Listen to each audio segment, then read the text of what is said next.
What happens to a civilization's soul when its very foundation crumbles? As the last echoes of the Roman Republic faded into silence, a shadow loomed over the once glorious city, and in its wake, the gods themselves began to tremble. The streets of Rome, once alive with the fervor of debate and democracy, now whispered of ambition, betrayal, and blood, a backdrop for the rebirth of a mythology that would morph like a chameleon in the shadows of power. In the twilight of the Republic, loud proclamations of liberty mingled with the hushed tones of fear. The fall of Cicero's ideals and the rise of Caesar's ambition rendered the gods mere spectators to the human drama unfolding below. Yet, as alliances shattered and civil wars erupted, these deities, once revered as guardians of state and virtue, would undergo a transformation more profound than any Roman marble could capture. They would reflect the chaos of a world spinning out of control, their narratives woven into the fabric of a society grappling with its identity. Picture the Senate chambers, once a sanctuary of reason, now echoing with the clash of swords and the cries of the betrayed. As the blood of senators mingled with sacred soil, the people turned not just to their leaders but to the heavens, searching for signs, portents that would guide them through the tumult. With every assassination, every coup, the pantheon shifted, their stories bending to fit the new realities of power and desperation. How could Jupiter, the king of gods, maintain his authority when mortals like Augustus rose to claim the divine right of kings? The divine order twisted as new myths sprang forth, reshaping the narrative to fit a world where emperors claimed divinity, and new rituals sought to appease both old gods and new. The temples, once bastions of traditional worship, became theaters of political theater, where the interplay of power and piety danced in a haunting waltz. As centuries turned, the gods of Rome became reflections of its people, fickle, vengeful, yet desperately clinging to a past that seemed to dissolve like sand through fingers. Each festival and sacrifice became a desperate grasp at certainty in an uncertain world, as the boundary between myth and reality thinned. The once revered legends of heroism transformed into tales of hubris, warning of the dangers that dwelled within unchecked ambition. The grandeur of mythology became tainted with the blood of civil strife, each tale a ghostly reminder of what once was. Did the gods heed the cries of their worshippers or revel in the chaos that mirrored their own capriciousness? As the Republic faded, the specter of imperial authority loomed larger, demanding a new mythology born from the ashes of the old. In this crucible of change, what truths would emerge? With the weight of history pressing down, the gods would not remain silent. They would adapt, evolve, and transform, forever altering the landscape of Roman belief. The questions linger like shadows in the twilight. What new shapes would these ancient stories take? And how would the echoes of the Republic's fall continue to shape the divine narrative of a civilization on the brink of rebirth? In the shadow of the Palatine Hill, where the whispers of ancient gods lingered like the last notes of a forgotten song, the air thrummed with anticipation. A gathering storm brewed, not just in the sky but in the hearts of the people, as they recalled the legends that shaped their very existence. The early days of the Roman Republic stood on the precipice of something monumental, a tapestry woven from threads of myth, valor, and an unyielding desire for freedom. The tale began long before the rise of the Republic, in the twilight of the kingdom ruled by kings, where the gods walked among mortals. Romulus and Remus, twin brothers whose story ignited the imaginations of generations, were said to be the sons of Mars, the fierce god of war. Abandoned at birth, they were nurtured by a she-wolf, a creature of the wild that epitomized both ferocity and tenderness. This legendary upbringing taught them the duality of life, strength and compassion, brutality and loyalty. Their struggle against enemies, both human and divine, would lay the groundwork for a city destined to rule the world. As Romulus stood on the banks of the Tiber, the river glimmering with sunlight like a promise yet to be fulfilled, he felt the weight of destiny on his shoulders.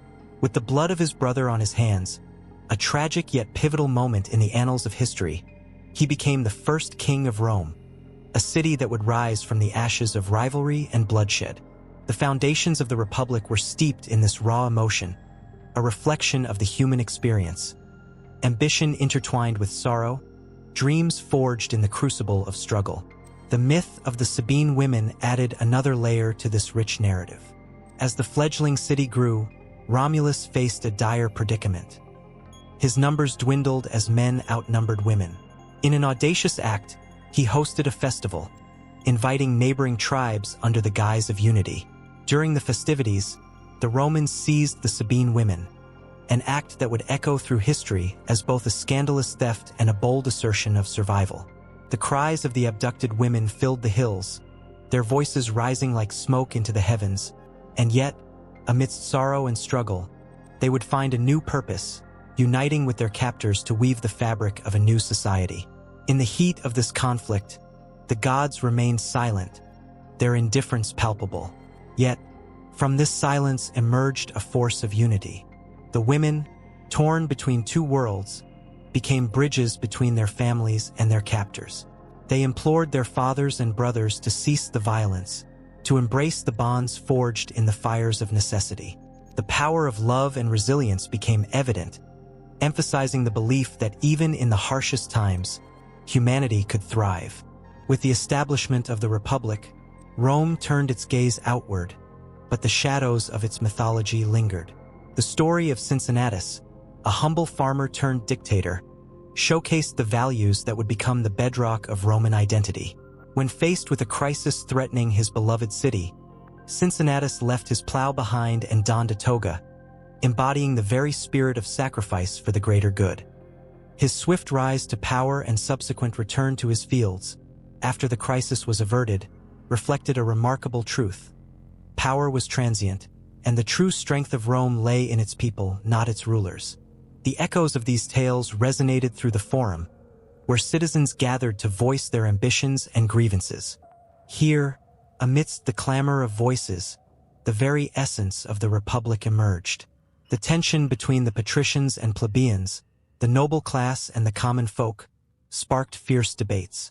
The struggles for power and representation often mirrored the age-old stories of gods and heroes, illuminating the complexities of human nature. Each individual, like Romulus or Cincinnatus, carried their own burden of dreams, a desire for recognition, and a belief that they, too, could leave a mark on their city. As the sun dipped below the horizon, casting a golden hue over the cobblestone streets, the people of Rome felt the weight of their history. They were the descendants of legends, each story an echo, a reminder of their resilience and strength. The tales of glory and tragedy intertwined, creating a vibrant mosaic that filled the hearts of the citizens with a fierce pride, a burning desire to forge a future worthy of their ancestors. Yet, lurking in the shadows was the specter of fate. The very foundation of the Republic, built on tales of bravery and sacrifice, was also precarious. The gods, once indifferent, began to take notice, their whims threatening to disrupt the fragile balance of power. As the Senate convened, political machinations unfolded like a theater of ambition. Alliances formed and crumbled, while the specters of ancient grievances loomed large, reminding everyone that the past was never truly buried. The passion and electricity of the crowd crackled like the first lightning flash before a storm. The legends that had shaped Rome now bore witness to a new chapter, one filled with hope and trepidation. The people felt it, a shift in the air, a realization that their beloved republic was not just a dream but a living, breathing entity, vulnerable yet powerful, shaped by the very stories that had breathed life into it. In the distance, the roar of the Tiber echoed, a reminder of both the passage of time and the inexorable pull of destiny. The stage was set for dramatic confrontations, for alliances and betrayals that would mark the Republic's evolution. The very myths that had nurtured their souls were now the backdrop of a society on the brink of transformation. The heartbeat of Rome quickened, a rhythm that promised both glory and chaos, drawing everyone closer to the edge of the unknown, where the next chapter awaited to be written. In the flickering glow of oil lamps, the sounds of the bustling forum filled the air, mingling with the scent of roasted chestnuts and the whispers of ancient truths. The citizens of Rome, dressed in their togas, moved like a river, flowing around statues that towered over them, their eyes glistening with a mixture of fear and reverence. Every glance cast upon the marble figures was a reminder of the divine presence that shaped their lives. Among those figures, 3 stood tall, their stories woven into the very fabric of Roman existence. Jupiter, Mars, and Venus. Jupiter, the king of the gods, commanded attention like a thunderstorm on the horizon. His regal form, often depicted with a lightning bolt in hand, inspired awe and dread. The people believed he watched over them, a guardian with the power to bring prosperity or destruction. On clear days, the sun would illuminate the temple of Jupiter Optimus Maximus, where priests, clad in flowing white robes, chanted prayers, their voices an echo of hope. It was here, in this sacred space, that Romans sought his favor, imploring him for victory in battle and bounty in harvest. The weight of their hopes rested heavily on his shoulders, an unyielding responsibility for the deity who ruled the skies. Mars, the god of war, was a stark contrast to Jupiter's serene authority. Where Jupiter brought peace and order, Mars thrived in chaos. Clad in armor that shimmered like the blood-red sky at dusk, he embodied the fierce spirit of the Roman legions. To the citizens, he was both a fearsome warrior and a necessary protector. Tales of his exploits filled the air like the clashing of swords. Mothers would whisper his name to their sons before they left for battle, offering a silent prayer that Mars would grant them strength and courage. Festivals in his honor drew crowds that roared with excitement, their hearts pounding like war drums. And there, through the haze of smoke and shouts, the pulse of an empire was felt, beating in time with the march of armored men, ready to conquer. Yet, amidst the thunder of battle and the weight of divine expectation, Venus emerged like a soft breeze on a warm day. She was the embodiment of love and beauty, a beacon of hope and desire in a world often marred by strife. Dressed in flowing robes that glimmered like the softest silk, she inspired poets and artists alike. The allure of her presence could stop a heart, her laughter a melody that lingered long after she had departed. Venereal whispers filled the air during feasts dedicated to her, where the rich and powerful sought her favor, hoping to win hearts and forge alliances. Statues of her adorned homes, a reminder that love, too, was a sacred force, one that could uplift the soul or plunge it into despair. As twilight descended, the city transformed, shadows creeping along the cobblestones. The tension between these deities swelled like an approaching storm. Jupiter's thunder resonated, demanding order, while Mars' battle cries echoed, igniting a fierce desire for conquest. Venus, caught in the crossfire, reminded everyone of the power of love, a force that could unite or destroy.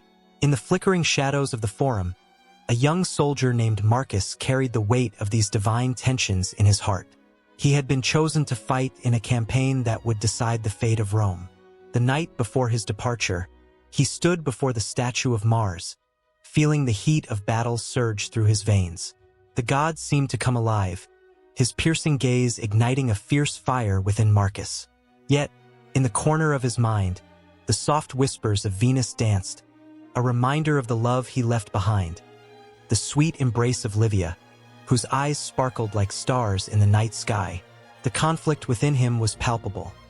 Mars urged him to charge forth into glory, while Venus cautioned him of the heartache that awaited those who sought only conquest. With each step, he felt the pull of destiny, the intricate web woven by Jupiter's hand. It was as if the gods conspired to test him, to see if he could balance the drive for honor with the tenderness of love. As dawn broke, casting golden rays over the city, Marcus found himself standing at the threshold of the battlefield. The air thrummed with the energy of 1,000 hearts, each one anticipating the clash of swords and the cries of warriors. Jupiter's presence loomed large, promising victory, while Mars beckoned with an intensity that sent shivers down his spine. But in the back of his mind, the image of Livia lingered, her voice a soft echo, urging him to return, to remember the beauty that awaited him beyond the fight. The clash of armies surged forward, a tide of chaos and valor. Marcus fought with the fury of Mars coursing through his veins, each swing of his sword a tribute to the god of war. But with every enemy he felled, a piece of his heart ached for the love he left behind. the battlefield became a tempest of emotions. Men fought not only for their city but for the memories of laughter, the warmth of a shared glance, the promise of a love that could be lost. As the sun dipped low, painting the sky in hues of crimson and gold, the battle reached its zenith. Jupiter's thunder echoed in the distance, and the cries of Mars rang out in triumph and despair. In that moment, as swords clashed and the ground trembled, Marcus felt the power of the deities coursing through him, a dizzying mix of divine expectation and human emotion. With each heartbeat, the tension grew, pulling all three deities into an intricate dance, each vying for his soul. In the chaos, as the dust settled and victory beckoned, the lines between fear and hope, love and war blurred. Marcus stood in the eye of the storm, caught between the call of glory and the tender pull of a heart yearning for home, a battle not only of flesh and blood but of the very essence of existence itself. As the world spun around him, the power of Jupiter, Mars, and Venus intertwined, drawing him further into the swirling vortex of destiny, where every choice would echo through the ages. Legends hung in the air of ancient Rome like the scent of blooming laurel, weaving a tapestry of stories that pulsated with life.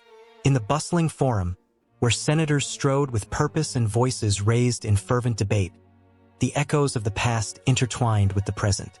This was not just a city. It was a living testament to the power of myth, a place where the very foundation of political life rested on tales of gods, heroes, and fateful decisions. As the sun dipped below the horizon, casting a golden light across the marble statues of mighty figures, whispers of Aeneas and Romulus danced through the crowd. These stories were not mere entertainment. They were the very lifeblood of Rome's identity.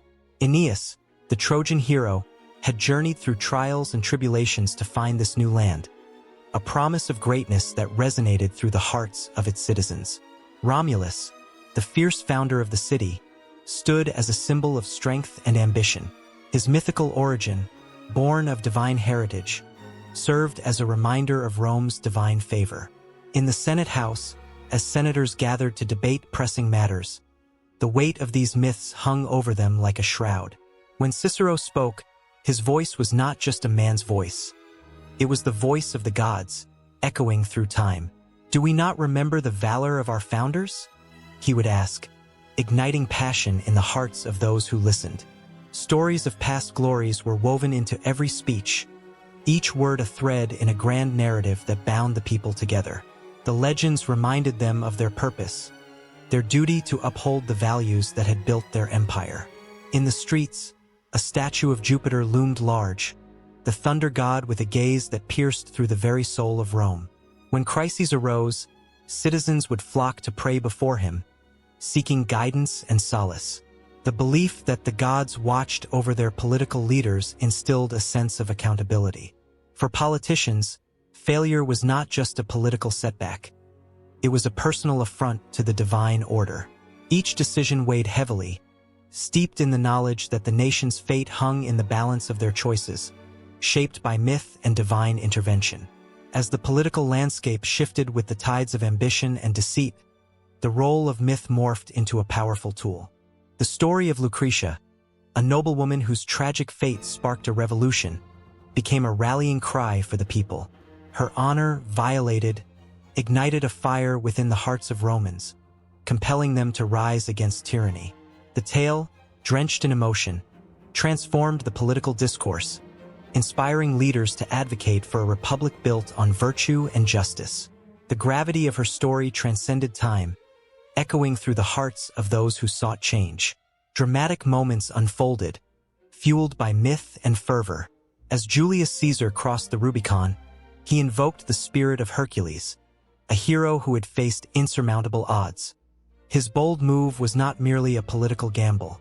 It was an act steeped in the belief that destiny was his to seize.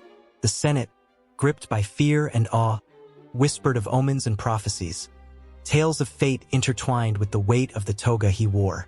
The very city trembled, history hanging in the balance, as the essence of myth breathed life into every decision made in that tumultuous era. But the story did not stop there. The aftermath of Caesar's assassination reverberated like thunder, shaking the foundations of Roman politics. The myth of vengeance emerged, feeding the fires of conflict. Mark Antony, with a heart steeped in grief and rage, called upon the ghosts of the past. He spoke of Brutus and the noble traitor, weaving a narrative that turned the tide of public opinion.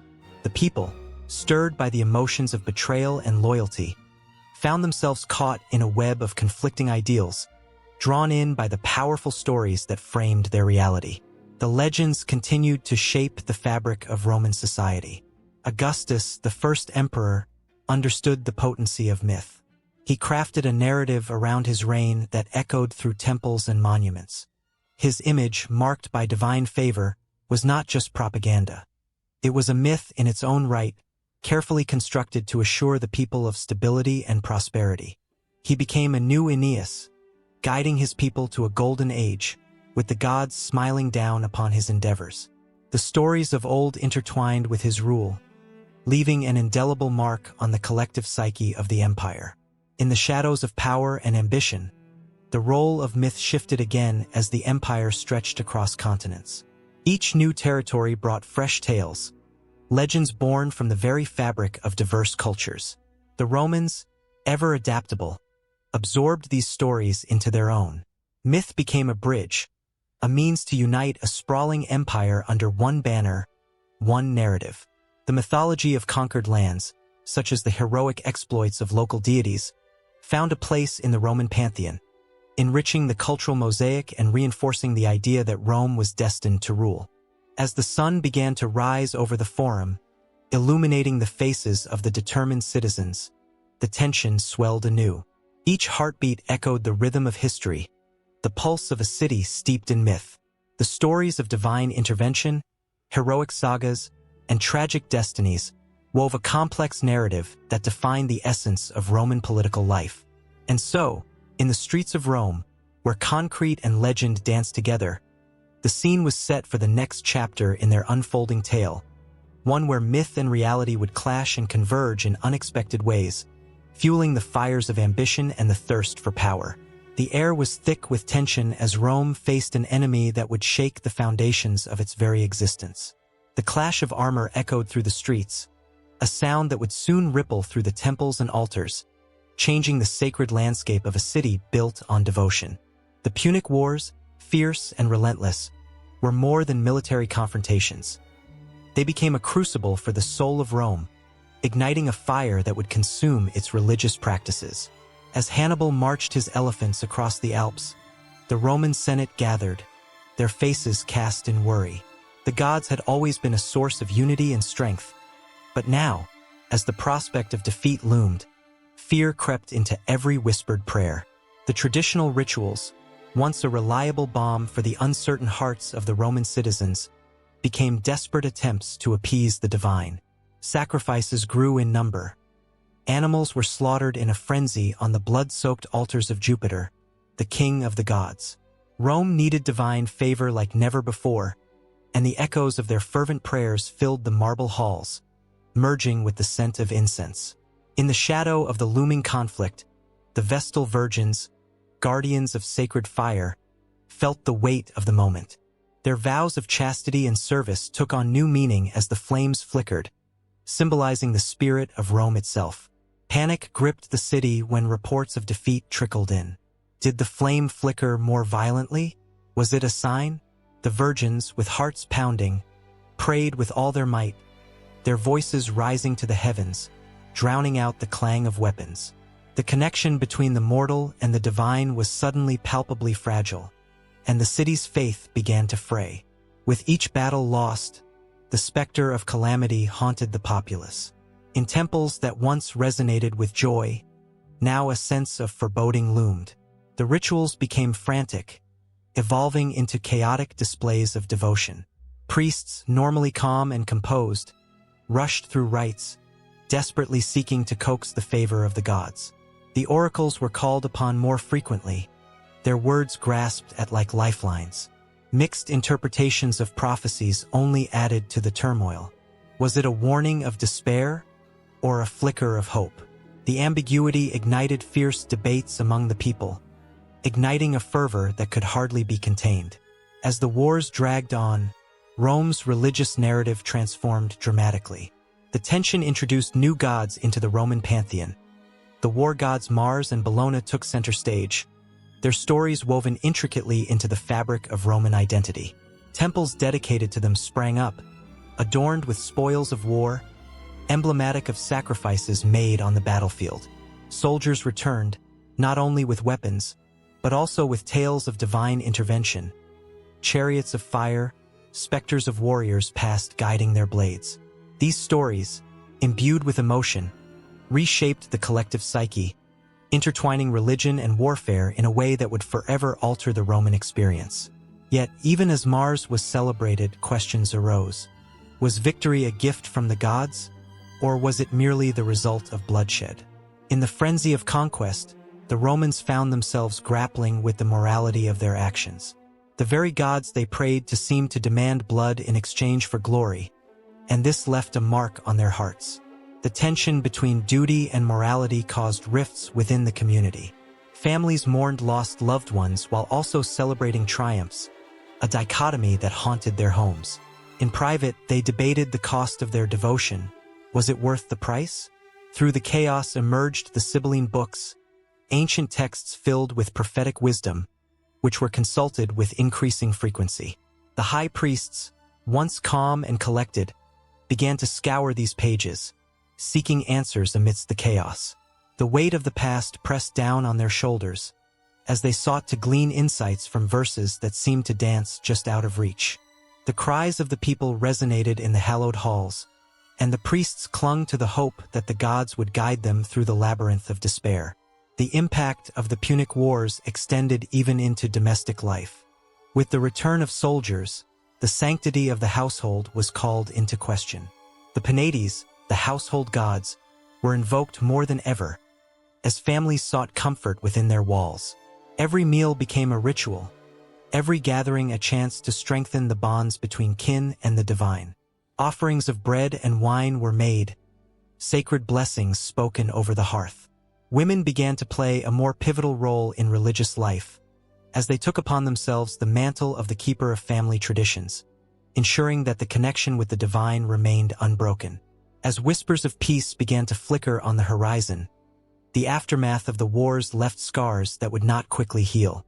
The gods themselves were said to walk among them, not as benevolent protectors, but as vengeful spirits, demanding acknowledgement of the sacrifices made. New cults emerged, dedicated to deities who promised protection in a world forever altered by war. The old ways became intertwined with new beliefs, creating a mosaic of faith that mirrored the complexities of a society forever changed by bloodshed. With the horizon painted in hues of orange and pink, the battles of the past lingered in the minds of the citizens. They would rebuild, they would pray, and the flames would flicker, but the memory of their trials would never fade. The temples that once boomed with confidence now bore witness to the fragility of faith. As Rome rose, phoenix-like, from the ashes of war, its religious practices would forever bear the weight of its history, a history steeped in emotion, sacrifice, and an unending quest for divine favor amidst the chaos of existence. The struggle for a harmonious relationship with the divine continued, a tale written not just in the annals of history, but in the hearts of the people who dared to dream of a brighter future. In a bustling Roman marketplace, the scent of fresh bread mingled with the voices of merchants hawking their wares, but beneath the lively chatter lay a simmering tension. The air crackled with unrest, a silent storm brewing in the hearts of the people. It was here that the fate of a once great republic hung in the balance, teetering on the fragile thread of justice and ambition. The Gracchi brothers, Tiberius and Gaius, stood at the center of this tempest, their eyes reflecting the hopes of the masses and the fears of the powerful. Tiberius Gracchus, a man of striking presence, stepped onto the worn stone platform. His voice, steady yet impassioned, cut through the clamor. As he spoke of land reform and the plight of the common citizen, the crowd leaned in, their faces illuminated by the promise of change. "The land belongs to the people," he declared, his words echoing through the hearts of the downtrodden. A murmur rippled through the crowd. It was a spark igniting a long-dormant fire, But not all were enamored by Tiberius's vision. In the shadows, the patricians watched with narrowed eyes, their faces hardened by centuries of privilege. They had no intention of relinquishing their grip on power, and Tiberius's words were a direct challenge to their way of life.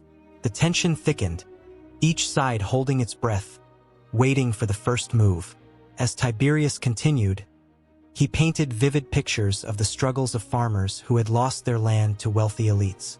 His voice trembled with emotion, resonating with the pain of those who had been pushed aside.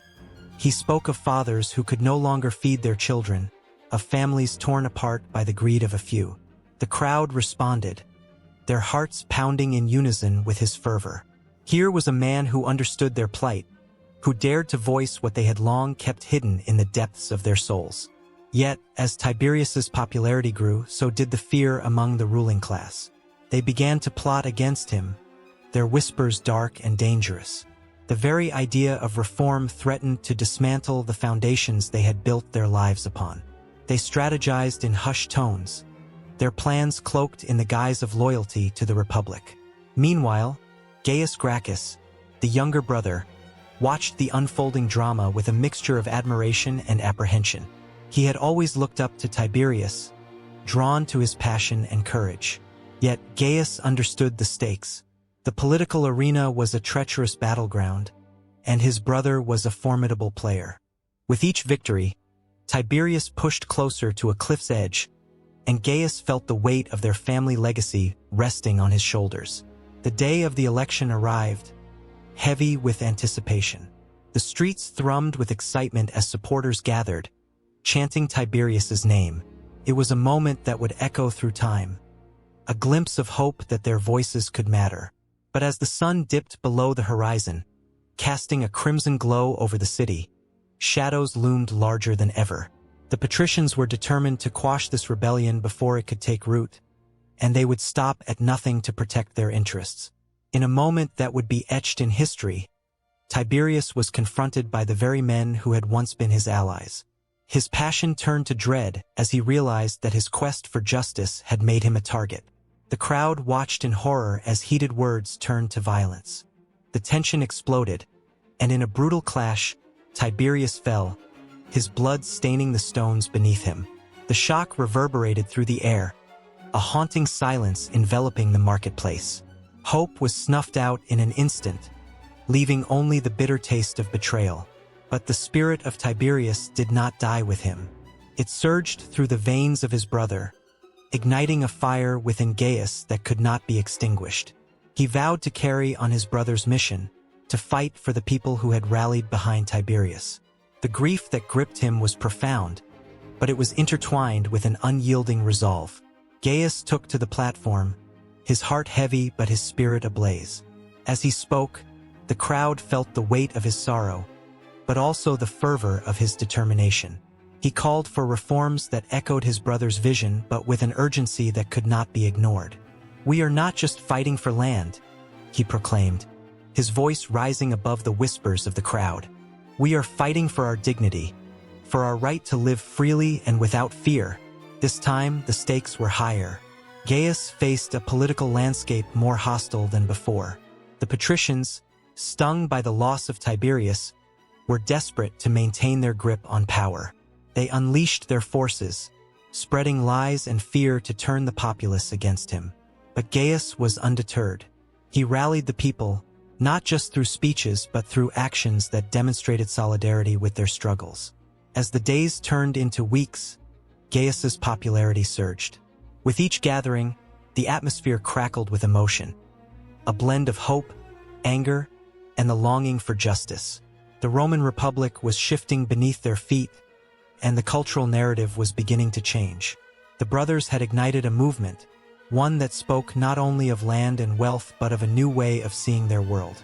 But beneath the surface, the patricians plotted their revenge. Gaius became a beacon of hope, but also a target of their wrath. As the threat loomed ever larger, alliances shifted, and betrayal became a bitter taste in the mouths of many. In the twilight of his campaign, Gaius stood, resolute amidst the rising tide of opposition. He understood that the struggle would not end easily, The echoes of his brother's sacrifice spurred him on, and he refused to let the dreams of the people fade into darkness. Each moment burned with intensity, each rally a step closer to either victory or a devastating fall. The cultural fabric of Rome was being rewoven in real time, and the Gracchi brothers had become the symbols of a battle for the soul of the Republic. The stakes were unthinkably high, and the tension crackled like a summer storm, pregnant with electricity. As Gaius prepared for what lay ahead, the whispers of the past intertwined with the cries of the present. A new narrative was being written, one that would resonate through time, reverberating in the hearts of those who dared to dream of a different Rome. The Gracchi brothers had sparked a flame, and it was only just beginning to kindle a fire that could change everything. In the bustling streets of ancient Rome, the air crackled with a strange mix of excitement and unease. Merchants hawked their wares, but the sounds of clanging coins and bustling crowds were undercut by whispers of something much greater stirring in the shadows. People craved more than just the bread and circuses offered by their leaders. They sought meaning, connection, and solace in a rapidly changing world. As twilight descended, the flickering lights of oil lamps illuminated anxious faces and eager hearts, yearning for something deeper than the traditional pantheon of gods. The gods of Olympus were losing their grip on the minds of the people. Jupiter and Mars, once revered as protectors and champions, now seemed distant, just figures in a parade of marble statues. It was in this void that the allure of popular religion began to rise. Ritualistic celebrations, ecstatic gatherings, and the promise of salvation drew the disillusioned closer, like moths to an irresistible flame. People suddenly found themselves enchanted by a new wave of beliefs that spoke not just to their reason but to their very souls. In the dim light of candlelit chambers, the words of itinerant preachers echoed with a haunting sincerity. They spoke of a loving God, a savior who understood human suffering and offered forgiveness and hope. The message was simple yet powerful, resonating deeply with the everyday struggles of the masses. Mothers wept for lost children, workers toiled under oppressive regimes, and the sick wandered hopelessly. It was here that faith began to take root, weaving through the fabric of society like a vine, promising to lift them from despair. But it was not just the dying whispers of traditional Rome that sparked this new fire. From the east came a wave of exotic beliefs that captivated the imagination and stirred the heart. The mesmerizing tales of Mithras, the sun god whose followers celebrated in secret, offered a sense of mystery and brotherhood. Men would gather in subterranean temples, their voices echoing in the darkness, sharing sacred meals that bound them together in a bond stronger than blood. This was not merely a religion. It was a movement, a brotherhood that promised strength and courage in a world fraught with uncertainty. As the sun broke over the horizon, casting golden rays on the Forum, the influence of Eastern cults began to seep into the very foundations of Roman culture. Symbols of the divine proliferated, intertwining with local customs and practices. The mystical allure of Isis, the Egyptian goddess, enchanted women and men alike, offering them the promise of rebirth and everlasting life. Her image adorned homes, and her rituals filled the air with incense and song, creating a sense of sacredness that had been lost in the clamor of state-sponsored ceremonies. With each passing season, the lines blurred between the old and the new. Temples dedicated to Eastern deities rose alongside traditional shrines, creating a landscape of spiritual competition that was both thrilling and alarming. The Roman elite, sensing the shift, wrestled with their own beliefs and anxieties. Some condemned the new movements as threats to social order, while others embraced them, drawn by their raw emotional power. It was a time of transformation, where the very essence of faith morphed before their eyes, bending and twisting into something entirely new. But that transformation came at a price. The rise of popular religion ignited fierce debates throughout the empire. Philosophers and politicians engaged in heated discourse on the nature of the divine, challenging the status quo. The old guard, clinging to tradition, felt the weight of impending change. The air was thick with tension, a palpable fear of losing control over the hearts of the populace. As the sun set behind the hills, fires burned brightly in the night, illuminating the struggle between the old and the new, between the state and the spirit. In the shadows cast by flickering flames, secret societies formed and flourished. These clandestine groups practiced their rituals away from prying eyes, drawn together by their shared beliefs and a desire for community. As they gathered in hidden alcoves, they found strength in their unity, whispering sacred truths and binding themselves to one another in profound ways. The thrill of secrecy laced their gatherings with an electric energy, igniting passionate devotion and fervor that spilled into the streets. Yet, that fervor was not without consequence. The clash of ideologies erupted into fervent persecutions. Christians faced brutal trials, their faith tested in the ring of gladiators or in the flames of persecution.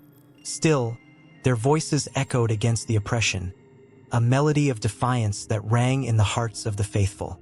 The story of their sacrifice painted a visceral picture of hope that stirred even those still clinging to the old ways. In the face of adversity, the belief in a higher purpose burned brightly, illuminating the darkest corners of despair. Those who sought solace in the vibrant tapestry of Eastern cults found themselves drawn into dramatic rituals filled with fervent ecstasy and transcendence. The worship of Dionysus, the god of wine and revelry, offered a euphoric escape from the drudgery of everyday life. The frenzied dances and intoxicating music transported participants to realms beyond their mundane existence, where time ceased to hold sway over the human spirit. The sheer intensity of these experiences pulled people from every walk of life into a whirlwind of devotion, leaving them breathless and craving more. As they surrendered to the beat of the drums and the swirl of color, they found a sense of belonging that had long eluded them. In that unity, they tapped into something primal and profound, a connection to the divine that transcended the barriers of class, race, and tradition. And yet, as the sun dipped below the horizon, casting long shadows over the city, the fabric of society began to shift ominously. The fervor of popular religion was not merely a soothing balm. It was a force of change that threatened the very foundations of Rome itself. The political tension crackled like electricity in the air, and fear rippled through the ranks of the powerful. As the flames of devotion ignited the hearts of the people, it became clear that the rise of popular religion was just the beginning of something much larger, a revolution of faith that would reshape the empire forever. The stage was set for a collision of beliefs, where the sacred and the profane would intertwine in ways that would leave an indelible mark on history. The cries of the faithful echoed through the city, harmonizing with the whispers of the ancients that still lingered among the stones of the Forum. In the hearts of those seeking meaning, the pulse of a new era began to thrum, and with it came the promise of a world reborn, both terrifying and beautiful in its possibilities. The tension hung thick in the air, a silent promise that the greatest stories were yet to unfold. On the day that changed the course of Roman history, a chilling hush swept across the Forum. Shadows danced in the early morning light, draping the marble columns in a tapestry of foreboding. Julius Caesar, the man who had seized power like a bolt of lightning, strode through the crowd, his presence an intoxicating mix of awe and dread. The citizens of Rome gazed upon him not just as a leader but as a living legend, a figure whose very essence seemed woven from the fabric of fate itself. As he passed, whispers snaked through the throng, rumors of his invincibility, tales of his conquests, and the divine right they believed had granted him the crown of the Republic. Caesar had crossed the Rubicon and left behind the man he once was, becoming a symbol that transcended mere mortality. It was as if he bore the weight of Rome upon his shoulders, a relentless titan who could bend the world to his will. Yet, even the mightiest of titans must reckon with their destiny. In the shadows, conspirators lurked, their hearts pounding with a mix of fear and resolve. They were not just men plotting against a ruler. They were the architects of a myth, believing that to kill Caesar would not merely end a reign but also free the spirit of Rome itself. The tension simmered like a pot about to boil over, each heartbeat echoing the rising stakes of their endeavor. Even as they sharpened their daggers, they could feel the weight of prophecy pressing down upon them. Was it ambition that drove them, or a force far more profound, echoing through the ages? On that fateful Ides of March, the sun rose reluctantly, casting a dull light over the city. Caesar, clad in his toga, appeared unbothered by the whispers that haunted him. He was a man who seemed to have defied death itself, having survived countless battles and political storms. Yet, this morning, even the mightiest felt a shiver of foreboding. The omens had spoken. Soothsayers warned him, and his own wife, Calpurnia, had dreamt of his demise. But Caesar, full of ambition and pride, brushed aside the warnings, believing himself above fate, above the gods. "The die is cast," he had proclaimed, his voice a thunderclap that echoed through the annals of time. As he entered the Senate, the air grew thick with tension. Senators, once his allies, now wore masks of respect that barely concealed their treachery. The very walls of the Curia seemed to pulse with anticipation, every eye tracking Caesar's every move. He took his place at the heart of power, a lion amid a pack of wolves. The moment felt like the calm before a storm, a breath held in a moment suspended in time. Then, in a heartbeat, chaos erupted. The conspirators struck, their daggers glinting like stars in the darkness. Each thrust was not just an attack on a man, but an assault on the very idea of leadership, of divinity in flesh. Caesar fought back, bewildered, shock drawn across his features. "Et brute?" he gasped, his heart breaking at the betrayal of his friend. A moment that would echo for centuries, encapsulating the very essence of human treachery. As they surrounded him, the layers of myth around him thickened, each wound a brushstroke in the painting of his legacy. In his final moments, even as blood spilled upon the cold stone floor, a transformation began.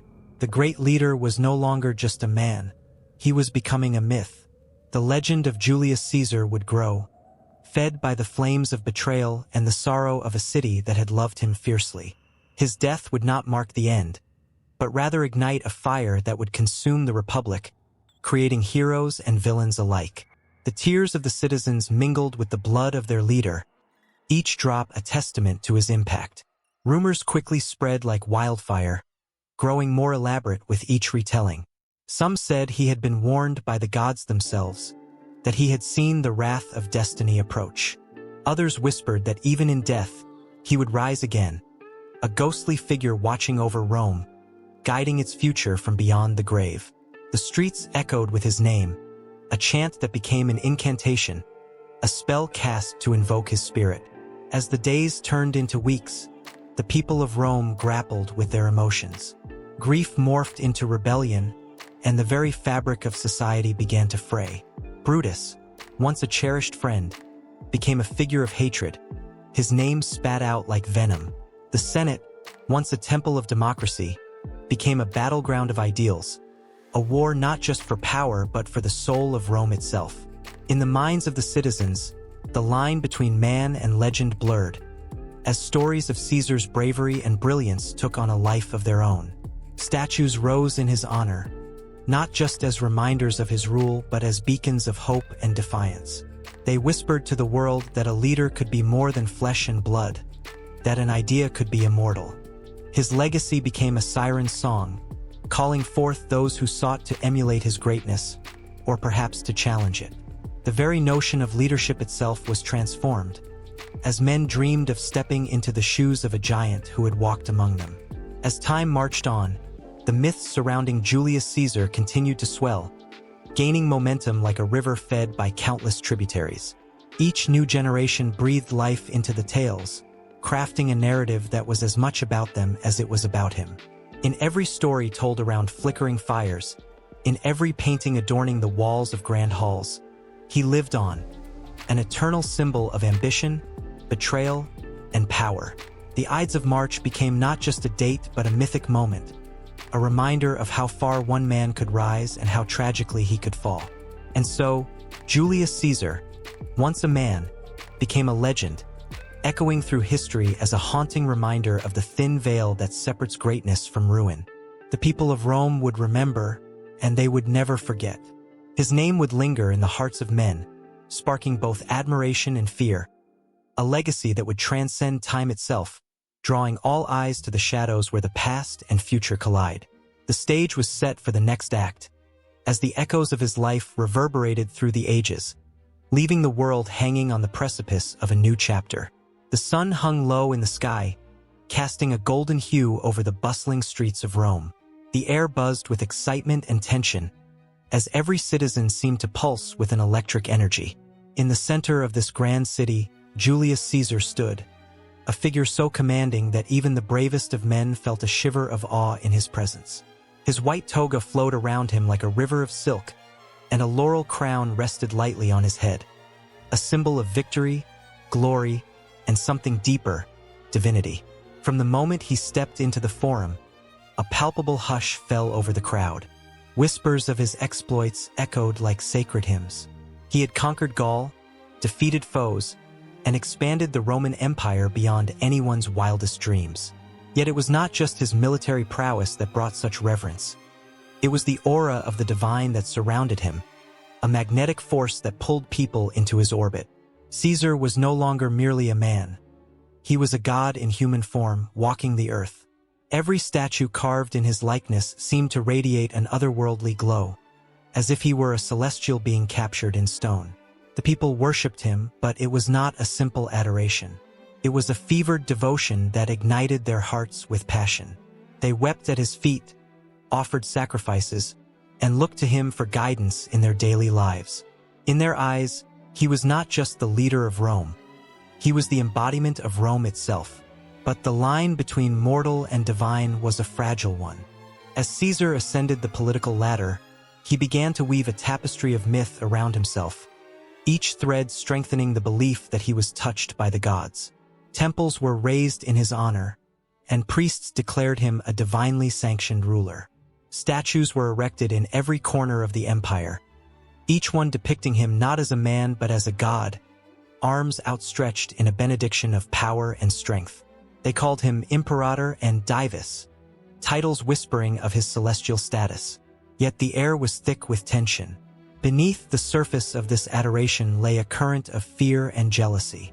The Senate, once a bastion of power, now felt shackled by the weight of Caesar's growing influence. They watched as he was hailed as a god, their hearts heavy with the knowledge that they were mere mortals, easily forgotten in the presence of such grandeur. The cheers of the crowd were intoxicating, but the whispers of dissent began to swirl, a dark undercurrent to the glorious facade. As Caesar strode into the Senate chamber, his presence commanded attention like a lightning bolt splitting the sky. Senators rose in unison, faces a mixture of reverence and dread. They were drawn to him, yet repulsed by his rising godhood. Each man, trapped in the web of admiration and envy, felt the walls closing in. How could they stand against a figure so revered, so seemingly untouchable? But in their hearts, the seeds of conspiracy started to take root. Fear turned to resolve, and resolve turned to action. The people, meanwhile, celebrated his divine status, believing that Caesar's power would protect them. They filled the streets with cries of loyalty, shouting his name as if it were a sacred mantra. "Caesar! Caesar!"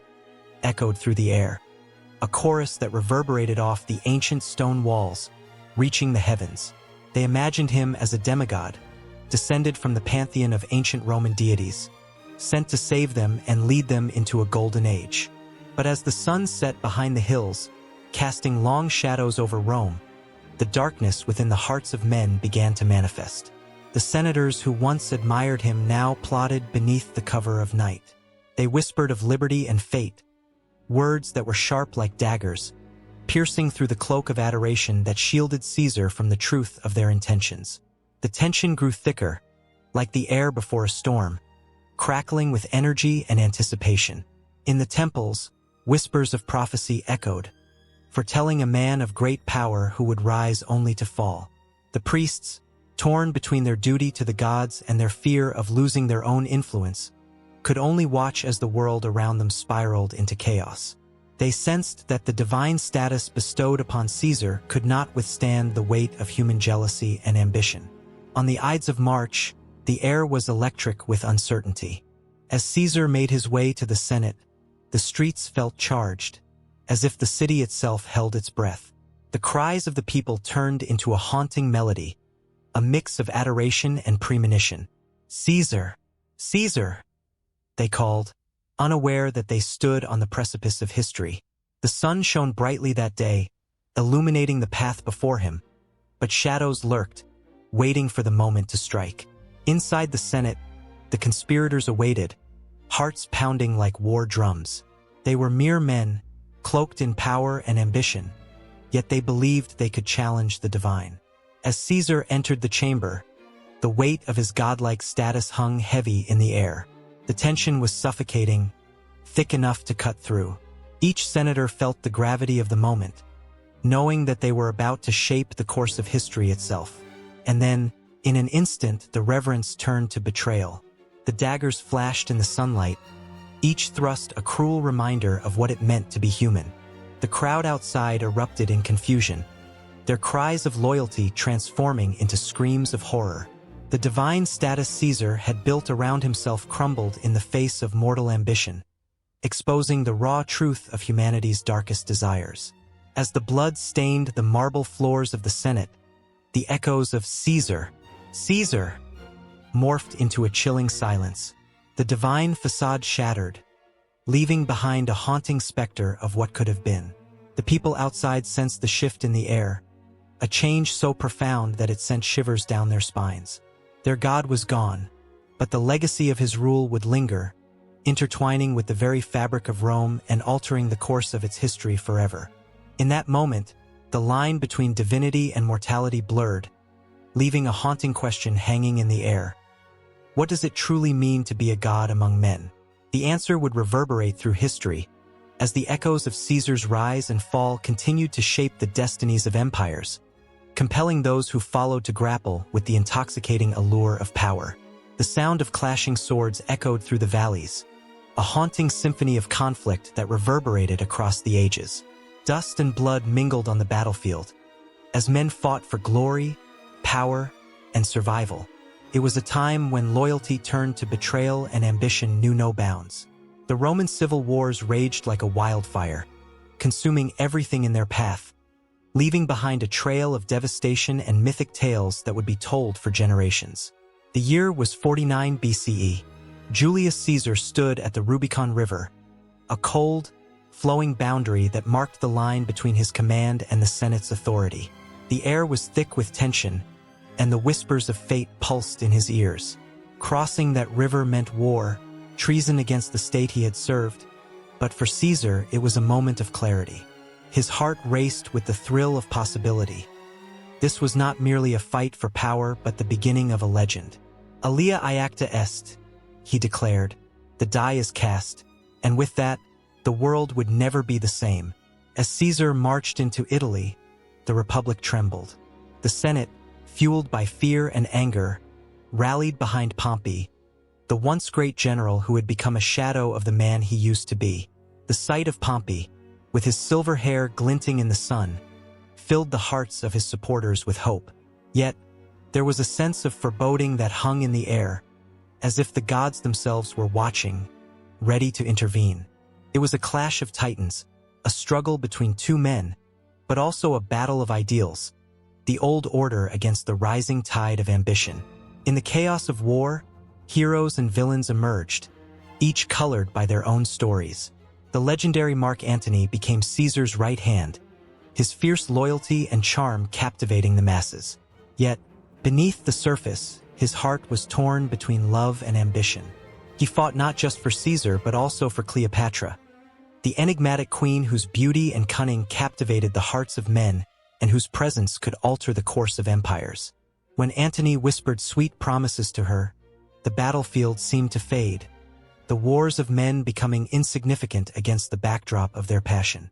But as battles raged, so did the myths surrounding them. The tales of bravery and treachery took on a life of their own, woven into the fabric of Roman culture. The story of Brutus, the idealist-turned-assassin, became a parable about loyalty and betrayal. His dagger, plunged into Caesar's back, was more than a weapon. It symbolized the fractured soul of a republic. Et Brute? Echoed in the minds of those who heard it, a cry that transcended time, a moment of pure heartbreak that resonated in the hearts of all who dared to dream of justice. The tides of war shifted like the sands of the desert. Caesar's victory at Pharsalus was a brutal showcase of military genius, a dance of death where thousands fell beneath the weight of ambition. But even in victory, a darkness loomed. Caesar's rise was not without its enemies. His power ignited the passions of many, leading to whispers of conspiracy that traveled like wildfire. The Senate, once a bastion of power, became a cauldron of resentment. The Republic was bleeding, and its lifeblood was ambition. Each man seeking glory, each woman weaving her own fate into the tapestry of history. With Caesar's assassination in 44 BCE, the earth shuddered under the weight of grief and anger. The Ides of March became more than a date. It morphed into a symbol of shattered ideals and lost dreams. The cries of the people echoed through the streets of Rome, uniting them in a shared sorrow. But as the dust settled, a new conflict arose. The power vacuum left by Caesar's death set the stage for another act of violence, a play where Mark Antony and Octavian, Caesar's adopted heir, would grapple for control, turning allies into enemies and friends into foes. The Battle of Actium marked the crescendo of this tragic opera, a naval battle that would redefine the future of Rome. As the ships clashed upon the waves, the air crackled with tension. Cleopatra, adorned in jewels that sparkled like the stars, stood at the helm, her heart pounding with fear and anticipation. Antony, fueled by love and desperation, fought not just for victory but for the very soul of Rome. The sight of his ships engulfed in flames became a haunting image, victory slipping through his fingers like water. As the war drew to a close, the very essence of Rome transformed. The ideals of the Republic faded into myth, replaced by the iron grip of tyranny. Octavian emerged from the ashes, crowned Augustus, the first emperor who would rewrite the laws of power and governance. The transformation was not merely political. It was mythic. The tales of the civil wars morphed into legends, each character becoming larger than life. A pantheon of heroes and tragic figures whose stories would be immortalized in the annals of history. In the aftermath, the echoes of those battles lingered in the hearts of the Roman people. The mythic representations of the civil wars became a mirror reflecting their hopes and fears. Stories of valor and treachery were told around flickering fires, becoming lessons for the future. The gods, they believed, had intervened, each character in this grand saga weaving a narrative that spoke to the very soul of humanity. The eternal struggle between ambition and ethics, love and betrayal.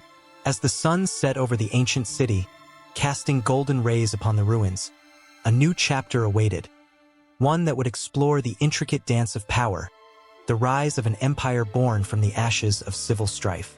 The myths of Rome would continue to inspire and haunt, leaving an indelible mark on the hearts of those who sought to understand the legacy of a civilization that danced dangerously close to the edge of chaos. And so, the story flowed onward, a relentless current drawing everyone into its depths, where the legends of the past intertwined with the uncertain promise of the future. A young boy stood beneath the grand arch of Augustus, his heart racing with awe. The towering figure of the emperor seemed to glow in the fading light, an emblem of power and divinity. The whispers of the streets spoke of gods and heroes, but here, before the marble, the boy felt something stir deep within him. It was a flicker of belief that perhaps, just perhaps, the divine and the earthly could intertwine. Augustus, the architect of Rome's transformation, had a vision that would ripple through the ages. He understood that mythology was not merely a tale to be told but a powerful tool to weave his identity with that of the gods. With every temple erected and every statue placed, he crafted a new narrative, one where he stood among the divine, reshaping the very fabric of Roman belief. The mythological landscape shifted like sand, molded by Augustus's deft hands into a realm where his lineage could claim descent from the great Aeneas, a hero who fled the burning ruins of Troy to found a new destiny. As Augustus strode through the streets, the people looked at him with reverence, their voices hushed in awe. He was not just a ruler but a demigod. He knew that to solidify his power, he needed to rewrite the stories of old. Under his reign, the tales of Jupiter, Juno, and Mars were no longer distant myths but living, breathing entities that walked among them. In this new Rome, The gods smiled upon Augustus, blessing his every endeavor. The walls of his empire echoed with the sound of hymns, and temples dedicated to deities were adorned with the emperor's likeness, each statue a silent witness to the transformation of reverence into loyalty. One could feel the tremor in the air as festivals were held in his honor, colorful banners streaming across the city like the wings of great birds. The people danced among the laughter, their faces lit with joy, but beneath the surface lay a current of fear of losing the traditions they once held dear. Yet, they could not help but surrender to the magic of Augustus's narrative. It was intoxicating, the way he wove himself into the tapestry of Roman mythology, making the divine tangible, as if they could reach out and touch the hand of fate. In the forum, a group of philosophers gathered, their brow furrowed in contemplation.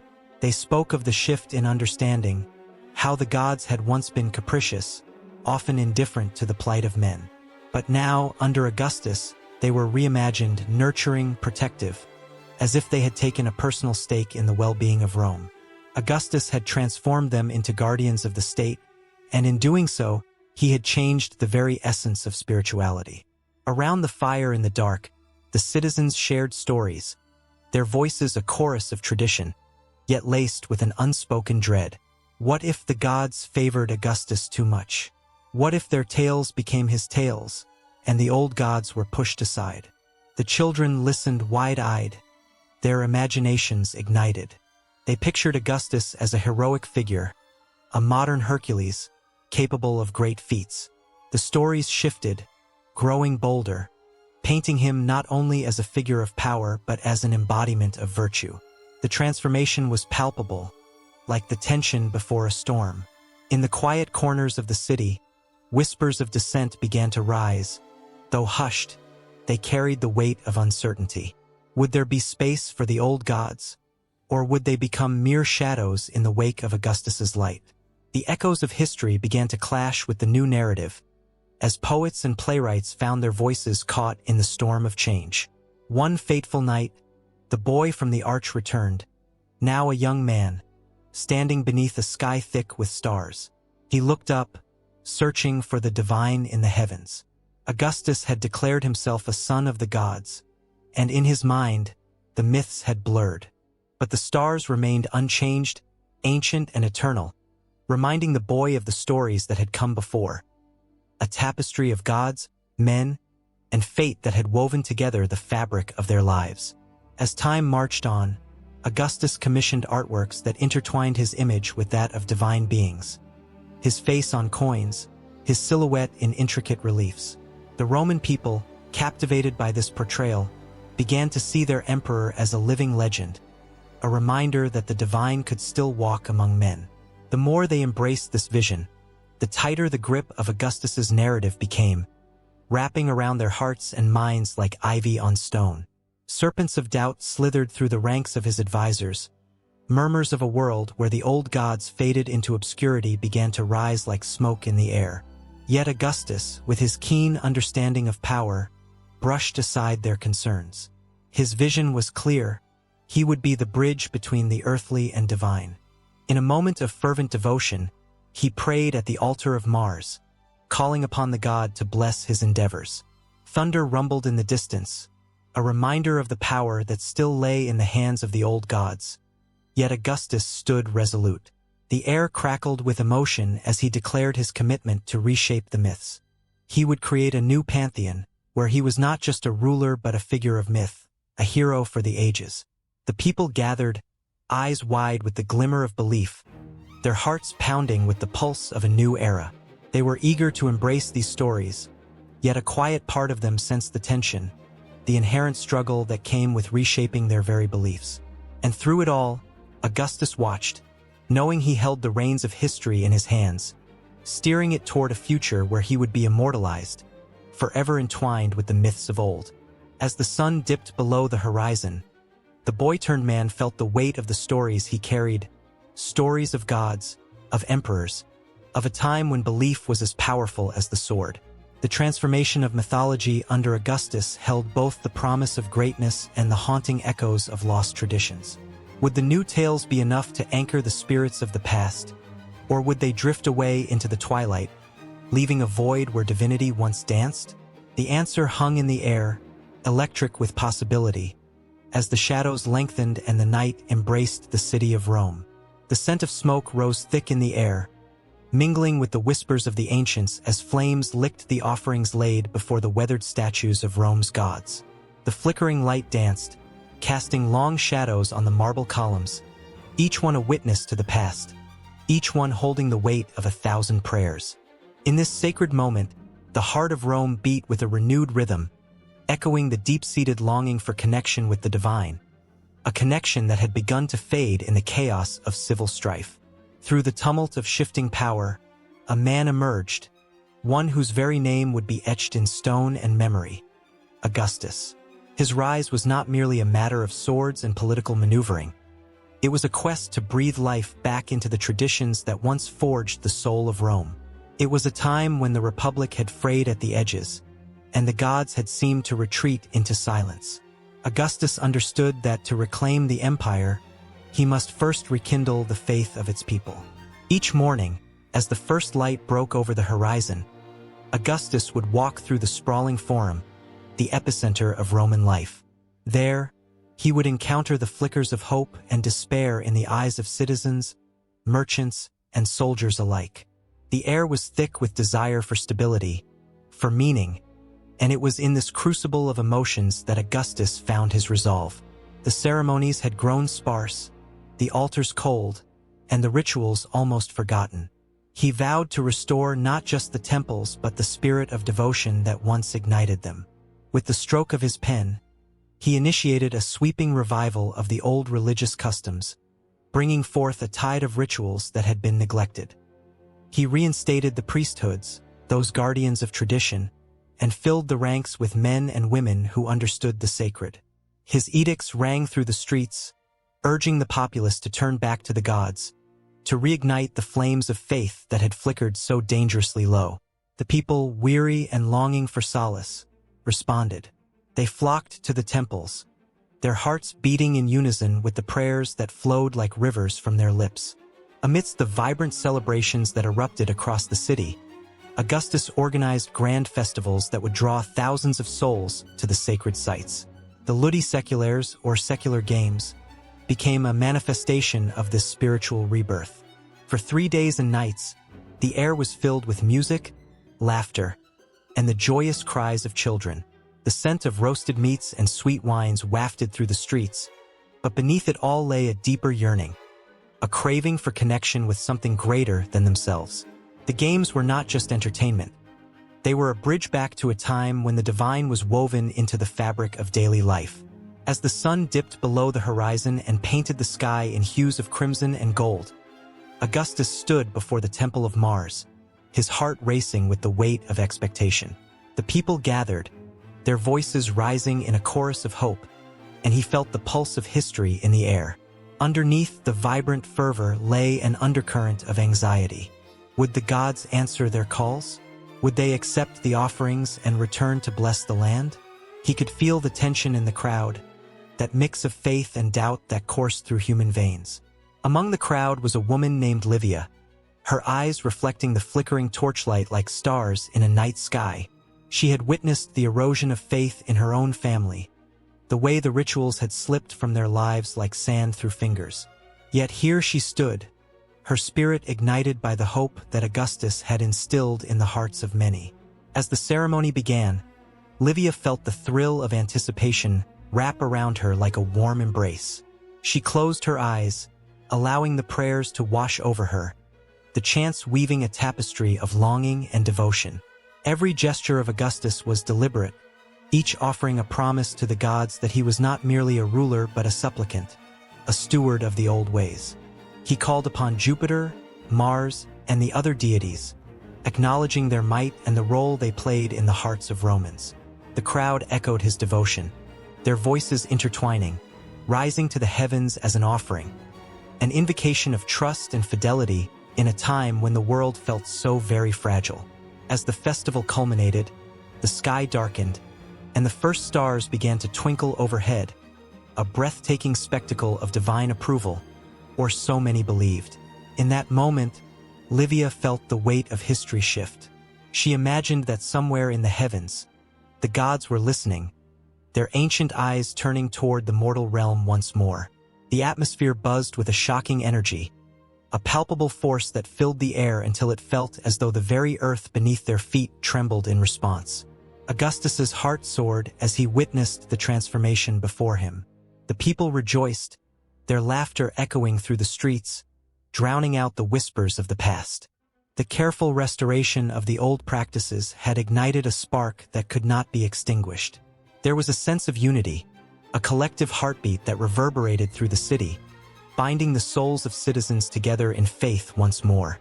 But in the shadows lingered an unease, a reminder that not all were in favor of this revival. The old ways had their critics, those who preferred the new philosophies that challenged the very foundations of Rome's identity.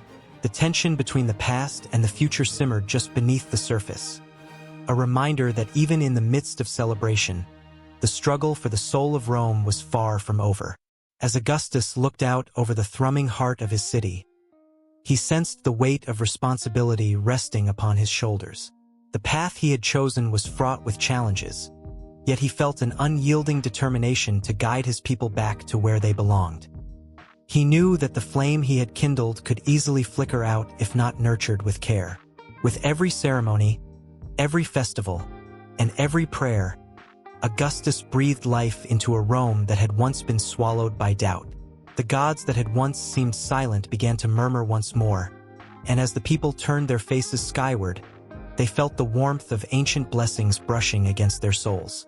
The world had shifted, and the course of history was being rewritten, one prayer at a time. The sun hung low in the sky, casting a warm golden hue over the bustling streets of ancient Rome. Merchants called out, crowds jostled, and laughter mixed with the distant sounds of a lute serenading the evening. But beneath this vibrant facade lay a deeper pulse, a heartbeat that reverberated through the marble pillars and opulent temples, echoing with the whispers of divinity and power. In this crucible of ambition and faith, a new phenomenon began to rise, one that would intertwine the two in a bond both sacred and unsettling. It all started with Julius Caesar, a man whose ambition knew no bounds. When he was declared dictator perpetuo, it sent shockwaves through the Roman Senate and the populace. His assassination carved the path for a new legend, one that would transform the very fabric of Roman life. Upon his death, Caesar was deified, a god among men, and in that moment, a seed was planted. A seed that would blossom into the grand cult of emperor worship. As Augustus, his adopted heir, took the reins of power, the winds of change rustled through the empire. An almost palpable tension filled the air, a mix of hope and fear.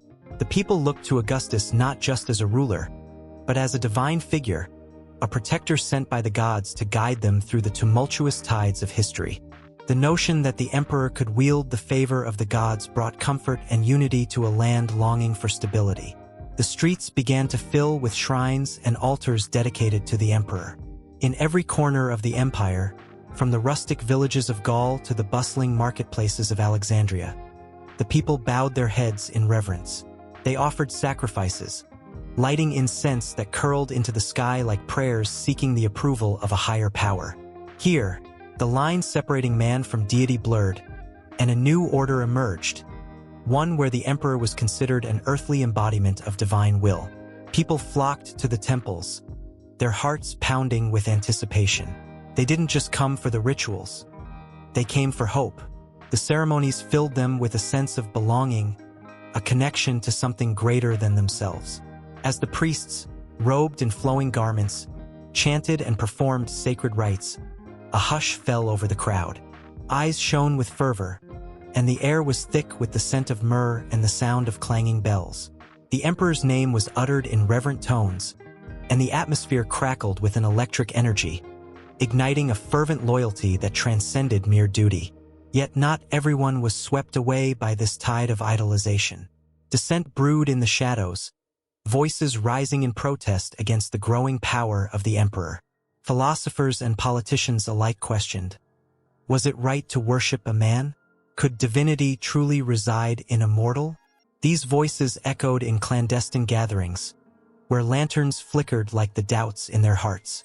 Still, with each passing year, the imperial cult gathered strength, drawing in even the most skeptical with promises of protection, prosperity, and eternal favor.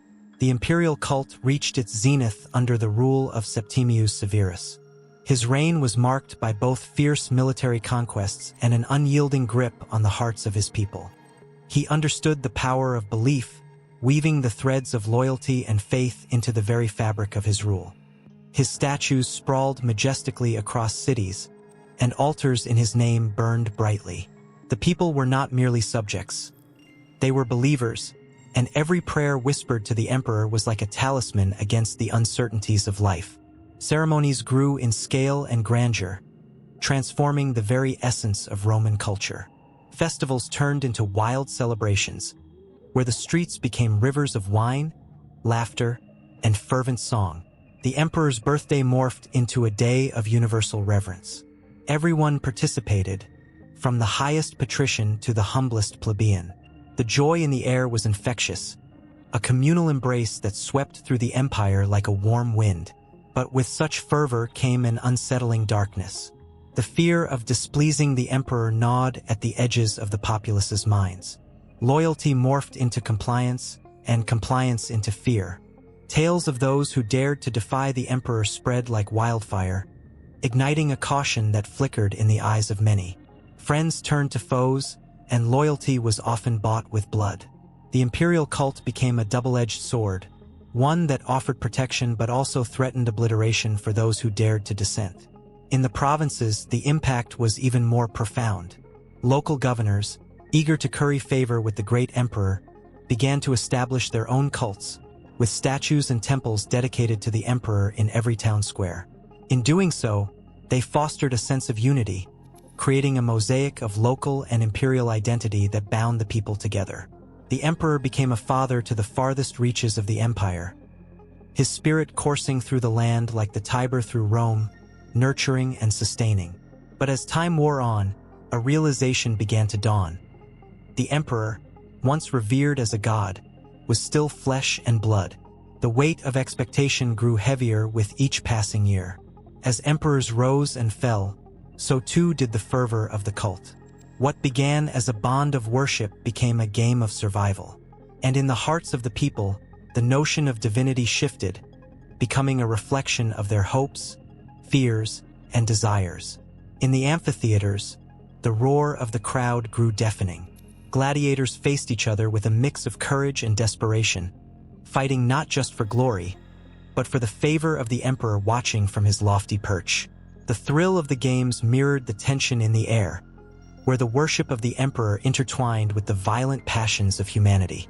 Every cheer, every gasp, was a reminder that in this grand theater of life, the emperor loomed large, a figure of power, a god. As the shadows lengthened and history unfolded, the imperial cult took root, entwining itself with the very soul of Rome. The rise of the emperor as a divine figure was not merely a political maneuver.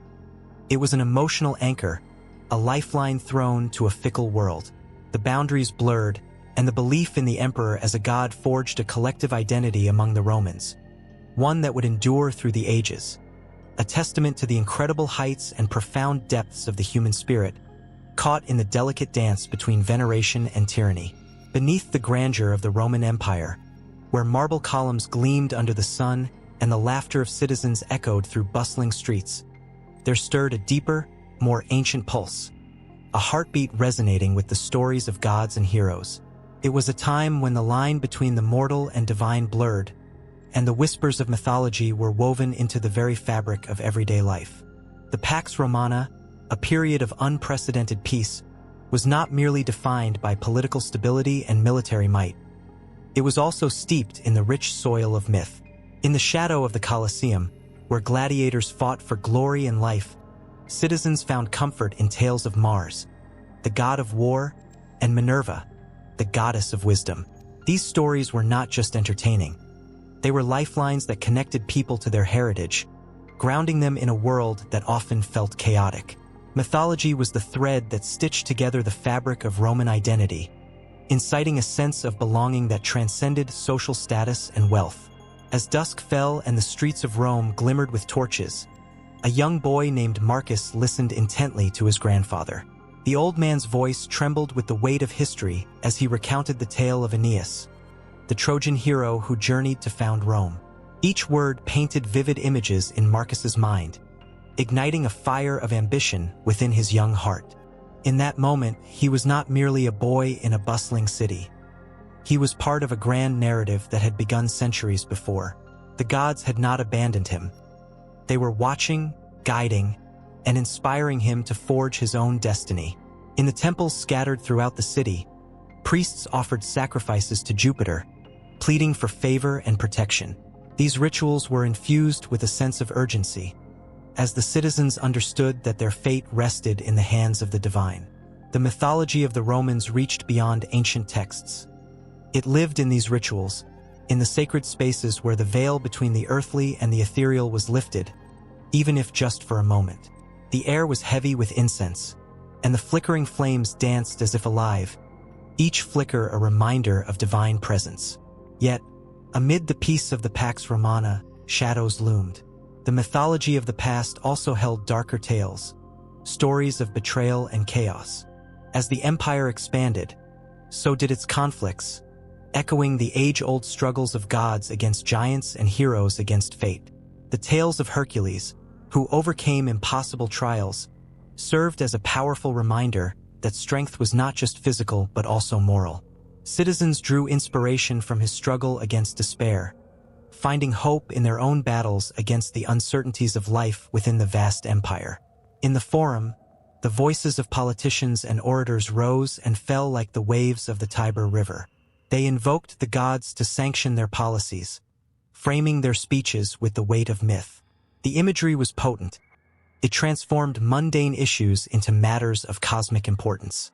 Augustus, the first Roman emperor, cleverly aligned himself with divine will, claiming descent from the goddess Venus.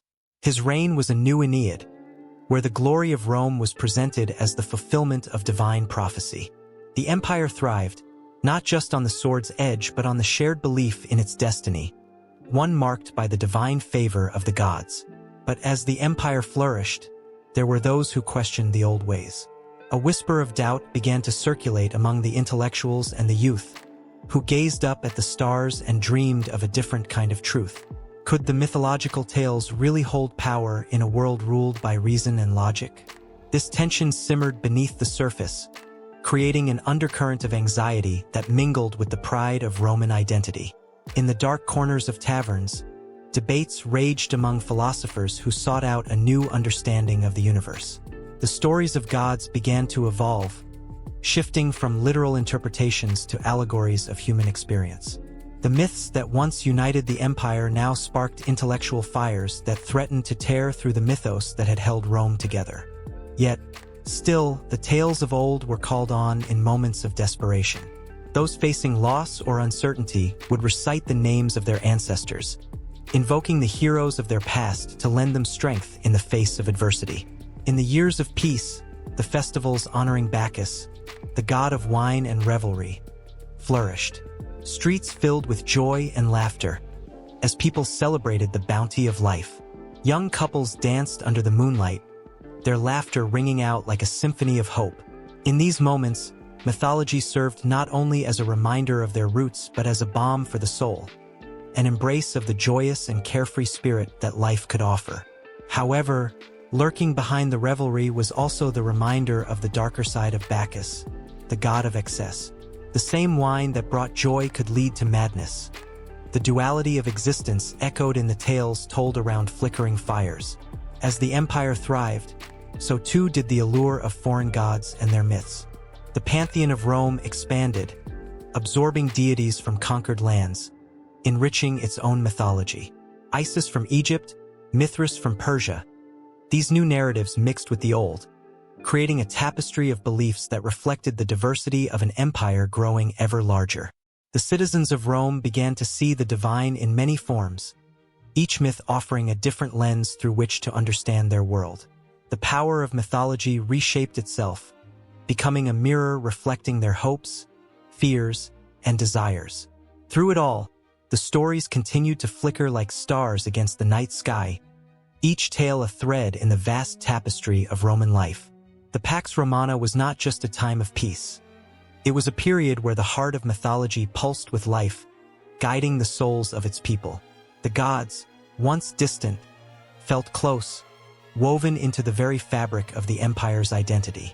And as the sun set over the eternal city, illuminating the ruins and monuments, the stories of old echoed through the streets, promising that even in the silence, the myths would continue to thrive, whispering secrets that would transcend time itself.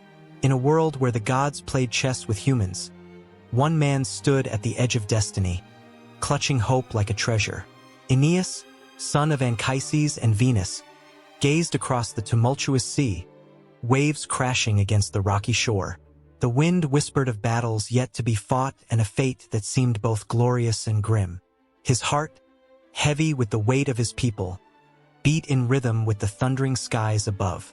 Rome awaited, but first, the trials of the past must be faced. The winds howled like restless spirits, carrying tales of Troy's flames and the bitter taste of loss. Aeneas had seen his city reduced to ashes, the ruins of his homeland haunting him like a specter. Each step he took was a dance with memory, each breath a reminder of lives shattered and dreams extinguished. But even in the depths of despair, a flicker of determination burned bright. He was not just a survivor. He was a leader, destined to forge a new beginning. The gods, with their twisted games and hidden agendas, watched from their lofty thrones. Juno, fierce and unyielding, plotted against him, her wrath a storm cloud over his head. But beneath that dark sky, Aeneas found allies, fierce warriors and loyal companions who would stand by him through trials of blood and fire.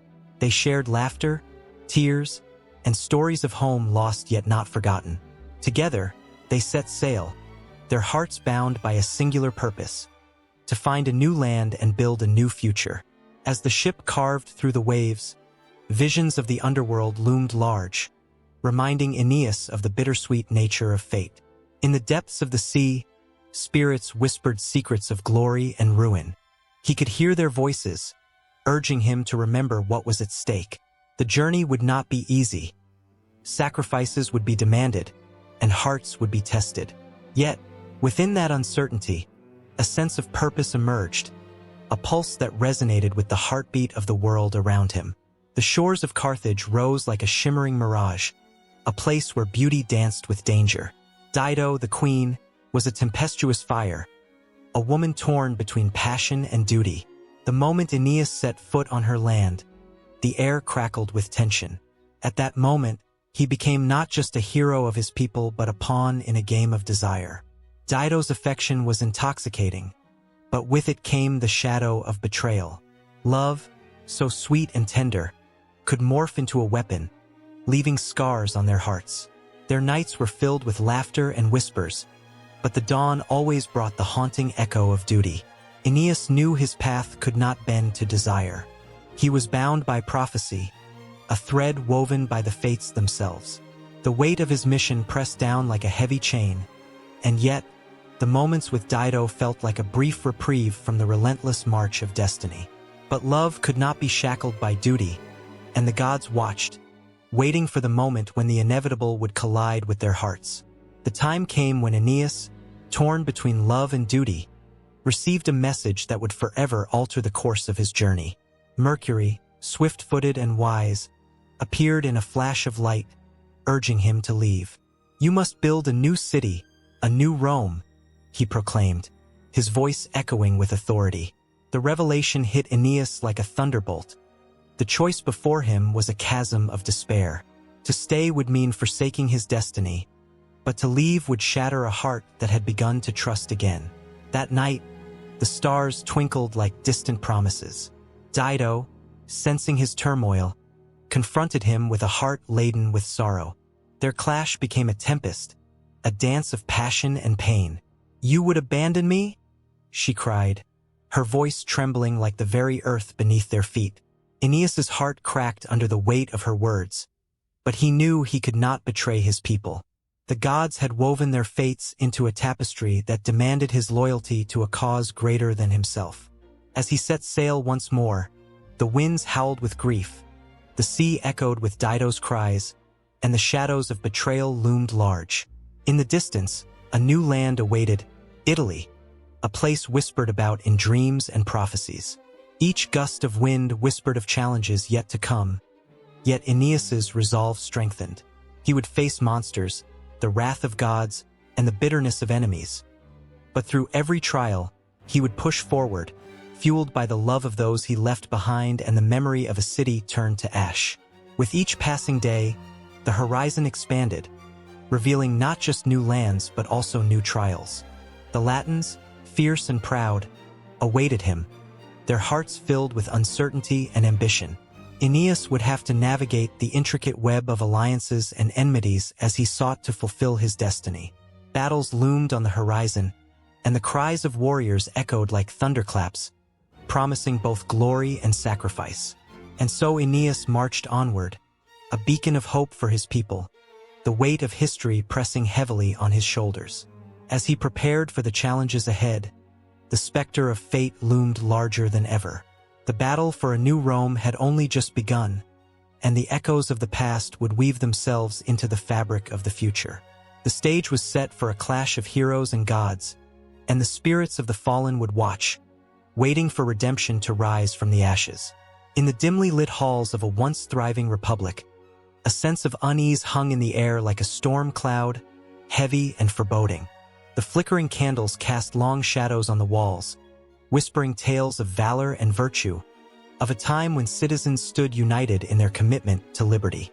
But beneath this flickering facade lay a growing discord, a subtle shift that was about to transform the very fabric of this proud nation. This was a time when the ideals of republican virtue reigned supreme, when courage and integrity shaped the hearts of leaders and the will of the people. The rhetoric was powerful, igniting the spirit of democracy and the belief in a government by the people, for the people. Yet, as the fires of ambition burned brighter, so did the hunger for power, laying the groundwork for an imperial ideology that would consume this noble vision. The streets were filled with the echoes of impassioned speeches, where orators rallied the masses, reminding them of their sacred duty to uphold the principles of their forebears. Citizens listened with bated breath, their hearts swelling with pride. But in the corners of smoky taverns and behind closed doors, a different conversation was brewing. The allure of expanded territory, the intoxicating taste of dominion, was beginning to brew a potent cocktail of ambition and desire. As the nation grappled with its identity, the heroes of the past began to fade into the background. Once celebrated for their selflessness, figures like George Washington found themselves at odds with the rising tide of leaders who valued glory over virtue. The very symbols of republicanism were being transformed into icons of power, their visions twisted to accommodate a new doctrine, one that prioritized expansion and control over the ideals of freedom and equality. The turning point came with the rise of manifest destiny, a fervent belief that it was the nation's divine right to expand westward, even at the expense of others. The land was seen as a blank canvas, waiting for the brushstrokes of civilization to claim it. As pioneers ventured into uncharted territories, their hearts filled with dreams of prosperity, the shadows of displacement loomed ominously, casting a pall over the promise of progress. Native peoples, once stewards of the land, found themselves erased from the narrative, their histories and cultures pushed aside as the drumbeat of imperial ambition grew louder. In the halls of power, the rhetoric shifted. Leaders began to speak in grandiose terms of empire, of spreading democracy overseas, cloaking their ambitions in the language of altruism. But beneath the surface, the gears of imperialism were turning. The War of 1812, with its fervent cries for national honor, began to reshape the collective psyche. The idea of a vast American empire took root, as leaders justified aggressive actions with the lofty ideal of bringing civilization to the uncivilized. Tensions escalated as the Mexican-American War unfolded, a brutal conflict that left lives shattered in its wake. Patriotism turned into a weapon, galvanizing citizens with promises of glory and land. The loss of life was buried beneath a mountain of rhetoric, as leaders painted a picture of a nation destined for greatness. But for every victory celebrated, there were families torn apart and futures irrevocably altered. The echoes of a once proud republican virtue began to fade, drowned out by the intoxicating allure of imperial power. The ideals of equality and liberty were overshadowed by a growing belief that might made right. The nation was transforming, and with it, the hearts of its citizens. No longer were they simply defenders of a noble experiment. They were now soldiers in a grand crusade for dominion. As the nation expanded, so did the complexities of its identity. The cries for justice became muffled under the weight of imperial ambition, as people grappled with the morality of their actions. The stark contrast between the lofty ideals of the Republic and the harsh realities of empire weighed heavily on the collective conscience. Leaders who once championed the rights of man found themselves entangled in a web of contradictions, torn between their revolutionary roots and the imperial ideologies that were reshaping their world. Amidst the turmoil, voices of dissent arose, challenging the very foundations of this new vision. Abolitionists rallied against the tide of oppression, their words piercing through the fog of imperial dogma. They invoked the spirit of republican virtue, reminding their fellow citizens of the fundamental principles upon which the nation was built. But their cries often fell on deaf ears, drowned out by the overwhelming cacophony of expansionist fervor. And then came the Civil War, a bloody testament to the fractures within the nation. As brother fought against brother, the ideals of republicanism clashed violently with the imperial ambitions that had seeped into every corner of society. It was a war that would redefine the nation, forcing a reckoning with the very essence of democracy, liberty, and justice. In the midst of this chaos, the question loomed: could a nation founded on principles of equality and freedom truly reconcile its imperial ambitions with its republican virtues? The answer remained shrouded in uncertainty, a tension that would continue to shape the nation long after the smoke of battle cleared. The shift from republican virtue to imperial ideology was not merely a change in policy. It was a profound transformation of identity, one that would leave echoes in the hearts of generations to come. As the dust settled, the ghosts of the past lingered, whispering truths that could no longer be ignored. The nation stood at a crossroads, a precipice that would determine its fate. The ideals of the Republic battled against the seductive pull of empire, leaving citizens grappling with their own beliefs and aspirations. In the distance, the horizon glimmered with promise, a promise that would require a reckoning between the noble past and the daunting future. In that moment, the nation breathed, caught between the virtues of yesterday and the ambitions of tomorrow, unaware that the tide of history was about to carry it further into uncharted waters. The transformation was just beginning, and the path forward would demand sacrifices, revelations, and choices that would echo throughout time.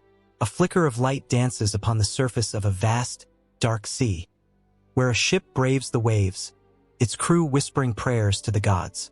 The scent of salt hangs heavy in the air as thunder rumbles like the wrath of mighty Zeus himself. It's a scene that captures the essence of human fear and devotion, revealing the depths of belief that bind us to the supernatural. In ancient times, both Greeks and Romans stood at the edge of this churning ocean, eyes turned skyward, hearts pounding with hope and dread. They longed for the favor of divine beings, whose stories wove through their lives like threads in a rich tapestry. From the heights of Mount Olympus to the bustling streets of Rome, the influence of Greek mythology seeped into the very fabric of Roman beliefs. It wasn't simply about names and tales. It was about a profound connection, a shared understanding of life's mysteries. The Romans encountered Greek stories and, like a river merging with a stream, they embraced them while shaping their own identities. The majestic gods of Greece transformed into Roman counterparts, adorned with new names yet carrying the weight of ancient lore. Jupiter stood tall as the king of gods, echoing Zeus, while Venus glimmered as the personification of love and beauty, inheriting the allure of Aphrodite. As the sun dipped below the horizon, casting a golden glow over the forum, merchants and citizens spoke not just of daily affairs but of divine interventions. They shared tales of heroic deeds and tragic fates, much like the Greeks did, their hearts still pounding with the thrill of adventure. It was in these stories that the Romans found a mirror reflecting their own struggles and strengths. The narrative of Persephone, whisked away by Hades, resonated deeply as families feared the loss of loved ones, echoing the societal importance of marriage and family bonds. Amidst the bustling life of Rome, temples rose like monumental giants, each a testament to the gods that watched over them. The grandeur of the Temple of Jupiter was a sight to behold, with its towering columns and intricate carvings depicting moments from myth. Here, priests dedicated rites that echoed the traditions of Greece, offering sacrifices, chanting hymns, and invoking blessings. The air thick with incense, the flickering flames of torches cast dancing shadows, as worshippers felt the presence of the divine. In that sacred space, fear and hope intertwined, as the Romans sought to appease the gods whose whims could bring both fortune and disaster. The cycles of myth and reality blurred, creating a world where gods walked among mortals. The Romans told the story of Aeneas, a hero who fled Troy and journeyed to found a new home, echoing themes of destiny and sacrifice.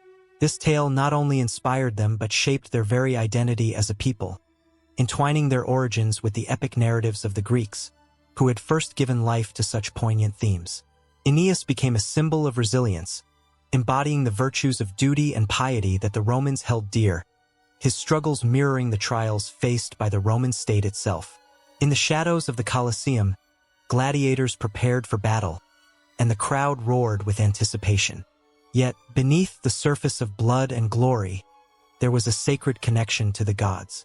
Romans believed that their victories in the arena were not merely the result of physical prowess but the favor of divine forces. They called upon Mars, the fierce god of war, hoping his strength would guide them in combat. Every clash of swords echoed ancient stories of gods and heroes, igniting the spirit of competition and the fear of dishonor. The thirst for glory became entwined with a fear of the wrath of the gods, creating a potent mix of emotion that pulsed through the city. The whispers of fate lingered in every corner of Roman life. They looked to the augurs, priests who interpreted the will of the gods through the flight of birds or the entrails of animals. The Romans believed their destinies were intertwined with the divine, and decisions were often made with trembling hands, hearts racing as they sought signs. The influence of Greek mythology was palpable in these practices. Just as the Greeks consulted their oracles, the Romans sought guidance from the heavens, threading their lives with the rich narratives of gods who governed fate. As the seasons changed, so did the stories. Festivals echoed with laughter and reverence, where the gods were celebrated in dramatic reenactments of their tales. The Saturnalia, a time of feasting and revelry, drew from the myths of Saturn, inviting all to partake in the joys of life, casting aside the weights of everyday struggles. In these moments of joy, the boundaries between the human and the divine blurred.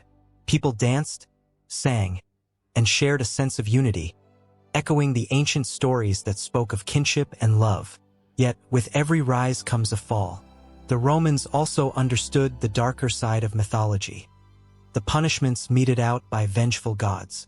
The tale of Niobe, whose pride led to tragedy, served as a stark reminder of the consequences of hubris. It was a warning as much as it was a story, cautioning the Romans to remain humble in the face of their gods.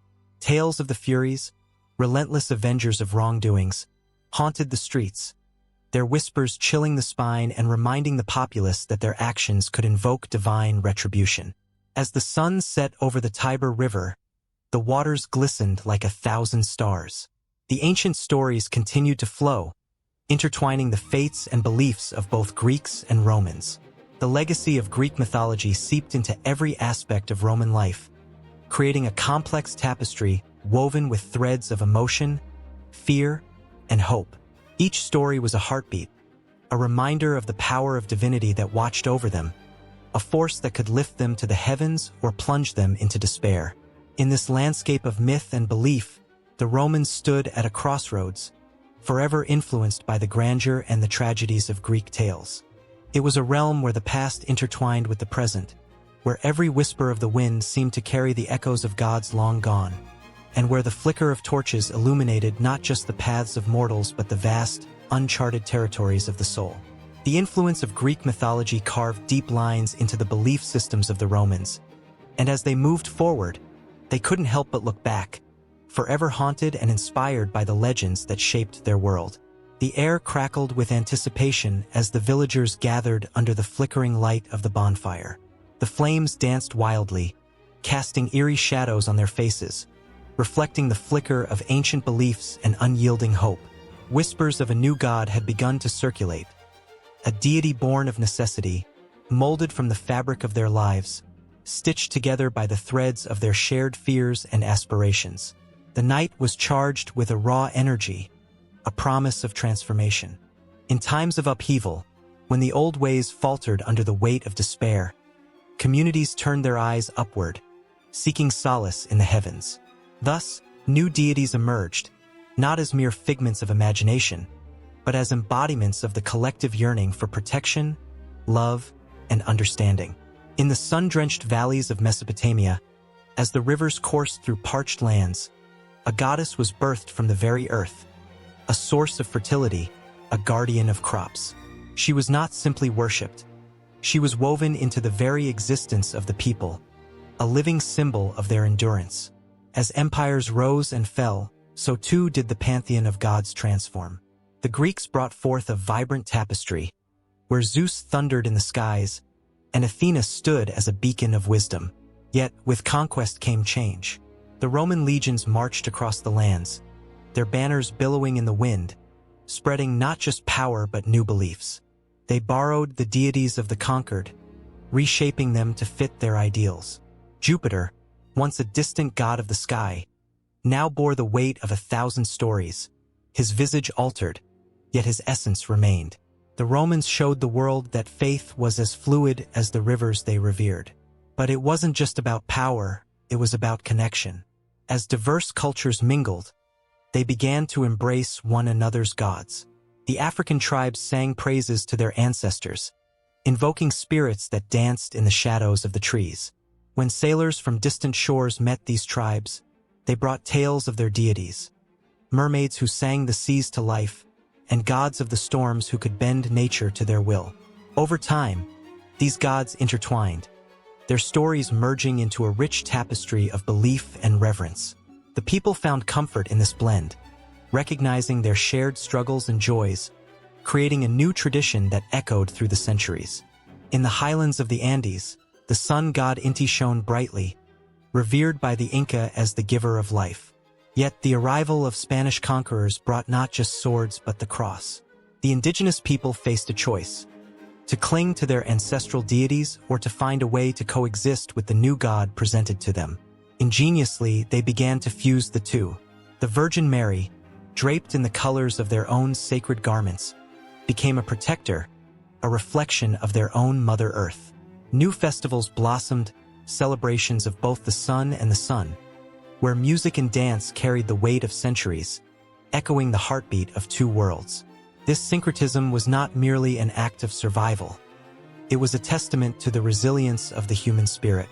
Among the streets of New Orleans, the echoes of African rhythms intertwined with the prayers of Catholic saints, giving birth to a new form of worship. Hoodoo and voodoo became a sanctuary for those seeking both healing and hope. Here, the spirits of the ancestors mingled with the holy, forming a sacred bond that transcended the earthly realm. As rituals unfolded, the air would thrum with prayers, where each chant was a thread connecting the past to the present, forming a tapestry rich with culture and emotion. In the bustling markets of the Ottoman Empire, where spices mingled with sounds of laughter, the vastness of beliefs could be felt in every corner.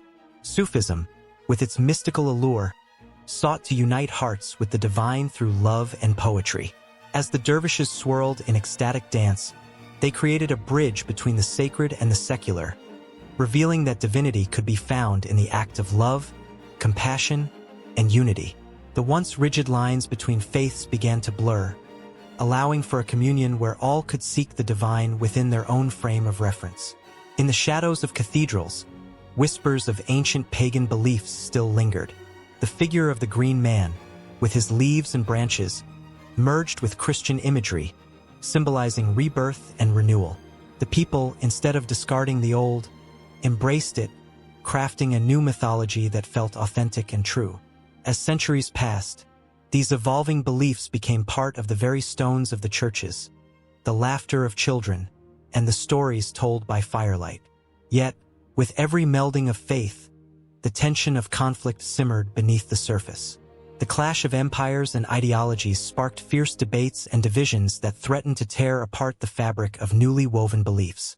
Inquisition and persecution cast dark shadows over the vibrant tapestry, but even in the face of adversity, the human spirit found ways to shine. The artists, poets, and dreamers refused to be silenced, infusing their creations with the essence of their multi-layered spirituality. As twilight fell, the villagers by the bonfire felt the weight of their ancestors' struggles and triumphs. They understood that their new deity was not only born of their own experiences but was also a culmination of countless stories that had endured through the ages. The flickering flames became a symbol of their faith, a reminder of the power of unity amid diversity. In that moment, beneath the stars that had witnessed centuries of belief, the new deity emerged, not just as a figure to be worshipped, but as a living embodiment of hope, resilience, and the unbreakable bond of humanity. And with that, the night deepened, weaving its own magic, leaving the villagers yearning for more, as they stepped back into the world beyond the firelight, ready to embrace whatever came next. In a bustling marketplace under the Roman sun, merchants shouted their wares as the scent of fresh bread mixed with the aroma of spices. The laughter of children mingled with the cries of salesmen, filling the air with vibrant life. Yet amidst this chaos, a man stood alone, his eyes focused on the horizon. Marcus Aurelius, the philosopher-emperor, often pondered the weight of existence and the invisible threads that connected every soul. The teachings of Stoicism, a philosophy that spoke of virtue, reason, and the acceptance of fate, rippled through his mind like the gentle waves lapping at the shores of the Tiber. Stoicism, born in the bustling streets of Athens, had found fertile ground in Rome. It wasn't merely a set of principles, it was a lifeline. As the empire expanded, so did the complexities of life, and the Stoics offered a framework to navigate the turbulent waters of emotions and desires. They taught that true freedom lay not in external circumstances but in mastering one's own mind. The whispers of Zeno and Seneca resonated in the dark corners of Roman minds, teaching that tranquility comes from within, sparking a revolution not just in individual hearts but in the collective consciousness. Every evening, under the dim glow of oil lamps, groups of men and women gathered to discuss these teachings. They shared stories of loss and triumph, of the divine order of the universe, and how every misfortune was but a stepping stone toward wisdom. There was power in these gatherings, a raw energy that infused their spirits with hope. Yet beneath this camaraderie lay a tension. How would the traditional Roman gods respond to such a radical shift in thought? Would the old ways of worship be overshadowed by the philosophical embrace of Stoicism? As the moon rose high, casting silver shadows across the cobblestones, a debate ignited. A young man named Lucius stood, his voice trembling with passion. The gods are capricious. They demand offerings, yet what do they offer us in return? Do they care for our struggles? Or is it our duty to rise above them? Gasps filled the air as eyes turned toward him. Old men frowned, shaking their heads at such blasphemy, while younger souls leaned in closer, captivated by his fervor. The seeds of doubt had been sown, and with them, the rich tapestry of Roman religious thought began to fray. Across the city, in marble temples adorned with golden statues, priests performed rituals with zeal. They called upon Jupiter, Venus, and Mars, asking for favor and protection. Yet, as Stoicism seeped into the veins of society, the tension grew palpable. The Stoics didn't reject the gods outright. Rather, they sought to redefine the relationship. To them, the divine was not a distant figure to be appeased, but a living force that resided within nature and the rational mind. This perception ignited a spark, leading to philosophical debates that echoed through the hallowed halls of power. In the Senate, where decisions about war and peace were made, the Stoic philosophy began to influence political thought. Senators who once relied solely on omens now considered the Stoic ideals of justice, duty, and virtue. Cicero, a master of rhetoric, carefully wove Stoic principles into his speeches, elevating the discourse and urging his peers to think beyond the fleeting whims of the gods. The battle between old and new echoed in the stone chambers, each faction vying for the soul of Rome itself. Night turned to day, yet the conflict simmered on. A gathering of the elite was held in a grand villa overlooking the hills. The air was thick with tension as Marcus Aurelius, now a central figure in this philosophical storm, delivered a speech that would be remembered through the ages. His words, laced with the wisdom of the Stoics, resonated deeply, stirring the hearts of those present. He spoke of the natural order of accepting what cannot be changed, and how true gods were not in statues but in the very essence of virtue. As he concluded, a silence fell over the room.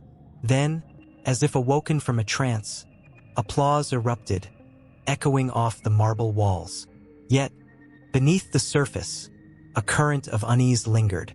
Many feared that as Stoicism spread, the sacred rituals and traditions that had defined their lives for centuries might fade into obscurity.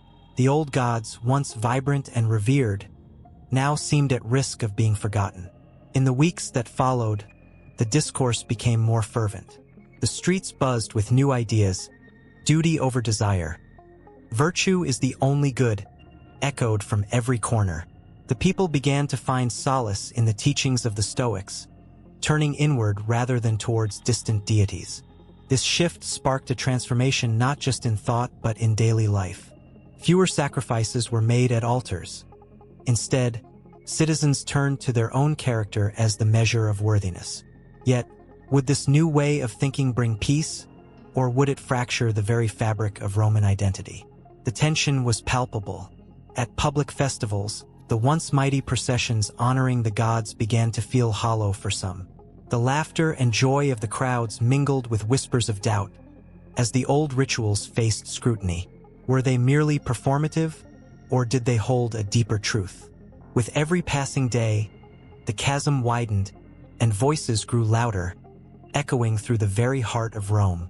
The discussions reached a fever pitch when a devastating plague struck the city, a tragedy that sent shockwaves through the populace. In their desperation, many turned back to the gods they had once adored, seeking solace in prayers and rituals. Yet the Stoics, emboldened by their teachings, urged the people to find strength within themselves. The challenge was immense. Could they hold onto their philosophical ideals in the face of such suffering? As fear gripped the city, the battle between faith in the gods and faith in the self became a vivid tableau of human existence. In the shadow of the Colosseum, voices clashed and merged, creating a tapestry of belief that danced through the streets of Rome. The impact of Stoicism on religious thought was undeniable, igniting hearts and minds, challenging long-held beliefs, and pushing the very boundaries of spiritual understanding. The citizens faced a choice. Would they cling to the familiar or courageously embrace the unknown paths of reason and virtue? As the sun set on the horizon, painting the sky in hues of gold and crimson, the unfolding drama was far from over. It was a moment suspended in time, where the echoes of the past intertwined with the promise of the future, holding Rome in a delicate balance that would determine its destiny. Would the Stoics find a place beside the gods, or would they redefine divinity itself? The answers loomed just beyond the dimly lit streets, waiting to be unveiled in the next chapter of this eternal struggle. In the flickering shadows of a Roman night, whispers of ancient secrets danced through the air, wrapping around the city like a cloak of intrigue. A solitary figure, cloaked and hooded, slipped through the crowded streets, heart pounding in rhythm with the distant drums of a midnight ceremony. The moon cast a silver sheen over the cobblestones, illuminating the path to a hidden sanctuary where the uninitiated dared not tread. There, in the intimate embrace of darkness, lay the promise of rebirth and enlightenment, an escape from the tangled web of daily life in a city that never slept. These were the mystery religions, pulsating with life and emotion, offering something that traditional Roman beliefs could not: a sense of belonging, communion, and an intimate connection with the divine. As the figure approached the entrance, A soft chant filled the air, resonating like a heartbeat echoing through the ages. The scent of incense spiraled upward, mingling with the palpable tension of anticipation. Here, the sacred was not merely a concept. It was a visceral experience, a promise that life extended beyond the physical world. In the flickering light of the sacred fire, a priestess adorned in flowing white garments moved gracefully, her presence commanding attention. She was a conduit between the gods and the gathered souls, her voice weaving through the crowd like a silken thread. Each word she spoke was charged with meaning, resonating deeply within those who listened. The followers, drawn from all walks of life, wealthy senators, weary laborers, and curious youth, sat entranced, their hearts and minds open, eager to grasp the mysteries that lay ahead. The cult of Mithras, one of the most enigmatic of these religions, captured the imagination of many. In the subterranean temples where they worshipped, initiates would reenact the legendary slaying of the bull, a symbolic act representing the triumph of life over death. As the participants emerged from the depths of the initiation rites, they felt a profound transformation. They believed they were reborn, now part of a select few who had touched the divine, their spirits ignited with purpose and belonging. In a city marked by its grand structures and sprawling power, the intimacy of such experiences provided a stark contrast, a refuge from the loneliness that often crept into the hearts of its citizens. Yet, it was not just the rites and the divine encounters that enthralled the Roman populace. The promise of salvation spoke to their innermost fears and desires. The cults offered answers to the questions that plagued the minds of many. What lay beyond death? Was there a way to find peace in a world rife with chaos? In a society built on status and power, these mystery religions were a breath of fresh air, a chance to shed the burdens of reputation and embrace a more profound truth. The followers of Cybele, the Great Mother, reveled in ecstatic rites that broke through the barriers of everyday life. The beat of drums resonated like thunder, and the clashing of cymbals mimicked the chaos of existence itself. As they danced, lost in a frenzy of joy and pain, the boundaries of the self began to dissolve. They believed they were part of something larger, something cosmic, a divine cycle of life and death that promised transformation. The raw emotion of the experience sent tremors through their very beings, igniting a fire that would not easily be extinguished. The pull of these mystery religions was irresistible, as they provided a safe haven in a world filled with uncertainty. Shrouded in secrecy, they became beacons of hope, tempting the restless souls who wandered the streets of Rome. The allure of hidden knowledge, the thrill of initiation into sacred truths, became a siren call, drawing in both the pious and the curious, the powerful and the powerless. In the corners of the city, the fervor of the worshippers clashed with the skepticism of the elite. The Senate looked down upon these practices, dismissing them as mere superstition. Yet, the fervent zeal of the initiates was contagious, spreading like wildfire among those yearning for deeper connections. As the mystery religions flourished, the tension between old beliefs and new movements grew palpable, igniting debates and discussions throughout the marble halls of power. Underneath the grand arches of Roman architecture, a battle raged, one that was not merely about the gods and the heavens, but about the very essence of what it meant to be human. It was about the quest for understanding in a world that offered little comfort. The mystery religions offered not only answers but also the chance to feel deeply, to connect with others in a way that transcended the mundane. The figure in the hooded cloak, now fully entangled in the rituals of the night, felt the weight of anticipation in the air. As the priestess raised her arms, a wave of energy surged through the crowd, an unbreakable bond forged in shared belief and experience. Each heartbeat, each whispered prayer, echoed the struggles and triumphs of countless souls who had sought the same truths throughout the ages. In that moment, the past and future collided, and the air crackled with possibility. The mystery religions had not only captured the hearts of the people, they had woven themselves into the very fabric of Roman life, igniting a revolution of thought and belief. The promise of resurrection, redemption, and unity would ripple through the centuries, leaving an indelible mark on the spiritual landscape. As the flames flickered and the chants rose to a fever pitch, the city pulsed with a hidden energy, a magnetic force drawing the lost and the seeking into its embrace. The night grew darker, but the light within the inner sanctum burned brighter, illuminating the faces of those who dared to unlock the mysteries of their existence. The ancient gods listened, their whispers merging with the fervor of the crowd, igniting a fire that could never be fully quenched.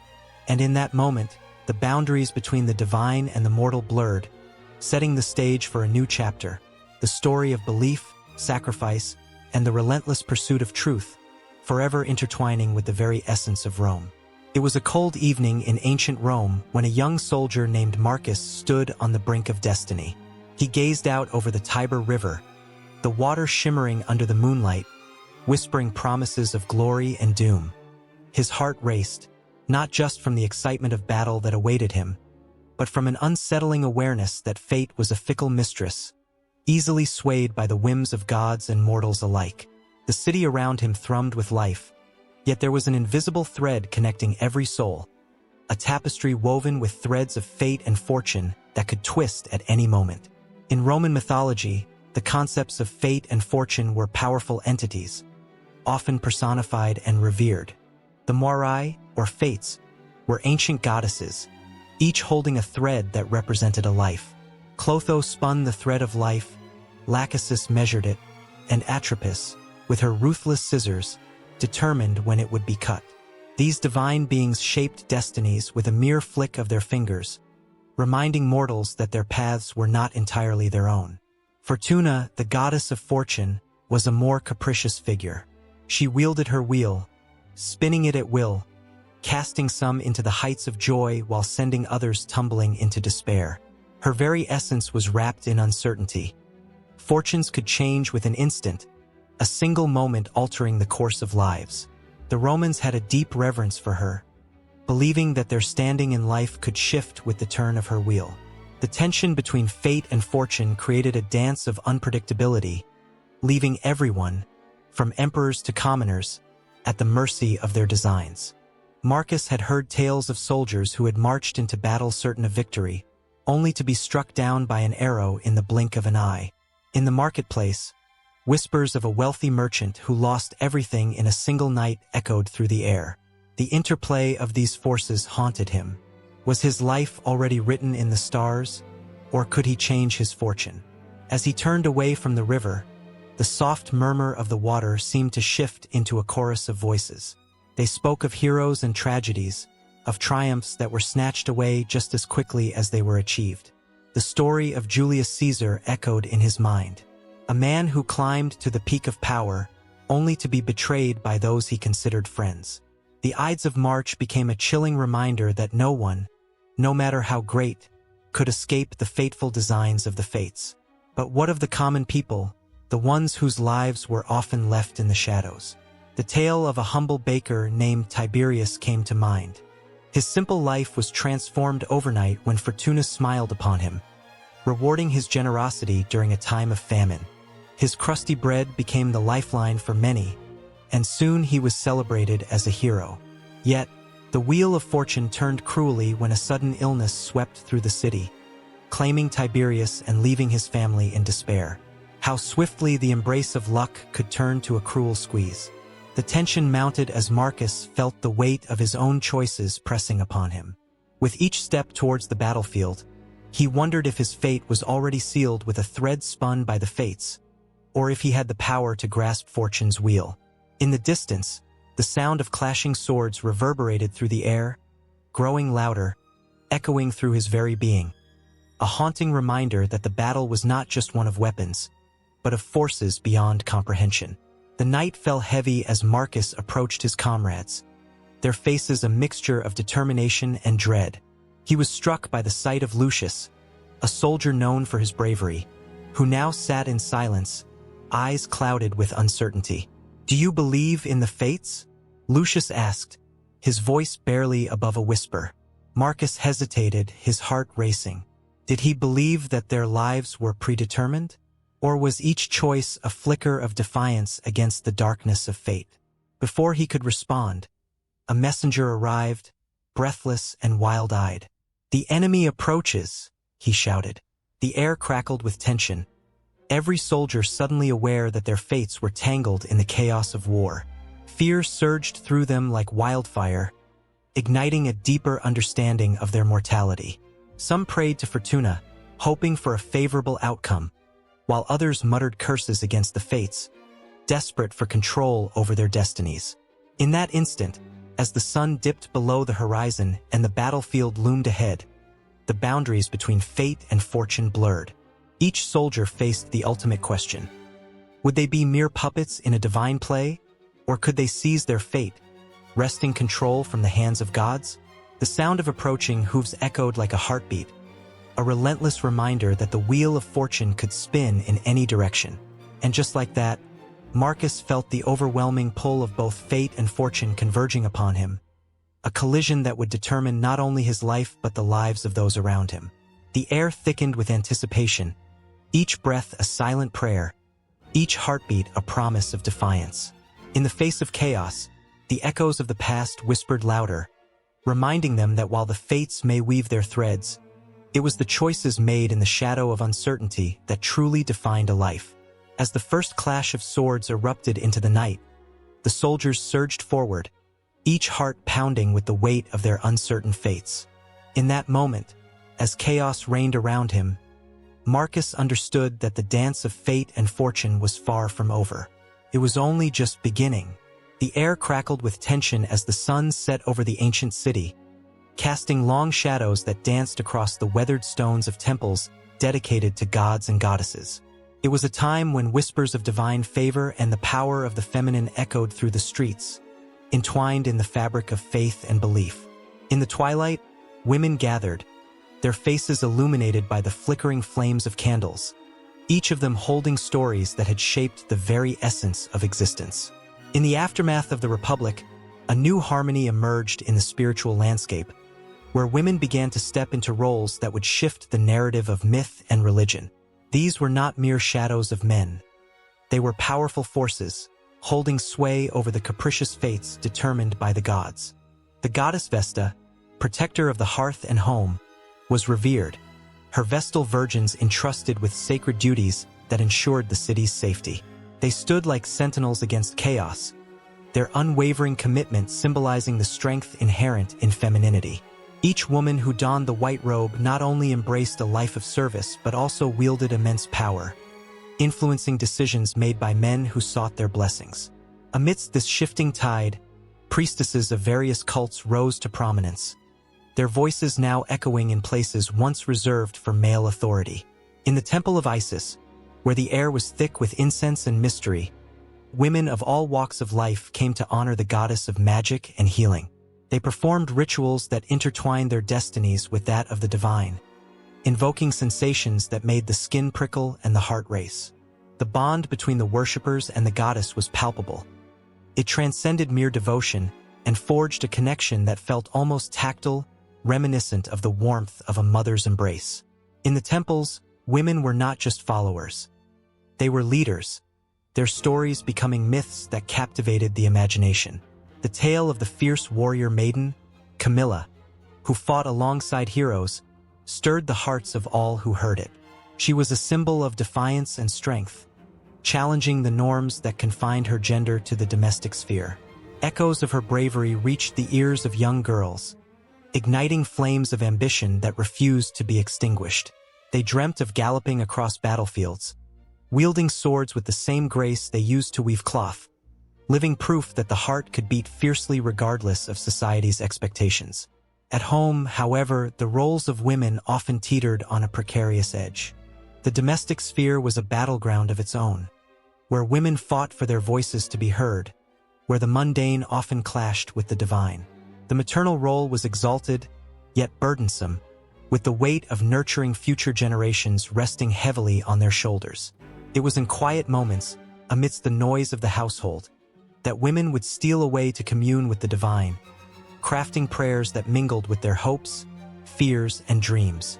These moments of solitude became sacred rituals, transforming the mundane into the extraordinary, as they sought guidance and strength from the gods. The connection between women and the divine was not always straightforward. as the myths surrounding goddesses often mirrored the complexities of their mortal counterparts. The story of Venus, goddess of love and beauty, revealed the duality of desire and destruction. Her enchanting beauty could ignite passion, yet it also bred jealousy and conflict. Women found empathy in her tale, recognizing the struggle of balancing love and autonomy, yearning for affection while seeking their own identities. In the shadows of the temples, hushed discussions of Venus's trials resonated deeply, sparking debates about the nature of womanhood and the expectations placed upon them. As time passed, the mythic narratives began to intertwine with the realities of women's lives. The emergence of new religious practices reflected a yearning for female empowerment. The cults of Demeter and Persephone highlighted the resilience of women, celebrating their cyclical nature. Their ability to endure loss and emerge transformed. Persephone's descent into the underworld became a metaphor for the hardships faced in life, while her return heralded renewal and hope, a powerful reminder that from darkness can spring forth light. Yet, this reimagining of roles and narratives did not come without resistance. The echoes of tradition clashed with the cries for change, leading to moments of upheaval that reverberated through society. The tension was palpable, swirling like a storm cloud, casting doubt on the newfound power of women. But in the midst of these struggles, their spirits soared. Women began to organize, forming communities that centered on shared faith and solidarity, creating safe spaces where they could nurture each other's aspirations.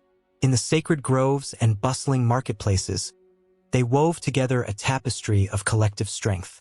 The gatherings became vibrant celebrations of femininity, where laughter and tears intertwined, where stories were shared like whispered secrets.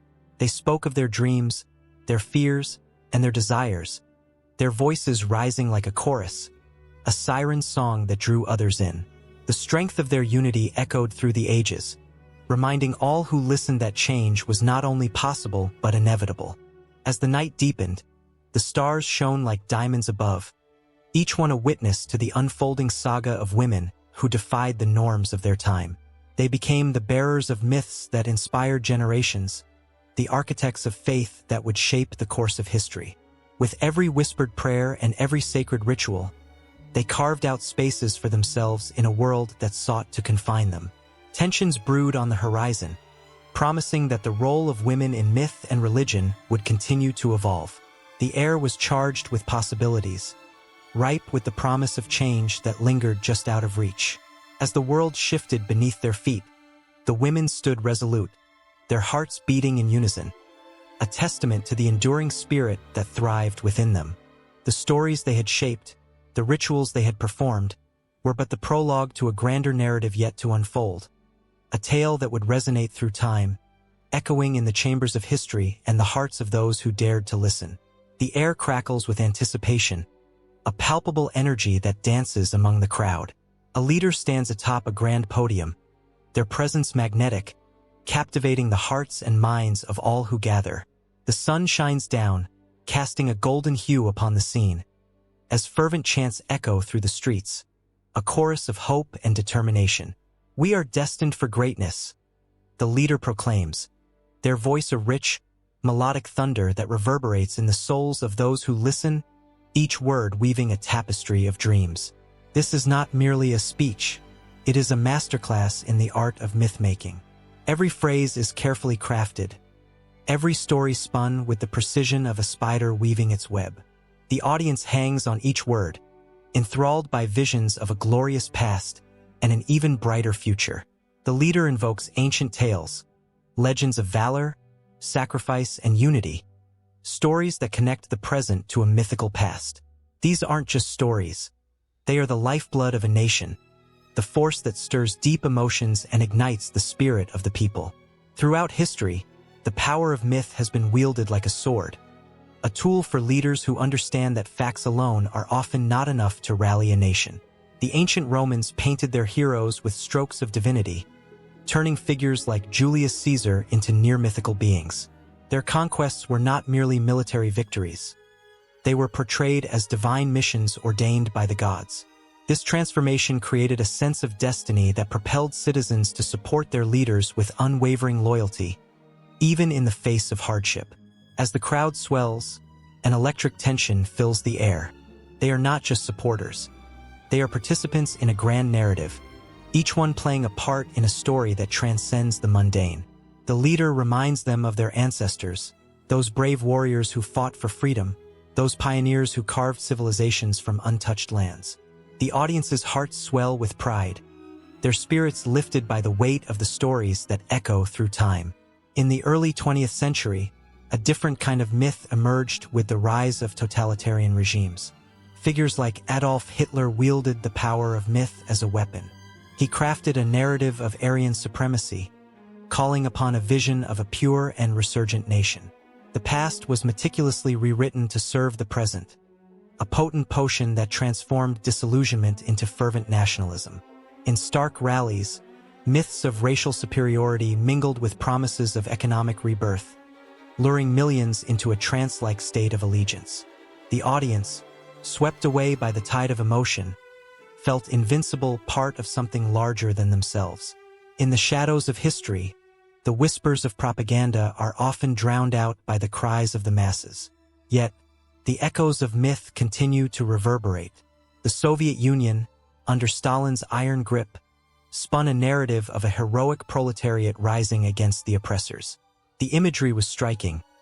Workers uniting, triumphing over the bourgeoisie, and building a new world. The myth of collective strength was palpable, and even the coldest winters could not freeze the warmth of the stories that bound the people together. But myths can be double-edged swords. The same stories that ignite passion can also blind reason. In the fervor of revolution, the lines between truth and fiction blur. People become soldiers of a myth, willing to sacrifice everything for a narrative that may not reflect reality. The tragic irony is that the very stories that inspire greatness can also lead to unimaginable suffering. Consider the rise of nationalism in the 21st century, where leaders once again harness the potency of myth. With the internet as a stage, their narratives reach billions, weaving together threads of history, culture, and identity. The promise of a return to greatness, of reclaiming lost glory, resonates deeply in the hearts of many. Social media becomes a canvas for these myths, where images of past triumphs paint a picture of what could be. A seductive vision that draws people in, leaving them craving more. In the throes of a global crisis, leaders craft and recraft their myths, adapting them to fit the times. They become storytellers, using the art of myth to offer solace and strength. But with every tale spun, a question lingers in the air. What truths are sacrificed at the altar of these narratives? How many lives are altered by the seductive power of myth? As the leader finishes their speech, the crowd erupts into applause, a wave of sound that washes over them like a warm embrace. Tears glisten in eyes, hearts thump with shared purpose, and the promise of a brighter tomorrow seems almost tangible. They are ready to march into the unknown, to face whatever challenges lie ahead, buoyed by the stories that bind them together. The tension of the moment hangs thick in the air, a mix of hope and unease. As they disperse, the echoes of the leader's words linger, weaving into the fabric of their lives. Each person carries a fragment of the myth, a piece of the larger narrative that defines their identity.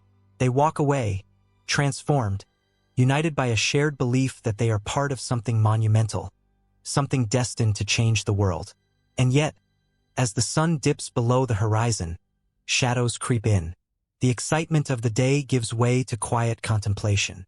The power of myth may uplift, but it can also imprison. As they retreat into their homes, the weight of their stories settles on their shoulders, a reminder that the line between truth and myth is often a fragile one. What lies ahead is uncertain, and the stories they carry may either lead them to a glorious future or plunge them into darkness. The stage is set, the players are in motion, but what will the next act reveal? The story is far from over. The narrative continues to unfold, and the myths will evolve, taking new forms as each chapter turns. In every gaze, every whispered hope, lies the promise of a new beginning, a beginning that will be shaped by the very myths that bind them together. In a quiet room, dimly lit by flickering oil lamps, a group of weary faces huddled together. They whispered fervently, their voices barely rising above the crackling flames. Outside, the streets of Jerusalem buzzed with the chatter of merchants and the laughter of children. Yet inside, the air was thick with tension and hope.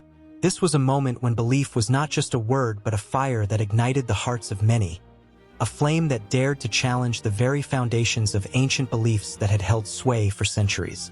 As the sun set on the horizon, shadows danced across the walls, echoing the stories of old gods and goddesses, tales steeped in myth and legend. Rome, the mighty empire, had long held its grip on the minds and spirits of the people. Jupiter hurled his thunderbolts, while Venus whispered sweet promises of love and beauty. Yet, in this small, dim room, an idea was taking root, an idea that would reverberate through the ages with a power unlike anything the world had ever seen. The figure at the center of the gathering was a man whose name would one day be revered and reviled. Jesus of Nazareth, a simple carpenter turned preacher, spoke with a passion that sent shivers down spines.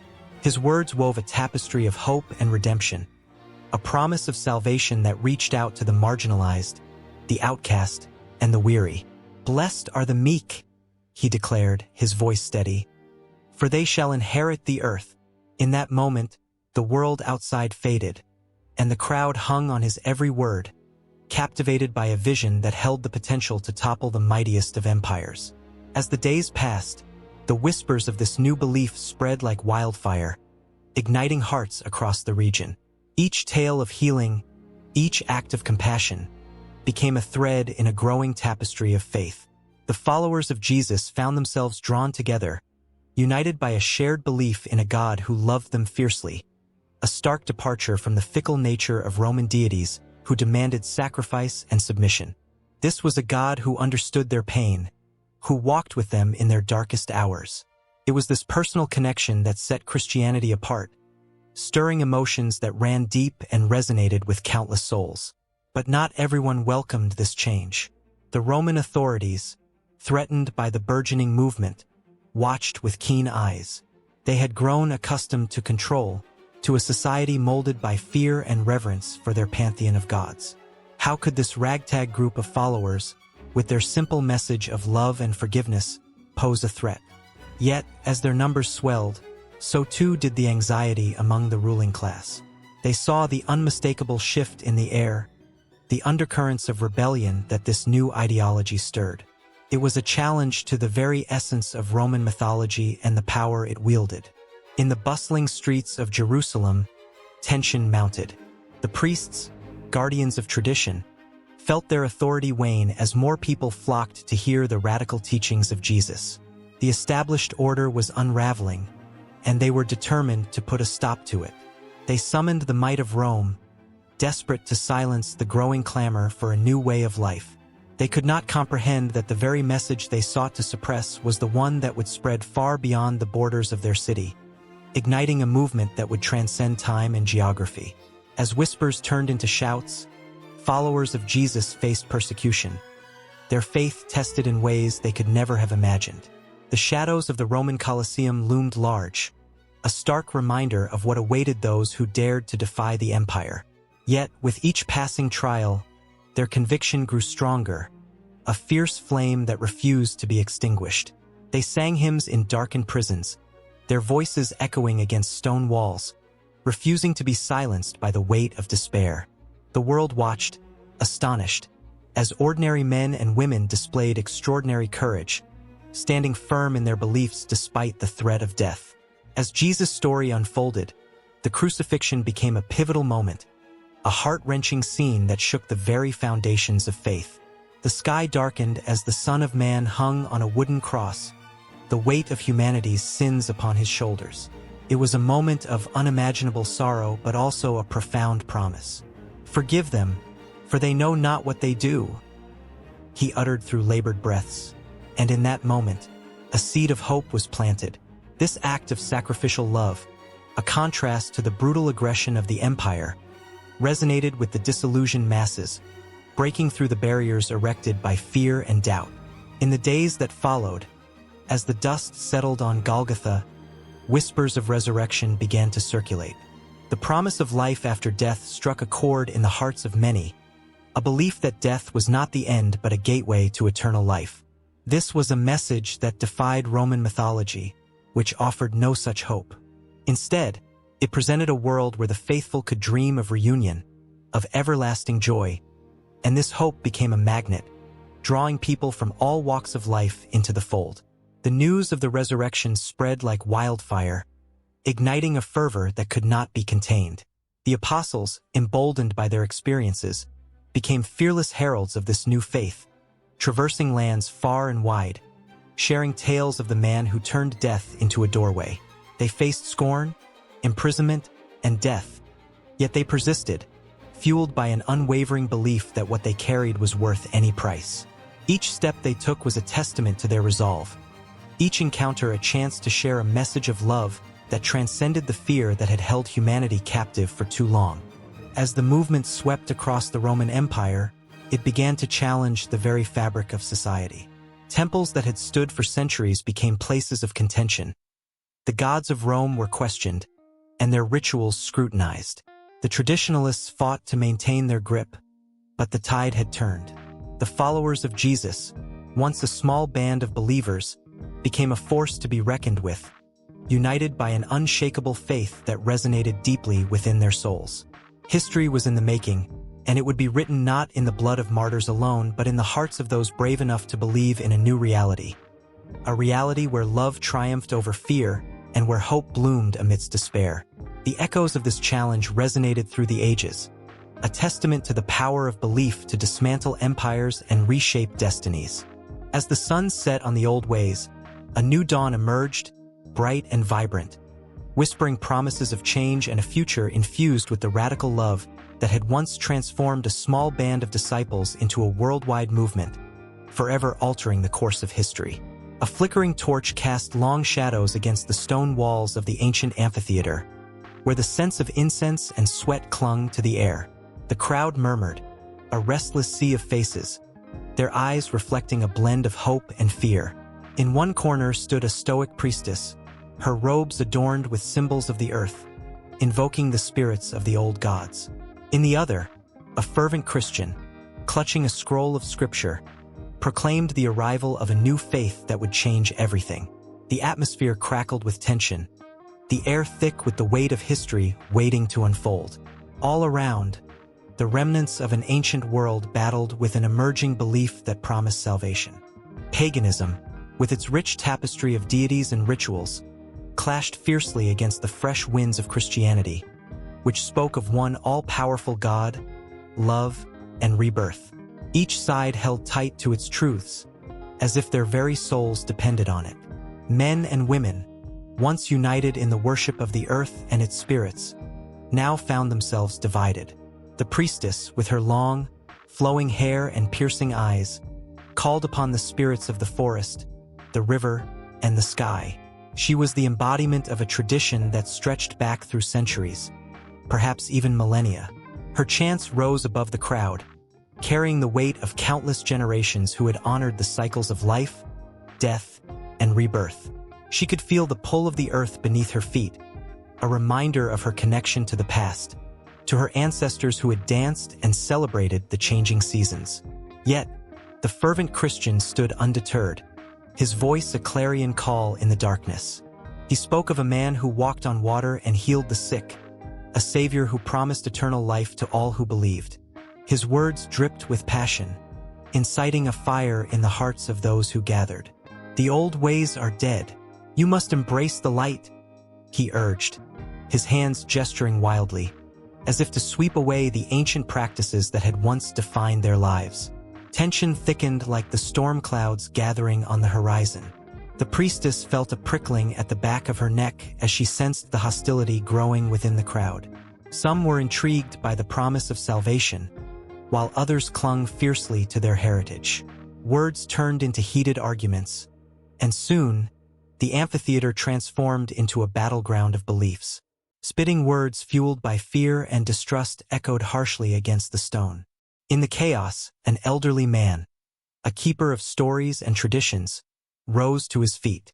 His voice, though cracked with age, resonated with authority. To abandon the old ways is to forget who we are. We are the children of the earth. Our gods are not to be cast aside. The crowd quieted for a moment, as if struck by a sudden realization. But that moment of reflection was fleeting. The call of the new faith was strong, and hope mingled with desperation. Both sides battled not just for followers but for the very essence of identity. The pagan rituals celebrated life as a cycle, embracing every shadow and light, while Christianity promised a new horizon, a break from the past that was both comforting and terrifying.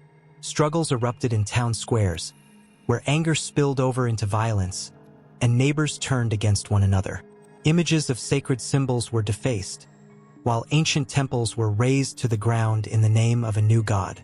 The priestess watched as her world crumbled. The very earth she had revered was being torn up, replaced by crosses and churches. A chasm widened between the old and the new, filled with the screams and cries of the faithful on both sides. Each heartache and loss only fueled the fire that raged within. Yet, in the depths of her despair, a flicker of determination ignited. She would not simply fade away. She would fight for her beliefs, for her people, for the land that had nurtured them all. Night after night, the clashes continued. The cries of the wounded filled the air, and the echoes of lost traditions haunted the streets. Some chose to convert, swayed by the lure of salvation, while others remained steadfast, clinging to the stories that had cradled their lives. Families split, friendships severed. As the schism deepened, each side convinced that they held the only truth. In the midst of this turmoil, secret gatherings emerged. In the shadows of the moonlight, the old priestess met with those who still believed in the old ways. They lit candles and whispered prayers, reclaiming the sacred rituals that had defined their existence. The flickering flames reflected the hope that still burned within them. They shared stories, invoking the power of their ancestors, reminding each other of the beauty of the earth and the spirits that thrived within it. But as the conflict escalated, the stakes grew higher. Rumors spread like wildfire. Tales of persecution and martyrdom stoked the fires of fear. The Christian leaders, fueled by a mission to erase the old beliefs, rallied their followers, urging them to take up arms against the pagans. The clash of ideologies was now a clash of swords, and the streets echoed with the sounds of battle. As dawn broke, a once peaceful village became a battleground, the air thick with smoke and fear. The priestess stood at the forefront, tears streaming down her face as she watched her people fight, not just for survival, but for their existence.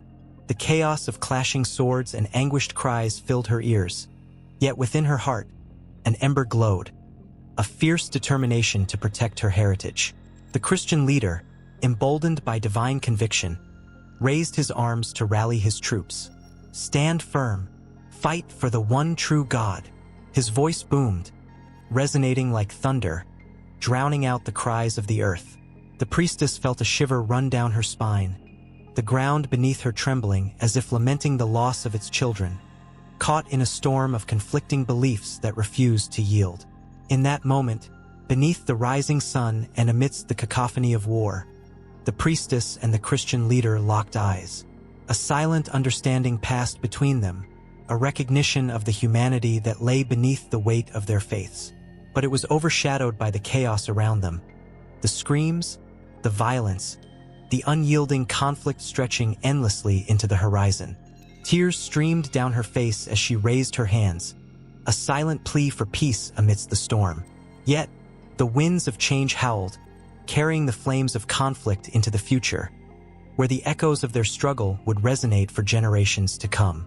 In the dim light of a flickering candle, a young boy sat huddled in a corner of his village, barely old enough to understand the words spilling from the lips of the elders.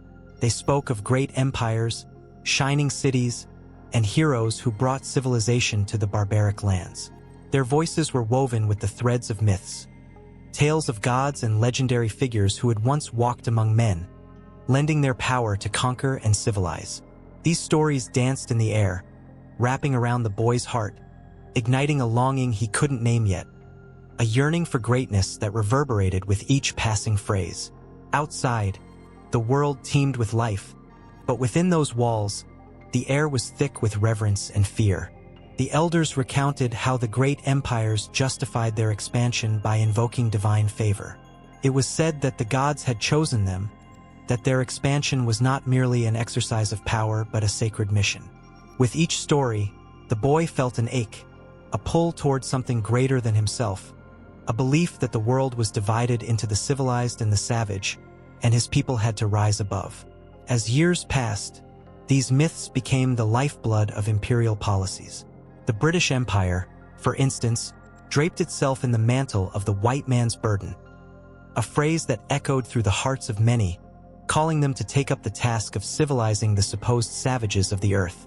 It was as if an invisible hand guided their actions, telling them that their conquests were not mere acts of greed but noble endeavors.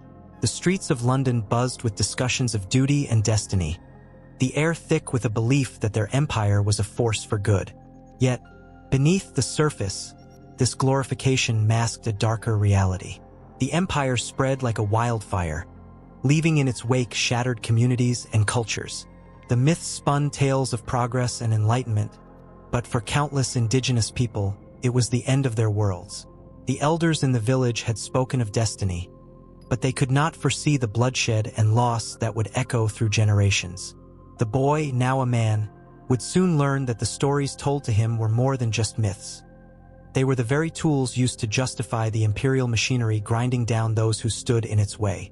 In the heart of Africa, the stories twisted and contorted into something sinister. Colonial powers painted themselves as saviors, claiming to rescue the continent from darkness. But the truth was that their arrival was marked by violence and exploitation.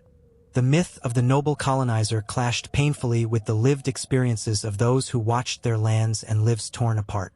Yet, the image persisted, upheld by artists, writers, and politicians who carved out a narrative so compelling that it became hard to disentangle from reality. The man who had once been that boy felt a storm brewing within him as he listened to the stories of his ancestors, their voices rising like a chorus of ghosts. The myths that justified the empire's actions were deeply embedded in the psyche of society, chaining the hearts of many to a sense of superiority. "We are bringing progress," they said, even as they stripped the land of its dignity. Across the oceans, the United States spun its own set of yarns. The manifest destiny idea captured the imaginations of many, suggesting that it was the nation's divine right to expand westward. The mountains and rivers became symbols of purity and promise, while the Native Americans were depicted as obstacles to be overcome. "They do not know what is good for them," voices claimed, as settlers marched with dreams of a bright future, their feet trampling over the dreams of those who had lived there for millennia. The tension mounted as the man began to see the patterns weaving through history. Myths were created and nurtured, feeding a belief system that justified the deepest injustices. The heroic conqueror became an archetype, while the conquered were relegated to shadows, their stories erased or twisted into mere footnotes. It was a sickening cycle, yet it was one that many found comfort in, a story that provided an easy way to make sense of the brutal reality of imperial rule. A chill swept across the room as the man's heart thundered in his chest. He felt a connection with those who had come before him, the weight of their stories pressing down like a heavy cloak. The myths that once inspired him as a boy now seemed like chains binding him to a legacy of violence and loss. The elders had spoken of greatness, of shining cities and divine favor, but where was the greatness in death and despair?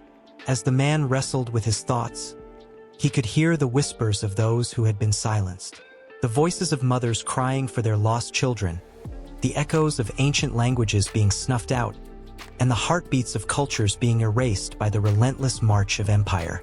The candle flickered, casting shadows on the walls, and those shadows seemed to dance with the agony of those who had suffered.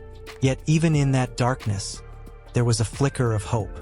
He realized that the myths, while destructive, were also powerful. They had the capacity to unite people, to inspire them toward a vision of a shared future. But that same power could be wielded to unravel the fabric of injustice, to reclaim the narratives that had been stolen. The man stood up, feeling a fire ignite within him, a resolve to tell the stories of those who had been erased, to challenge the myths that had justified so much suffering.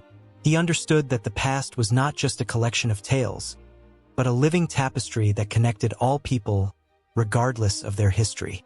The flickering candle began to sputter as he prepared to leave. The world outside awaited him, a cacophony of voices clamoring for justice. He stepped into the night, the weight of history resting on his shoulders, but with each step, he felt the flicker of change surging through him. The myths, both old and new, were waiting to be rewritten, and he was ready to wield the pen. In the bustling streets of Rome, echoes of laughter and spirited debates filled the air as citizens crowded the forum, their voices a symphony of passions and ambitions. Amidst this vibrant chaos, ancient stories from a forgotten world whispered through the crowded spaces, weaving a rich tapestry of emotions that stirred the souls of all who listened. As day turned to dusk, the flicker of torches illuminated the faces of those gathered, their expressions shifting from curiosity to awe as the tales of gods and heroes came alive, filling them with both wonder and dread. In this moment, a young orator named Gaius stood before the crowd, his voice trembling with urgency and excitement. He spoke of Aeneas, the Trojan hero whose journey was fraught with trials and divine interventions, and how the fates of mortals and gods intertwined in a dance as old as time itself. Each word was a brushstroke, painting vivid images of valor and despair. The audience was captivated, their imaginations ignited. They were transported to the shores of ancient Troy, feeling the crash of waves and the weight of destiny.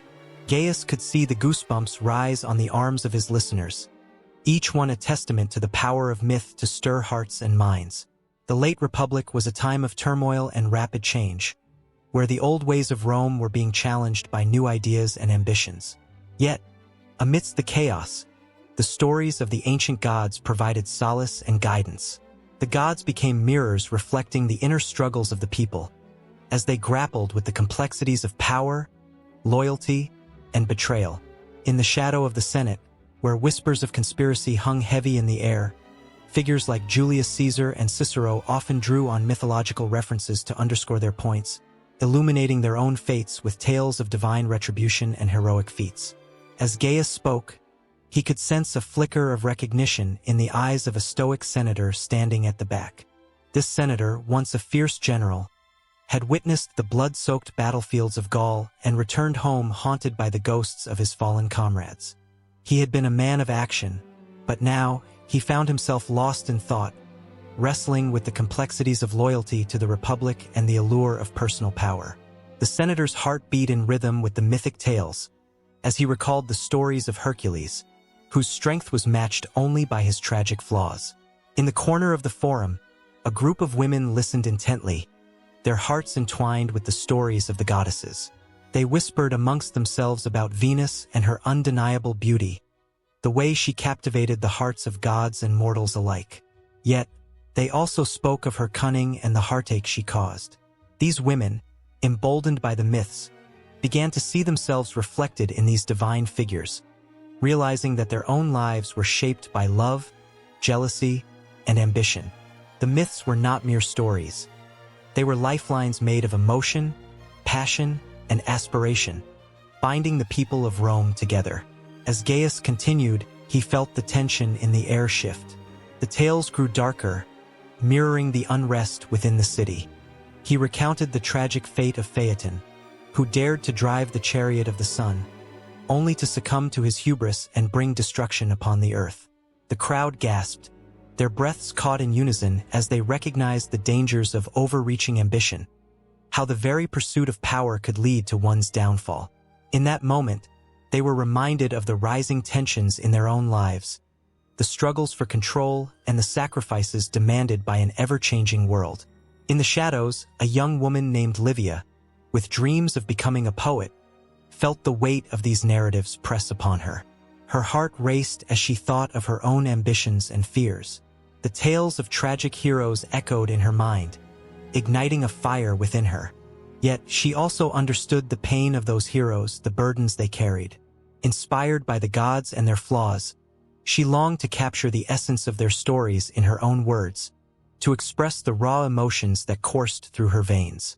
The myths resonated deeply, urging her to challenge the conventions of her time, to rise above the expectations placed upon her.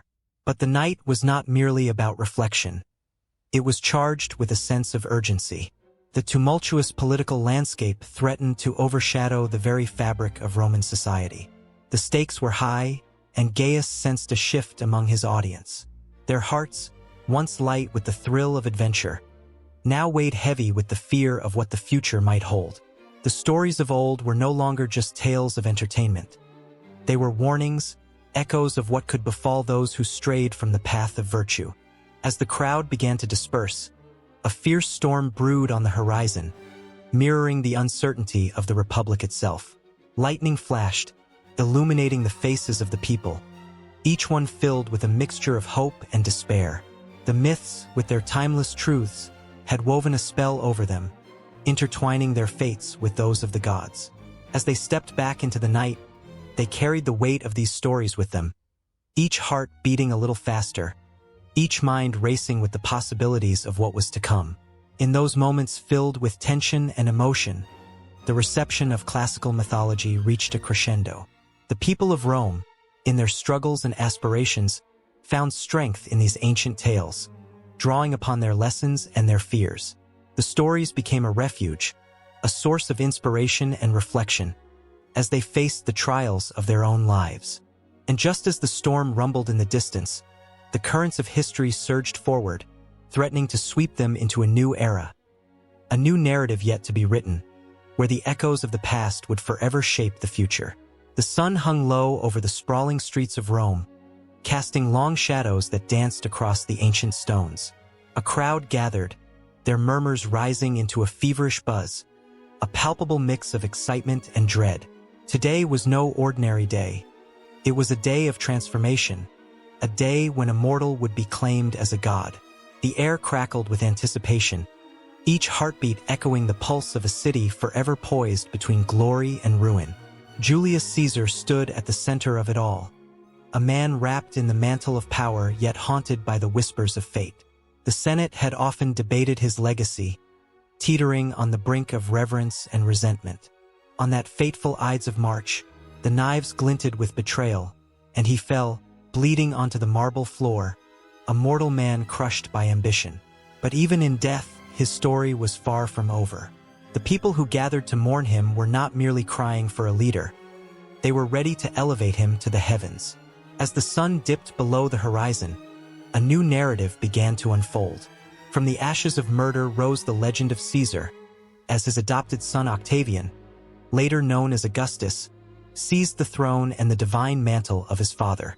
The Senate, initially reluctant, found themselves captivated by the idea of deification. They gilded his image, carving his likeness into the very fabric of Roman society. Temples sprang forth, and the title Divus Julius echoed through the forums, a claim that stirred the hearts of the people. Augustus, with calculated grace, embraced the divine lineage, marrying himself to the gods and securing his place among them. The power of deification was intoxicating. It shrouded the emperor in an aura of unassailable authority. As Augustus solidified his reign, he meticulously crafted a cult of personality. Statues adorned the city, not just as reminders of his rule, but as vessels of worship. The citizens of Rome, seeking something to cling to amid the chaos of politics, flocked to these images, whispering prayers to their new god. Augustus constructed the facade of a benevolent protector, all while manipulating the very essence of power. His reign became a tapestry woven with divine threads, each victory and festival a celebration of his otherworldly status. But power is a fickle mistress, and with the rise of Tiberius, the shadows grew long. The son of Augustus was no mere mortal. He was a man burdened by legacy and the weight of his divine lineage. Tiberius struggled under the watchful gaze of the Roman populace, who had been conditioned to expect a god on the throne. The whispers of dissent echoed through the Senate, the same halls where his father had once basked in adoration. Yet Tiberius, cloaked in isolation, surrounded himself with fear and suspicion, and the air thickened with the scent of unease. This was no heroic god. This was a man wrestling with his own demons, struggling to maintain the illusion. Caligula burst onto the scene, a comet blazing through the Roman sky. He was fervent, passionate, and dangerously unpredictable. The tale of Caligula's deification spiraled into a frenzy as he declared himself a god, demanding worship that bordered on madness. His reign, initially marked by hope and exuberance, twisted into a grotesque spectacle of excess and cruelty. The people of Rome, who once gazed at him with admiration, now recoiled in horror. Yet even as his reign crumbled into chaos, the seeds of deification were sowed, rooted deep in the soil of madness. It was a chilling reminder that the divine can manifest in the most terrifying of forms. Claudia, a shadow cast from the brilliance of his predecessors, emerged next. He was not born to greatness. He stumbled into it by chance and blood. Yet, in the face of ridicule, he transformed into a figure worthy of veneration. The Senate, desperate for stability, began to craft a narrative around him, creating a facade of divinity that cloaked their fears. The deification process became a desperate attempt to salvage the tarnished legacy of Rome, clutching at the threads of reverence even as the empire teetered on the brink of collapse. Nero came to power under a shroud of prophecy and chaos. The youth, brimming with potential, was soon consumed by the very ambition that had set him aflame. He painted his desires across the canvas of the empire, strumming the strings of the lyre while Rome burned in the backdrop. His ultimate act of self-deification came during a time of despair, when public sentiment surged and the flames of rebellion danced ominously on the horizon. He sought the divine to cloak his failings, his madness becoming a tragic play for the god's favor, a grotesque theater where the line between man and deity blurred into a haunting display. The transition from the Julio-Claudian dynasty into the Flavian dynasty ushered in a new chapter, one marked by the struggle for legitimacy and the intricate dance of power. Vespasian, a man of the people, sought to ground the idea of divinity in pragmatic leadership. He rose from the ashes of a decaying empire, redefining what it meant to be a god in the eyes of his subjects. Yet, even as he established a new order, echoes of past emperors haunted him, their divine claims lingering like specters at the edges of his reign. Domitian, his son, took the throne and wore the mantle of divinity like a shroud. Under his reign, the idea of the divine emperor reached a fever pitch. Statues of him adorned every corner of Rome, proclaiming his godhood to all who walked the streets. Yet there was a chilling duality to this narrative.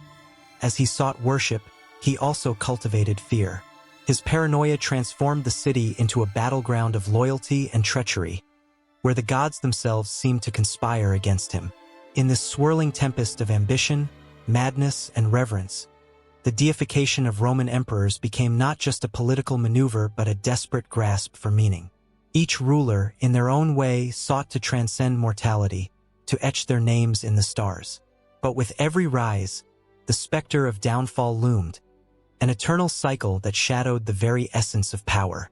The streets of Rome, once vibrant with life, now bore witness to the haunting dance of the divine and the damned, a narrative that refused to end, weaving itself into the fabric of history. In a small village nestled between the rolling hills, the echoes of ancient chants once filled the air, reverberating through the cobblestone streets like whispers from the past. The sun dipped low on the horizon, casting a golden hue over the rooftops, but instead of the usual rhythmic drums that heralded the evening prayers, there was an unsettling silence. It wasn't just the absence of sound. It was the absence of belief, the kind of belief that had once held entire communities together, binding them with invisible threads of faith and tradition. Maria, a woman in her 60s, stood at the edge of the village square, her eyes reflecting the fading light. She clutched a worn rosary, its beads smooth from years of prayer, a relic of her once vibrant faith. Memories of vibrant festivals filled her mind. The laughter of children running through the streets, the vibrant colors of traditional dresses swirling in a dance, the aroma of incense wafting through the air, mingling with the scent of freshly baked bread. But now, those vibrant moments felt like distant echoes, drowned out by the modern world's relentless march. It was not just Maria who felt this loss. As she glanced around, she saw her neighbors, faces lined with worry and confusion, struggling to comprehend the changing tides. Once bustling with activity, the church stood silent, its doors closed like the hearts of the villagers, who now found solace in smartphones and social media rather than age-old rituals and prayers. Maria's heart ached as she recalled the young people who had drifted away, captivated by the allure of a world that offered convenience over contemplation, fast food over feasts shared in prayer. In the years leading to this decline, a seismic shift had begun to take root. The rise of technology was one catalyst, but it was more than just shiny gadgets and social media. It was a cultural revolution, an awakening of thought that questioned the very foundations of tradition. The stories of old, woven into the fabric of daily life, started to feel restrictive to the younger generation. They sought freedom, exploration, and answers to questions that seemed to evaporate in the light of rationality and science. The elders, the keepers of tradition, felt like ghosts haunting their own lives, watching as the vibrant tapestry of their culture unraveled before their eyes. They exchanged worried glances, sharing unspoken fears that their faith would fade into obscurity, leaving behind an emptiness that could not be filled. Maria remembered the time her daughter, Lucia, had come home excited about a debate at school. "Mom, why do we have to believe what we've always believed? Isn't it okay to question?" The innocence in her voice struck Maria like a thunderclap. As weeks turned to months, the decline progressed with a chilling inevitability. The annual Harvest Festival, once a celebration that drew families from miles around, faced dwindling numbers. The streets that were once vibrant with laughter were now sparsely populated. The old tales, once passed down from generation to generation, were now relics, gathering dust in the corners of libraries. Maria's heart sank when she realized Lucia hadn't attended the last service.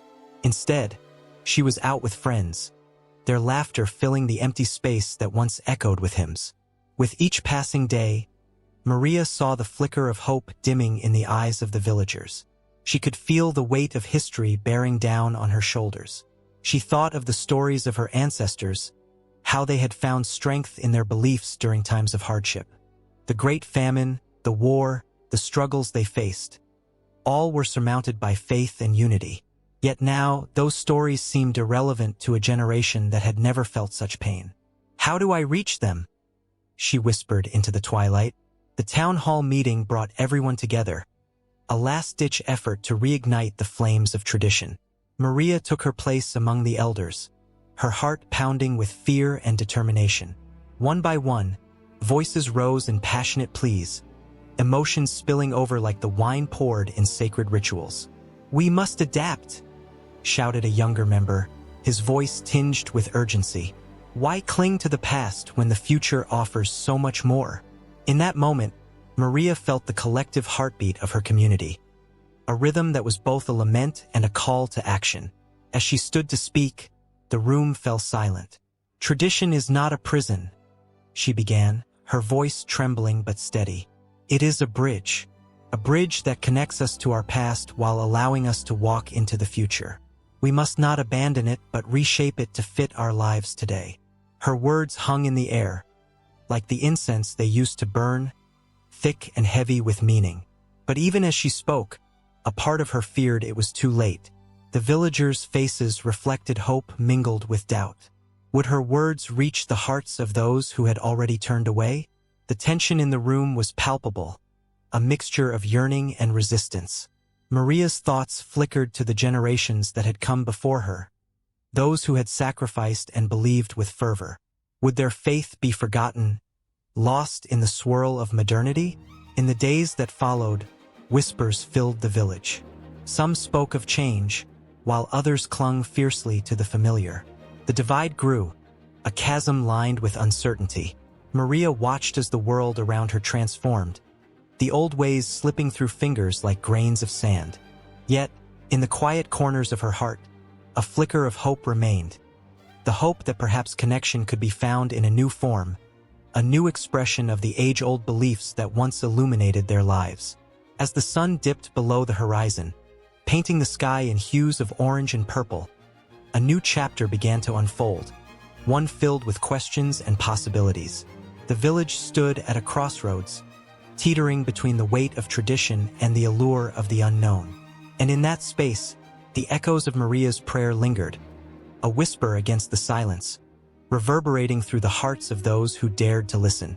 The moon hung low over the crumbling ruins of once great temples, casting an eerie glow that flickered over the stones worn smooth by time. Shadows danced among the pillars like the lost souls of a forgotten age. It was a time when the very fabric of civilization was fraying, and the air crackled with a sense of dread. In this world of uncertainty, mythology began to shift, bending under the weight of fear and despair. The 3rd century crisis smashed through the Roman Empire like a storm, leaving chaos in its wake. Plagues swept through the cities, while barbarian tribes prowled at the edges of civilization, eager to claim what was left. The emperor, once a symbol of strength and order, was now a target of scorn. People whispered his name in the streets, calling him a coward, a puppet of the very gods they once revered. In this turmoil, myths transformed before the eyes of the weary citizens. They became both a solace and a mirror of their greatest fears and deepest hopes. As the sun set on one such evening in a bustling city, the crackle of fire and the murmur of anxious voices filled the air. A storyteller, cloaked in rags, gathered a crowd in the market square. His voice rose above the din, weaving tales of gods who had turned their backs on humanity. The crowd listened with bated breath, captivated and horrified, as he spoke of the mighty Jupiter, once a protector of the realm, now depicted as an indifferent figure, watching from the heavens while chaos reigned on earth. In this desperate need for meaning, the myths took on new forms. The gods were no longer infallible. They were flawed, grappling with their own insecurities, reflecting the fears of the people who worshipped them. The stories morphed into cautionary tales, warning of the consequences of hubris, of the fragility of power. The divine became intertwined with the human experience, echoing the relentless struggles faced by ordinary citizens. The mythology was alive, breathing, pulsating with the heartbeat of an empire on the brink. One night, a young girl named Livia sat by the flickering flames of her family's small fire. The shadows crept closer, wrapping around her like a cloak of despair. Her father had fallen ill, a victim of the rampant plague, while her mother toiled endlessly in the fields. As she listened to the tales of the storyteller echoing in her mind, she felt a stirring within her. The myths of the past began to seep into her heart, filling the empty spaces left by loss. She imagined herself a heroine, a warrior fighting alongside the goddess Athena, defying the odds to protect her family and her city. But not all stories were of hope. The darkness crept in, whispering of doom and despair. The fabric of mythology was stained with the blood of fallen heroes, and the streets echoed with the cries of the lost. As desperation surged, new deities emerged from the shadows. Cults sprang up, worshipping sinister gods promising salvation in exchange for sacrifices. The people were torn between their long-held traditions and the tantalizing call of something new, something that promised to shield them from the horrors outside their doors. The line between the sacred and the profane blurred, and the streets became a battleground for the souls of the faithful. Across the empire, temples once filled with the rich scent of incense now stood in ruins, their altars cracked and unadorned. The rituals that had once bound communities together crumbled under the weight of despair. Old gods were abandoned, their stories fading like whispers on the wind. In their place rose new figures, mysterious and fierce, who beckoned the desperate with promises of power and protection. The goddess Cybele, with her wild eyes and untamed spirit, became a symbol of survival amidst the chaos. Her followers danced through the streets, crying out for strength in a world gone mad. In the dark corners of the empire, the gods were not the only ones changing. The people themselves transformed, driven by the weight of survival. They began to question their place in the universe, their beliefs shifting like sand beneath their feet. A soldier returning from the front lines spoke of visions, gods appearing in dreams, urging him to take up arms against the chaos. A mother, her child clutched tightly to her chest, knelt before a makeshift altar, praying for the safety of her family. These acts of faith, raw and desperate, became a new kind of mythology, one forged in the fires of uncertainty. And yet, amidst the trembling shadows and flickering flames, there was a flicker of hope. Stories of resilience began to emerge, tales of ordinary people rising against the tide. The myths of their ancestors were rewritten, infused with strength and determination. The woman who had once been a mere vessel for the goddess was now a warrior in her own right, wielding her own power in a world that seemed intent on breaking her. As the years passed, these new legends spread like wildfire, igniting a spark of unity among the fractured populace. The mythology of this time shaped not only the beliefs of the individuals but also the very identity of the empire itself. It was no longer just about divine beings watching over mortals. It was about the strength that lay within each person. The gods became reflections of the human spirit, embodying the struggles, the pain, and the undying hope for a brighter tomorrow. The 3rd century crisis had carved a new path, leaving behind echoes of both despair and resilience. The echoes of these new myths would not rest. They would rise again, entwining themselves in the fabric of an empire struggling to find its footing. As the sun began to rise over the ruins of the past, it cast a warm glow on the weary souls who dared to dream. And in that moment, beneath the vast expanse of the heavens, the stories of the gods and the people continued to dance, alive, pulsing, and waiting for the next chapter to unfold. In a dimly lit room, shadows danced across the walls, turning ordinary objects into grotesque figures. An artist, palette in hand, stood before a blank canvas, heart racing with the weight of an idea that felt almost too big to contain. Outside, the world echoed with revolutions. Some whispered, others shouted. The air was thick with anticipation, as though the very fabric of society was about to shift. Art has always been a mirror, reflecting the beliefs and struggles of its time. It is through a painting, a sculpture, or a written word that the deepest emotions of an era rise to the surface. In the 15th century, amidst the thrill of the Renaissance, a flickering flame ignited a passion for humanism. Artists like Leonardo da Vinci and Michelangelo turned away from religious dogmas to explore the essence of humanity. Their canvases were filled with vibrant colors and intricate details, each stroke a testament to man's boundless potential. A woman gazed at a painting of the Last Supper, her eyes welling with tears, not only for the divine but for the raw, emotional connection that transcended time. Then came the Baroque period, where the world was cloaked in drama and excess. Grandiose paintings showcased not just religious themes but the tumultuous emotions of the human experience. The works of Caravaggio ignited a revolution of chiaroscuro, light battling darkness, hope wrestling with despair. One could almost hear the whispers of the forgotten souls in his art, their stories begging to be told. It was a time when people felt, perhaps for the first time, that their thoughts and struggles were worthy of expression. As the centuries marched on, Romanticism swept across Europe like a wildfire, fueled by passion and an unyielding desire for freedom. Poets like Lord Byron and John Keats poured their hearts onto pages, their words a symphony of longing and defiance. A young man read Keats in a crowded, smoke-filled pub, the verses resonating with the weight of his unfulfilled dreams. With each line, he felt the stirrings of revolution within himself, a rebellion not just against kings, but against the confines of his own heart.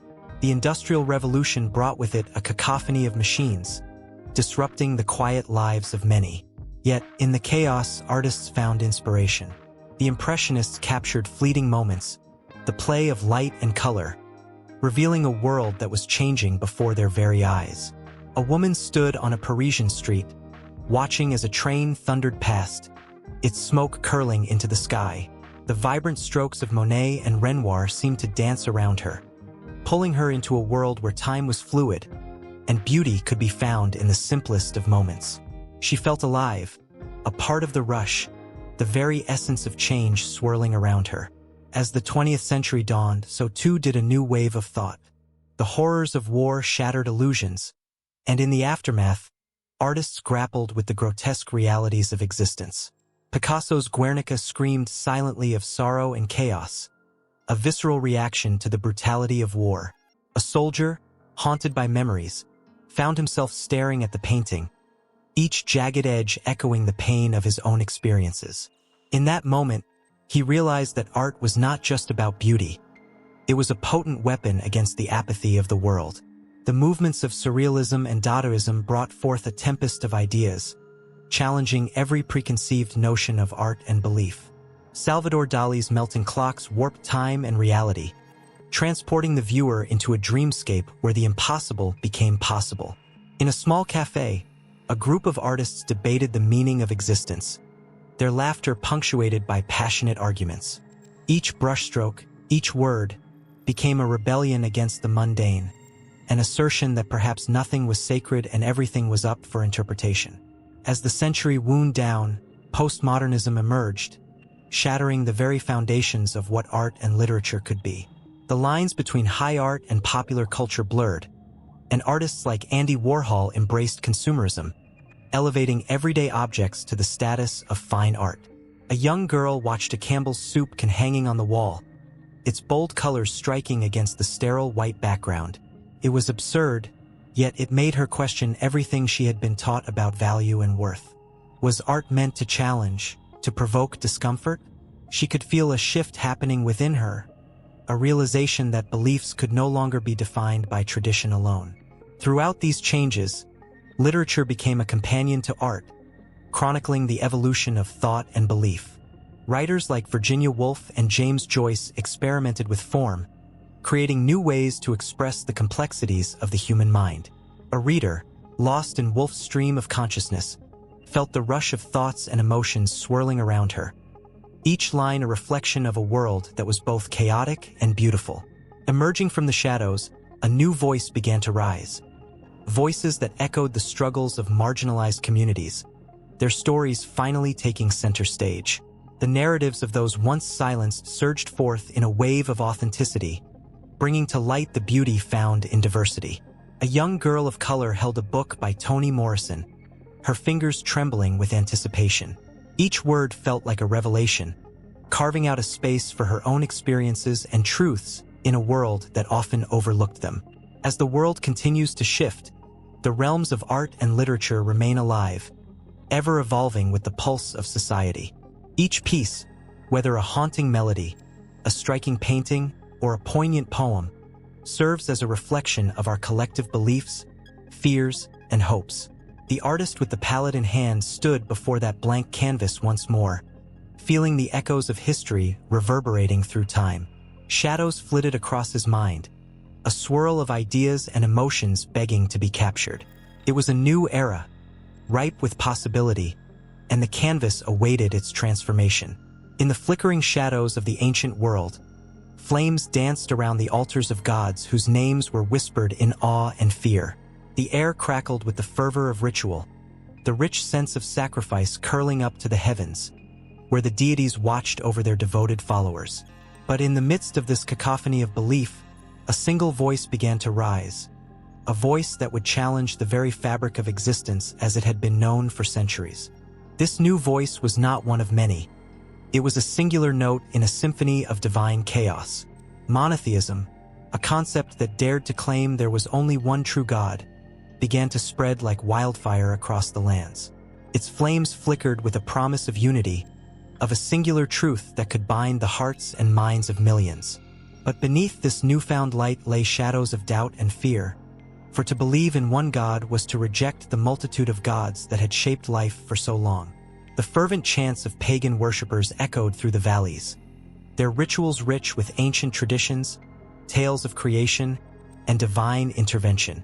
From the thunderous roars of Zeus to the gentle whispers of the Earth Mother, these gods painted the sky with a tapestry of myths that explained the unexplainable. Yet as the sun dipped below the horizon, a different light began to glow in the minds of thinkers, prophets, and visionaries. The message was clear. There was one God who created the universe, who was above all and in all, a God who demanded not just reverence but love and obedience.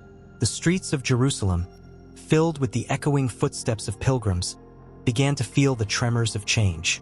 This was not just a shift in belief. It was a fierce battle for the souls of men and women. In every corner of the empire, the old gods reacted with fury. Temples that had stood for centuries began to crumble, their once mighty idols fading into dust as the followers of the new faith found strength in numbers. Yet, for every soul that turned toward the light, another clung desperately to the familiar shadows of polytheism. The stories of these old gods were deeply ingrained. They were woven into the fabric of everyday life. The gods of Olympus had their myths recounted at family gatherings, and the festivals dedicated to them were times of joy and communal bonding. Each deity had a role, a purpose, weaving a sense of belonging among the people. To abandon these beliefs felt like tearing apart the very roots of society. As the monotheistic faiths spread, Christianity, Judaism, and later Islam, they brought with them a sense of hope but also a chilling edge of exclusivity. The narrative shifted from multiple gods who each held a sliver of truth to a single God whose truth was absolute. This exclusivity bred tension, an urgency that echoed across the hills and valleys. The passionate cries of monotheism clashed with the music of the old ways, creating a sonorous struggle that would reverberate through time. In distant lands, the influence of one god began to seep into the hearts of kings and emperors, changing the very course of history. The Roman Empire, once a tapestry of diverse beliefs, found itself at a crossroads. With every conversion, every proclamation of faith, the old gods watched in silence, their power waning, their stories slipping through the fingers of their believers. The temples stood as hollow shells, testimony to a time that would soon be nothing more than echoes in the wind. While philosophers debated the essence of divinity, ordinary people grappled with their faith in the streets. The followers of the ancient gods railed against the encroachment, feeling the loss of their cherished narratives like the weight of 1,000 stones upon their hearts. They gathered in secret, lighting candles to their beloved deities, whispering prayers that felt more like pleas. "What will happen to us?" they asked each other. "What will happen to our stories?" Yet, the voice of monotheism was unyielding, its message pulsing with clarity. It spoke of love, forgiveness, and salvation, a promise of eternal life that resonated deeply with those weary from the burdens of the old ways. As the first rays of dawn broke over the hills, a new hope ignited in the souls of many. They gathered around fires, reciting verses that celebrated this one true God, whose love embraced them and whose power transcended the chaos of existence. But in that very moment of hope, shadows loomed larger. The old gods, cast aside, seemed to stir in their slumber, their presence still lingering in the memories of the ancients. Each story of the past held a power that could not be easily forgotten. The myths that had once given life meaning began to whisper again, echoing through the minds of those who had once believed. "What if we are wrong?" they questioned in the depths of their hearts, a haunting echo that sent chills down their spines. In the back alleys of cities, the tension brewed. A priestess of Artemis cried out in despair, her heart heavy with the weight of her goddess's fading memory. Meanwhile, the followers of the new faith marched through the streets, their eyes glinting with conviction, ready to face the challenges ahead. The clash between these two worlds was not just a matter of belief. It was a matter of identity, of heritage, of understanding what it meant to be human in a world where the divine was shifting beneath their feet. Battles erupted, not just in the physical realm but within the very souls of men and women, as they wrestled with the implications of their choices. The struggle was raw and unfiltered, a reflection of the human condition itself. Hope and despair danced hand in hand, swaying to the rhythm of ancient hymns and new chants, an overwhelming tide that threatened to sweep everything away. As the night deepened, the echoes of the past grew louder, intertwining with the fervent prayers of a hopeful future. The world stood at a precipice, teetering between the old and the new, the familiar and the unknown. And just as the dawn promised a new day, it also warned of a storm that would challenge everything both sides held dear. The battle lines had been drawn, and the fate of faith itself hung delicately in the balance, ready to plunge into the chasm of the unknown. In the year 325, a profound silence hung in the air, thick with anticipation. It was a moment poised on the edge of history. Bishops from across the vast Roman Empire, adorned in ceremonial robes that gleamed with the colors of their faith, gathered in a grand hall in Nicaea. They were not just men of the cloth. They were voices of a new creed. Their presence filled the room with an electric tension, a palpable energy that promised to shift the very foundation of religious belief. Whispers of dissent and unity clashed like titans, each bishop representing a world of thought. Here, in this sanctuary, the fate of a burgeoning faith would be sealed. As the sun dipped behind the horizon, casting an orange glow across the sky, the air thickened with unresolved issues. The teachings of Arius, a charismatic priest from Alexandria, echoed in the minds of many. He proclaimed that Jesus, though divine, was not co-eternal with God the Father.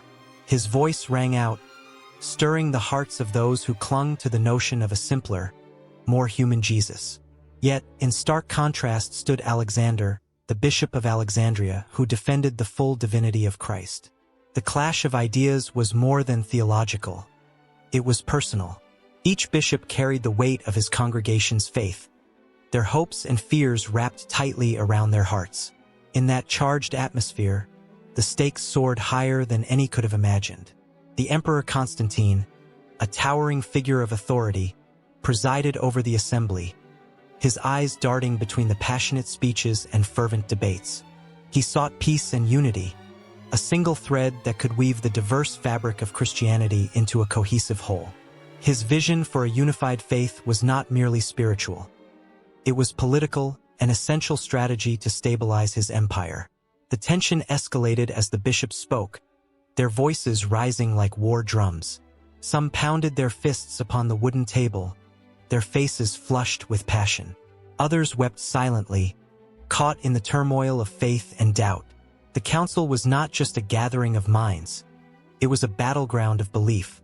Here, ideas clashed like swords, leaving deep emotional scars that would never fully heal.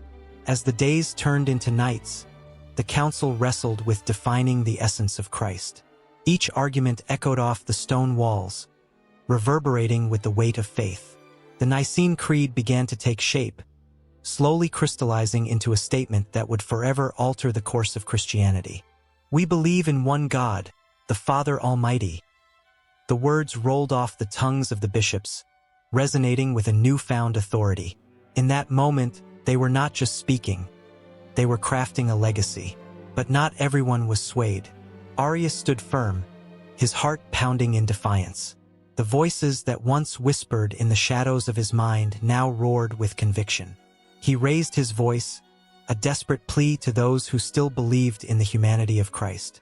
"What good is a God who is so far removed from our suffering?" he cried, his words echoing through the hall.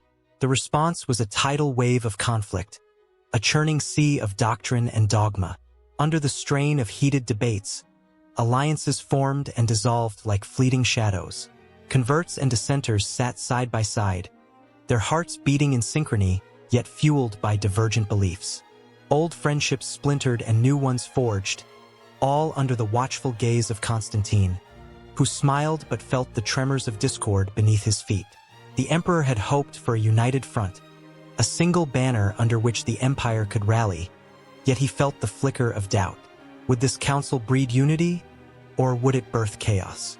As the council approached its climax, the air thickened with an unshakable tension.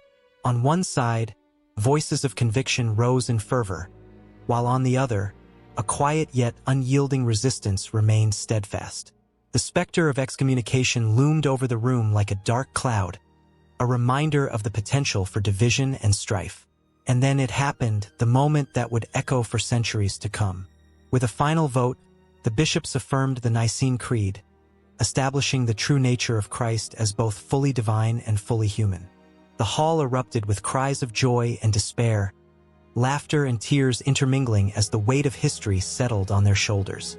For those who had fought for the creed, it was a triumphant moment. For others, it was a sorrowful defeat. Arius stood with tears in his eyes, the realization settling like a stone in his stomach. He had lost not just an argument, but a piece of himself.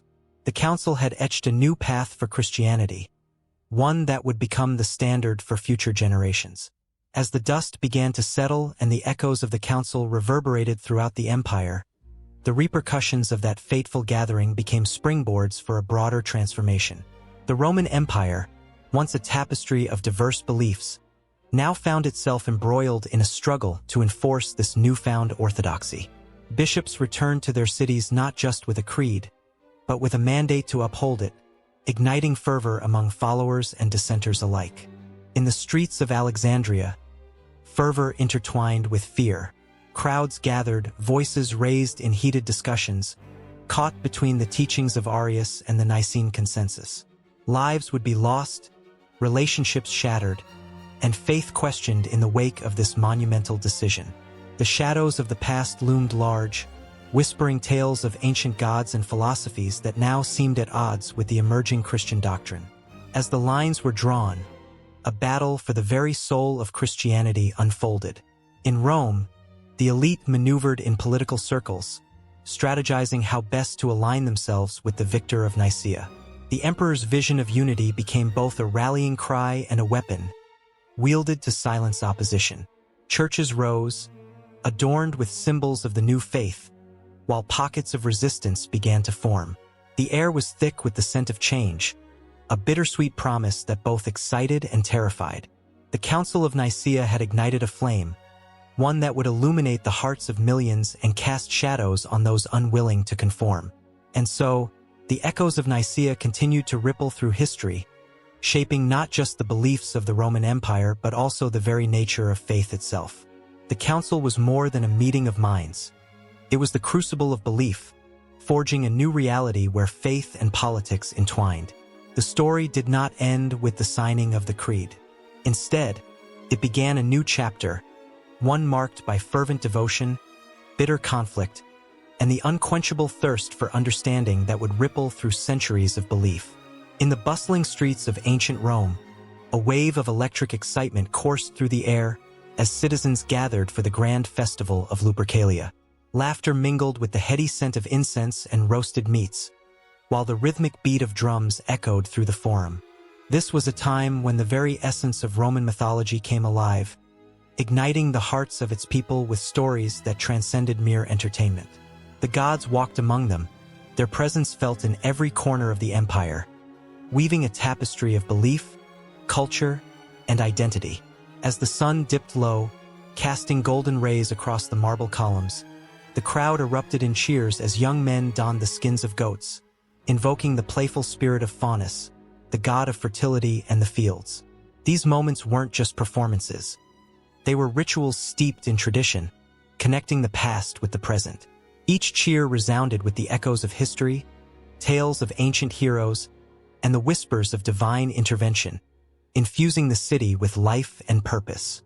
Every Roman festival was a vivid reminder of the gods that shaped their existence. From the towering statues of Jupiter, king of the gods, whose gaze was said to protect the city, to the gentle beauty of Venus, goddess of love, who inspired passion and desire, these deities were not mere figments of imagination. They inhabited the thoughts and actions of the Romans, guiding their decisions, from the most mundane to the monumental. As the people feasted and danced, they were not just celebrating. They were affirming their connection to the divine and to each other. In the shadow of the Colosseum, gladiators prepared for battle, their hearts pounding with the promise of glory or the threat of death. As they raised their swords to the sky, they invoked Mars, the god of war, seeking strength and favor. The cheers of the crowd became a cacophony of hope and despair, where the fates of men intertwined with the will of the gods. Each clash of steel was a testament to the belief that the divine influenced every aspect of life. The air thickened with anticipation, each moment suspended in time, a reminder of the fragility of existence beneath the watchful eyes of immortal beings. Roman mythology was not confined to temples or tales. It seeped into every facet of daily life. In the quiet moments of the morning, as families gathered for the first meal of the day, they offered prayers to the Laras and Penates, the household gods who safeguarded their homes. These rituals were intimate, yet they connected families to a vast network of beliefs shared by millions across the empire. The simple act of lighting a candle or pouring out a libation was a reaffirmation of faith, a daily acknowledgement that the divine was ever present, guiding them through the trials of life. But the legacy of Roman mythology stretched beyond the sacred and the sublime. In the grand amphitheaters, playwrights wove tales of gods and mortals, exploring the depths of love, ambition, and betrayal. The works of Seneca and Plautus echoed through the ages, blending humor with profound moral lessons drawn from mythological tales. Audiences were captivated, their emotions rising and falling with every twist and turn of the narrative. The stories of Hercules, Odysseus, and Persephone became metaphors for the struggles of everyday life, resonating deeply with all who heard them. As they left the theater, the citizens of Rome were transformed. They carried the weight of those stories with them, a shared experience that tied them to one another and to their ancestors. The mythological themes of heroism and sacrifice inspired a sense of duty, encouraging individuals to aspire to greatness in their own lives. Every citizen, from humble farmers to powerful senators, felt the pull of these narratives, reminding them that their lives were part of a larger story, one woven with the threads of gods and heroes. In the twilight of the empire, as political strife and external threats loomed large, the relevance of Roman mythology only intensified. Leaders invoked the imagery of gods to rally troops or sway public sentiment. The divine was a weapon of influence, a means of uniting people in times of uncertainty.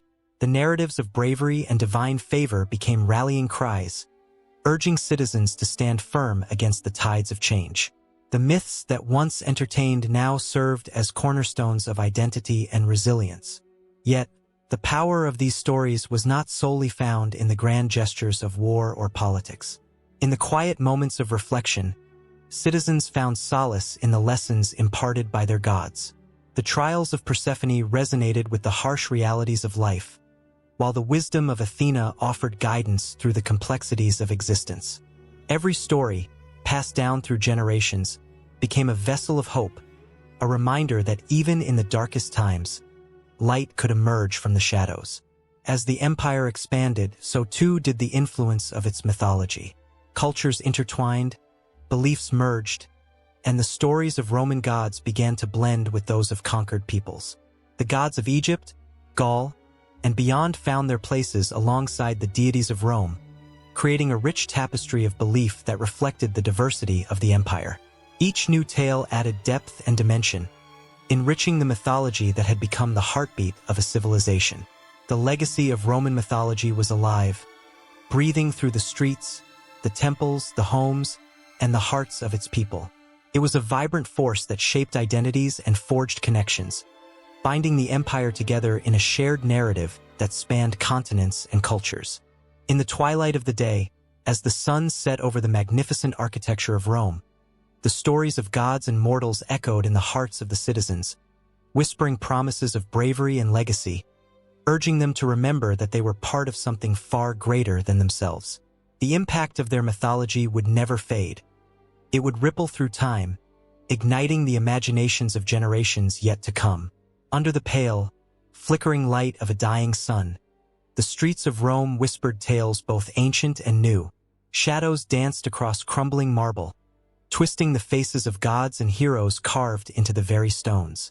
In this twilight, when day surrendered to night, the myths that once defined an empire began to shift, to breathe, to become something entirely different. In the late days of the Roman Empire, a tumultuous age filled with uncertainty, legends were not static. They transformed, reshaping themselves to fit the fears and hopes of a populace teetering on the brink. The great pantheon of gods, once vibrant and unyielding, now found themselves challenged by an emerging faith that whispered promises of salvation and eternal life. As the ground trembled beneath the weight of change, the old stories began to crack, revealing a deep, raw hunger for something new. The Temple of Jupiter, once the epicenter of devotion, stood silent. Its columns, once proud, now sagged under the weight of neglect. The incense that used to waft through the air, carrying prayers to the heavens, had been replaced by a stillness that felt almost suffocating. People no longer sought the favor of the gods with offerings of wine and grain. Instead, they gathered in small groups, murmuring the name of Christ, feeling an invigorating sense of community. The air buzzed with an electricity that shifted the very fabric of Rome's identity. In this vibrant chaos, the myth of Romulus and Remus, born of a she-wolf and destined to found a city, began to be reinterpreted. The story, once a proud emblem of Roman strength, was now marred by the decay around it. New voices emerged, suggesting that perhaps the divine was not only in the blood of the founders but within the hearts of the common folk. The twin brothers became symbols not just of conquest but of brotherhood and sacrifice, echoing the growing sentiments of unity among the divided people. The streets pulsed with a shared heartbeat, each footstep a testament to a longing for connection that transcended iron-fisted rule. In the corners of the forum, where bustling debates once celebrated the might of military conquests, passionate discussions now swirled around the miracles of the Christian faith. Tales of resurrection and mercy captured imaginations, crafting a narrative that held the promise of hope, a stark contrast to the despair that loomed over the empire like dark clouds. The myth of the phoenix, rising from the ashes, became a powerful metaphor for this new era. It resonated deeply with those who felt themselves trapped in a world crumbling before their eyes. They found solace in the idea that life could emerge anew from destruction. Yet, this metamorphosis was not without conflict. The very act of transforming old myths sparked fierce resistance. The remnants of the pagan traditions clung to their rituals, their prayers, and their gods, desperately trying to maintain relevance. The stories of Hercules and his divine trials became battlegrounds of belief. As Christians spoke of humility and love, the old tales echoed with valor and strength, but now tinged with a sense of desperation. The heroes became increasingly humanized, their flaws amplified, creating a contrast that both comforted and unsettled. A haunting tale emerged from the streets, a tale of a woman named Livia. Once a fervent worshiper in the temples, she found herself standing at the crossroads of faith. She had lost her son to the wars that ravaged the empire, and her heart ached with an emptiness that echoed through time. In her despair, she found herself drawn to the stories of the new faith, where suffering bore meaning, and loss could lead to a greater understanding of love and sacrifice. Livia became a vessel for transformation, her own narrative woven into the tapestry of myth. As she gathered her neighbors, sharing the teachings of compassion, her home became a sanctuary, a new temple where old wounds began to heal.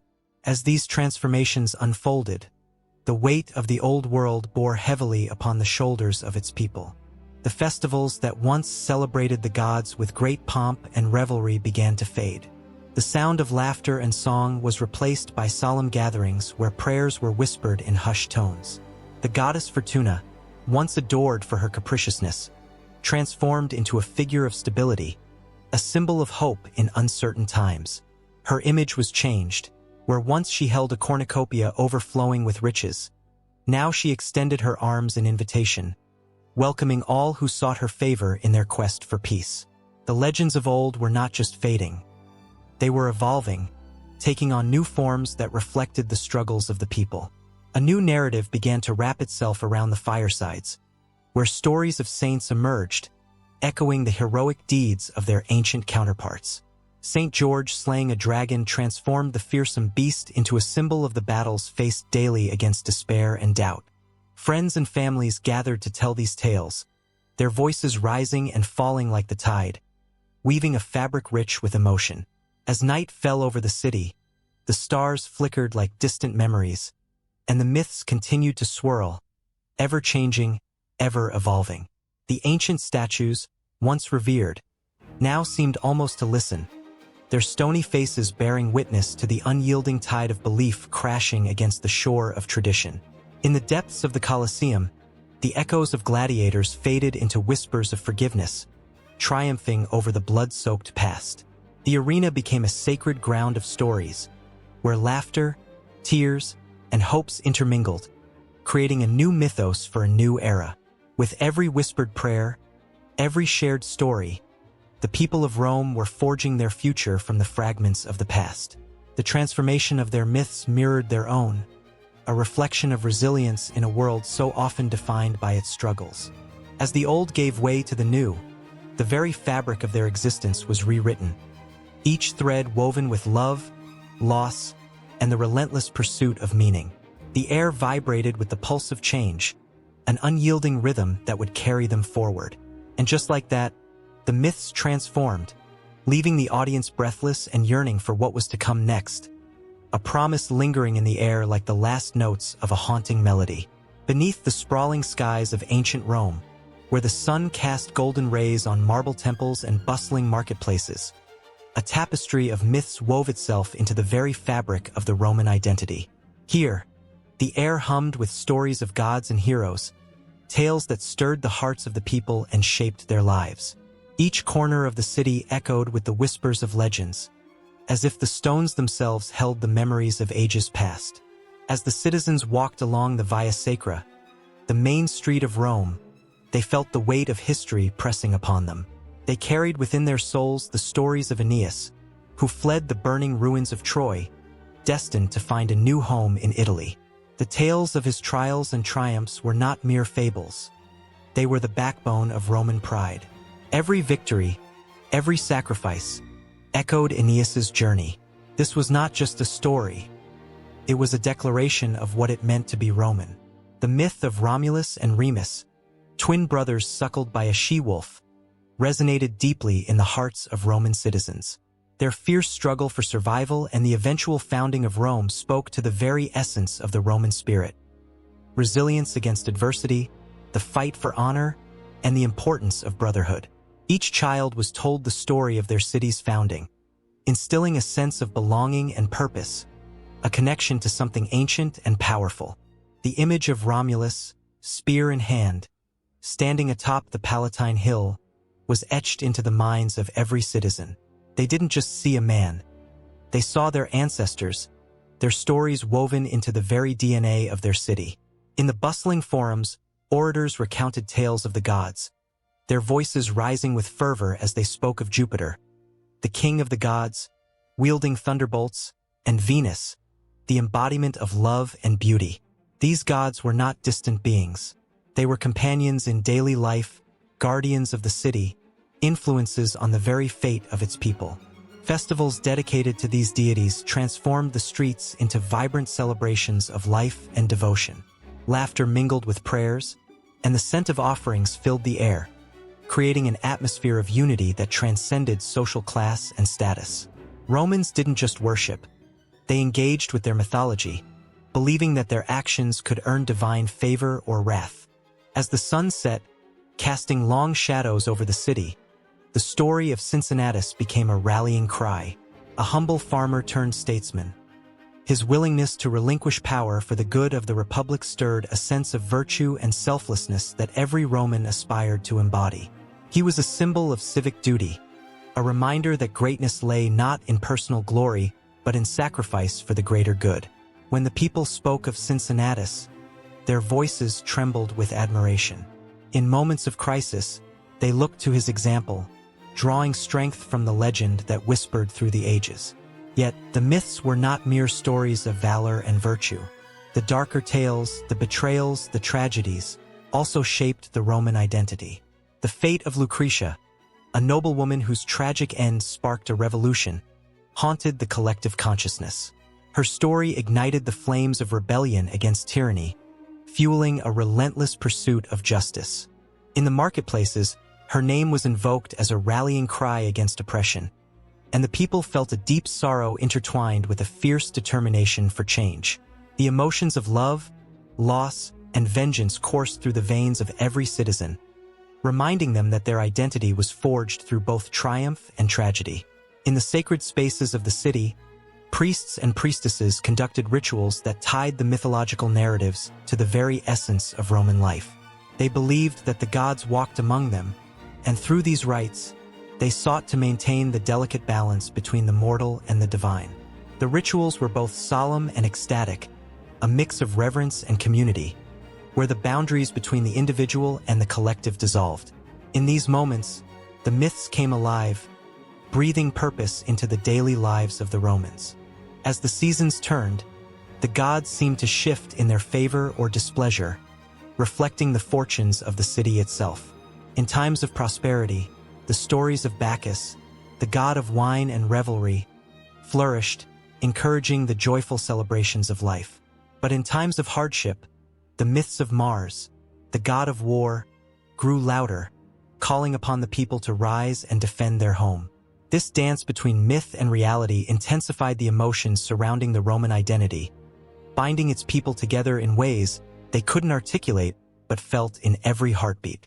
As dusk settled, the shadows lengthened, and the stories began to intertwine with the very essence of Rome itself. The myths of the past were not just relics. They were living, breathing entities, shaping the ambitions and dreams of each generation. The echoes of heroes and gods reverberated through the ages, crafting a collective memory that became the lifeblood of the city. The Roman identity was forged in this crucible of mythology, each tale a thread in a vast tapestry of shared experience, desire, and destiny. The citizens, young and old, carried these myths within them, a constant reminder of their heritage and the weight of their history.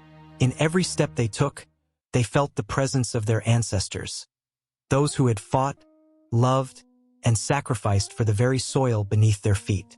With every story told in hushed tones around flickering fires, with every ritual performed in sacred temples, the heart of Rome beat stronger, echoing the rhythms of its myths. The people were not just inhabitants of a city. They were the living embodiment of an epic saga, a story that had no beginning and no end, just a continuum of life and dreams, ever entwined with the myths that shaped them. And so, as the night deepened, the tales lingered in the air, leaving an indelible mark on the souls of all who walked the streets. The legends of gods and heroes promised more than just history. They whispered of a future still unwritten, filled with the potential to create new myths that would echo through time, binding generations to come in an unbreakable chain of identity and purpose. The air hung heavy with incense, curling in wisps toward the stone-carved faces that loomed above, their expressions a blend of serenity and power. The temple stood resolute against the encroaching shadows of the evening, a sacred monument whispering tales of ancient gods and forgotten rituals. This was not merely an edifice of stone. It was the last bastion of a once mighty belief system, a silent witness to the passage of time as the world around it shifted, often violent and unpredictable. Inside, the flickering light of candles cast dancing shadows that seemed to animate the carved figures adorning the walls. Each one told a story: a goddess cradling the moon, a god wielding thunder, a fierce warrior frozen in time. Generations of worshippers had knelt here, their prayers rising like smoke to meet the deities they adored. Voices long silenced echoed in the sacred space, their desires and fears intermingling with the scent of burning herbs. The temple was alive, a heartbeat echoing against the backdrop of a world that no longer understood its language. As the sun sank lower, bathing the temple in hues of gold and crimson, the ritual began. Cloaked figures, the last remaining devotees, shuffled into the temple. They moved like ghosts, their faces obscured by shadows, yet the weight of their tradition was palpable. Each was a guardian of a legacy, an invisible thread woven through centuries of belief. The air thickened with anticipation, charged with emotion as they prepared to pay homage to the old gods, whose once vibrant presence now flickered like the tiny flames they lit in their honor. Yet not all was serene in this sacred space. Outside, the world was changing, and with it, the very foundation of their beliefs trembled. Strangers roamed the land, brandishing new ideologies like weapons. One true faith, they proclaimed, tearing down the ancient statues that had once stood proud, their surfaces worn smooth by the touch of countless hands. This new fervor spread like wildfire, consuming the sacred symbols of the past and casting shadows over the beliefs that had once given strength and solace. Inside the temple, the chanting began, rising in waves, a haunting melody that echoed off the stone walls. Each note was filled with the desperation of a people grasping at the threads of their identity. They sang of harvests and fertility, of the sun's warmth and the moon's guidance. They remembered the stories passed down through generations, stories of creation and destruction, of love and loss. Each verse was a lifeline cast into the abyss of uncertainty. Despite their fervor, a sense of foreboding hung in the air. The flickering flames threatened to die out, the once vibrant customs fading like whispers in the wind. Could these final vestiges of pagan belief endure against the relentless tide of change? The Guardians felt the weight of history pressing down upon them, a burden heavy with the knowledge of what was at stake. They were not just preserving rituals. They were holding onto a way of life, a connection to the earth and the cosmos that pulsed through their veins. As night enveloped the temple, the candles flickered wildly, casting eerie shapes upon the walls. A sudden gust of wind snuffed out the flames, plunging them into darkness. Gasps echoed through the space, hearts racing in the suffocating silence. In that moment of fear, a figure stepped forward, bathed in the dim glow of the moonlight streaming through a shattered window. It was the eldest among them, her voice a steady beacon in the encroaching night. "Light the fire, rekindle the spirit," she urged, her hands trembling yet resolute. With renewed determination, they gathered more kindling.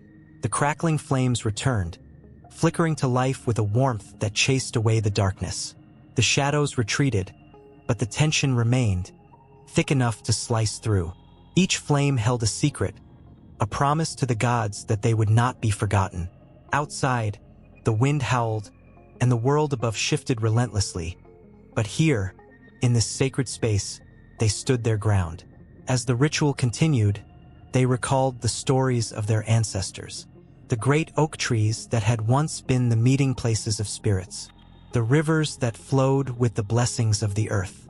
The harvests that fed their families and the festivals that celebrated the cycles of life.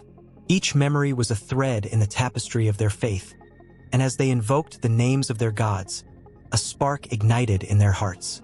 Yet, the sound of boots thundered from outside, a harsh reminder of the world's relentless advance. The temple shook with the resonance of the approaching storm, both outside and within. The Guardians exchanged worried glances, fear etched on their faces. What would happen if the walls that had sheltered them for so long crumbled?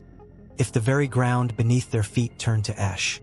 Suddenly, the door burst open, and the temple flooded with lantern light. Strangers invaded their sacred space, faces young and fervent, eyes burning with conviction. "The old ways are dead," a voice cried out, filled with a zeal that chilled the blood. "Join us in the light of the true faith." The Guardians pressed closer together, their hearts pounding in unison. They would not yield without a fight. "We honor our ancestors and the spirits of this land," one of them shouted, stepping forward defiantly. The air crackled with tension, a standoff between the old and the new, the familiar and the foreign, and the fragile flicker of hope against a darkening horizon. In this moment, the temple stood not just as a monument of stone but as a symbol of resistance. The walls trembled with the weight of history, and the air vibrated with the echo of chants, the memories of countless souls who had come before. Would the last vestiges of pagan belief endure? Would the temple stones remember the love, the fear, and the devotion of those who had worshipped here? As the storm raged outside, inside, the flickering flames continued to dance, casting light on a future that was yet unwritten, teetering between tradition and change, between the last whispers of the past and the cries of a new dawn. The sun dipped low on the horizon, casting long shadows across the ancient streets of Rome. The air buzzed with the chatter of the faithful as they gathered in hushed tones, sharing stories of gods and spirits that had once filled their world with meaning. Underneath the flickering glow of oil lamps, a new narrative began to unfold, a tale woven with threads of faith and symbols that would forever change the fabric of their reality. As the empire expanded, so did the pantheon of Roman gods.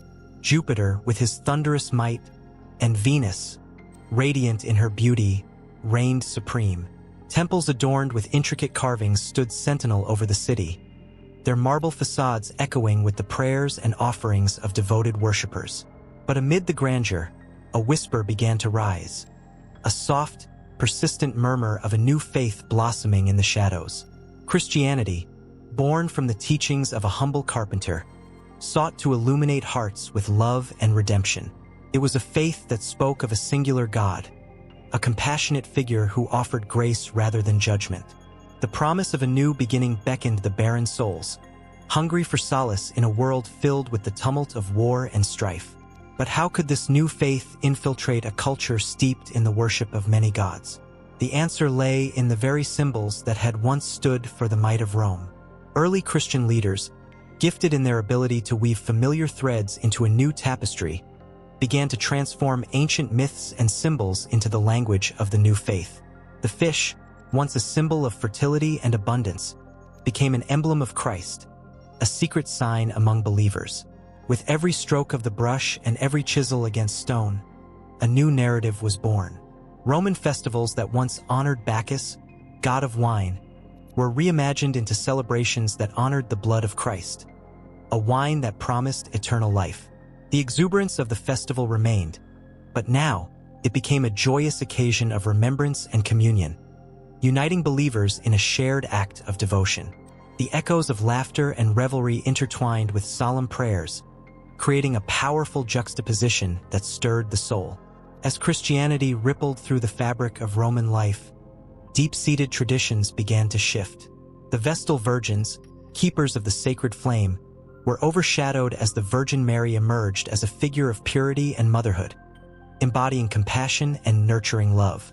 The sacred fires of Rome, which once burned brightly in the service of the gods, now flickered softly in homes as candles lit prayers whispered by hopeful hearts.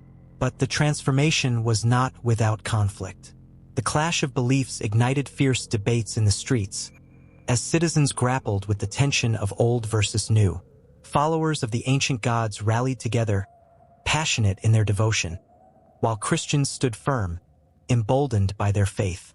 In the shadows of the Colosseum, fierce discussions erupted, voices rising in protest against the perceived threat of vanishing traditions.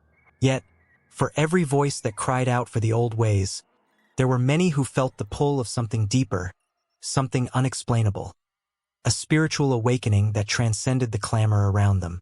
The city was a cauldron of emotions. On one fateful day, a Roman general, draped in armor and pride, found himself at a crossroads. He had been raised to honor the gods of his ancestors, yet a chance encounter with a Christian missionary lit a flicker of curiosity in his heart. As they spoke of faith and love, the general felt the weight of his armor grow heavy, the shimmering metal now a symbol of the battles he had fought, both on the battlefield and within himself. The missionary, with eyes alight with fervor, shared tales of sacrifice and hope, the story of Christ, who bore the sins of the world upon a cross. The words wrapped around the general's heart like soft tendrils, unraveling years of loyalty to the pantheon of gods.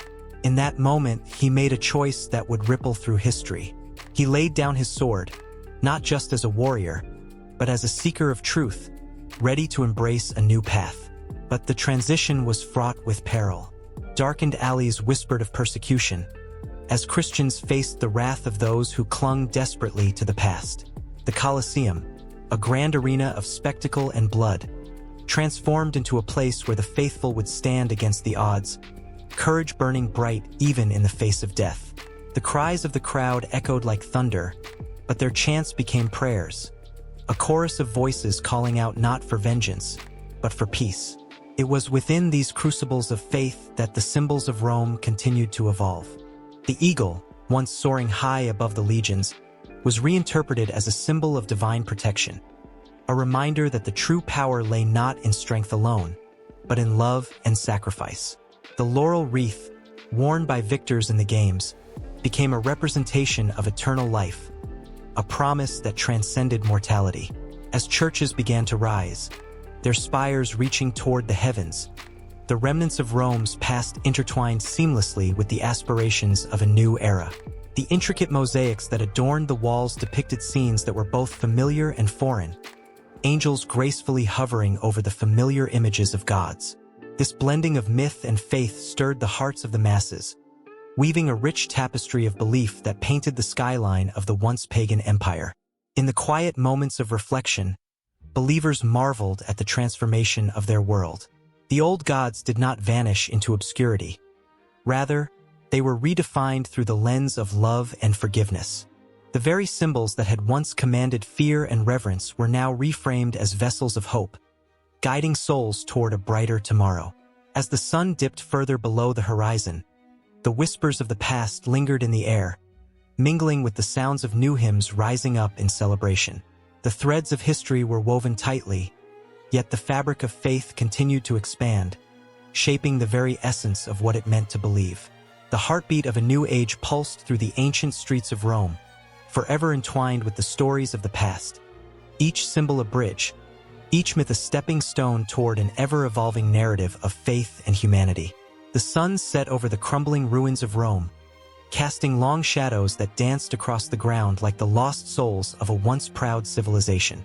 The air was thick with the weight of history, a palpable reminder of glory long past. In the fading light, whispers of ancient gods drifted on the breeze, mingling with the cries of the people who wandered the streets, their eyes filled with a mix of hope and despair. The grandeur of the Colosseum stood as a testament to human ambition, yet now it echoed with the silence of the forgotten. In the streets, where the scent of decay lingered, merchants packed their stalls, their faces grim. They spoke in hushed tones of the barbarian hordes that threatened to descend upon the city, of the political corruption that had seeped into every layer of society. Roman legions, once the envy of the world, were now little more than shadows of their former selves, scattered like leaves in a storm. The empire was cracking at the seams, and with it, the ancient beliefs that had once united its people. As the moon rose, illuminating the ruins with a ghostly glow, the last vestiges of mythic devotion flickered and waned. Temples that once echoed with the fervent prayers to Jupiter and Juno now stood abandoned, their stone facades worn by time and neglect. The citizens who had once gathered to worship were now filled with doubt, torn between the old ways and the encroaching tide of new beliefs. The gods they had once feared and loved became distant memories, replaced by an uncertain future. A gathering in the forum drew the curious and the desperate alike. There stood a priestess, her robes tattered yet flowing, her voice quivering with emotion as she recounted the legends of their gods. The crowd, a mix of young and old, listened in rapt attention. She spoke of mighty Zeus hurling thunderbolts and of the earth-shaking power of Poseidon's trident. The tales of heroes and mythical beasts filled the air, but beneath the surface, a silent battle raged. As she spoke, one could feel the weight of history pressing down, smothering their fragile faith in these tales. Yet doubt crept into the hearts of the people. The priestess's words, though inspiring, could not wash away the encroaching reality. A young man in the crowd, his brow furrowed with uncertainty, glimpsed the faces of his companions, skeptical, weary. The old stories, once a source of unshakable strength, began to feel like chains, binding them to a past that no longer served them. He wrestled with the tension, feeling the pull of something new, something that promised light amid the gathering darkness. Across the city, another scene unfolded. In a dimly lit chamber, a philosopher gathered with a few like-minded souls, their conversation heavy with the concerns of the day.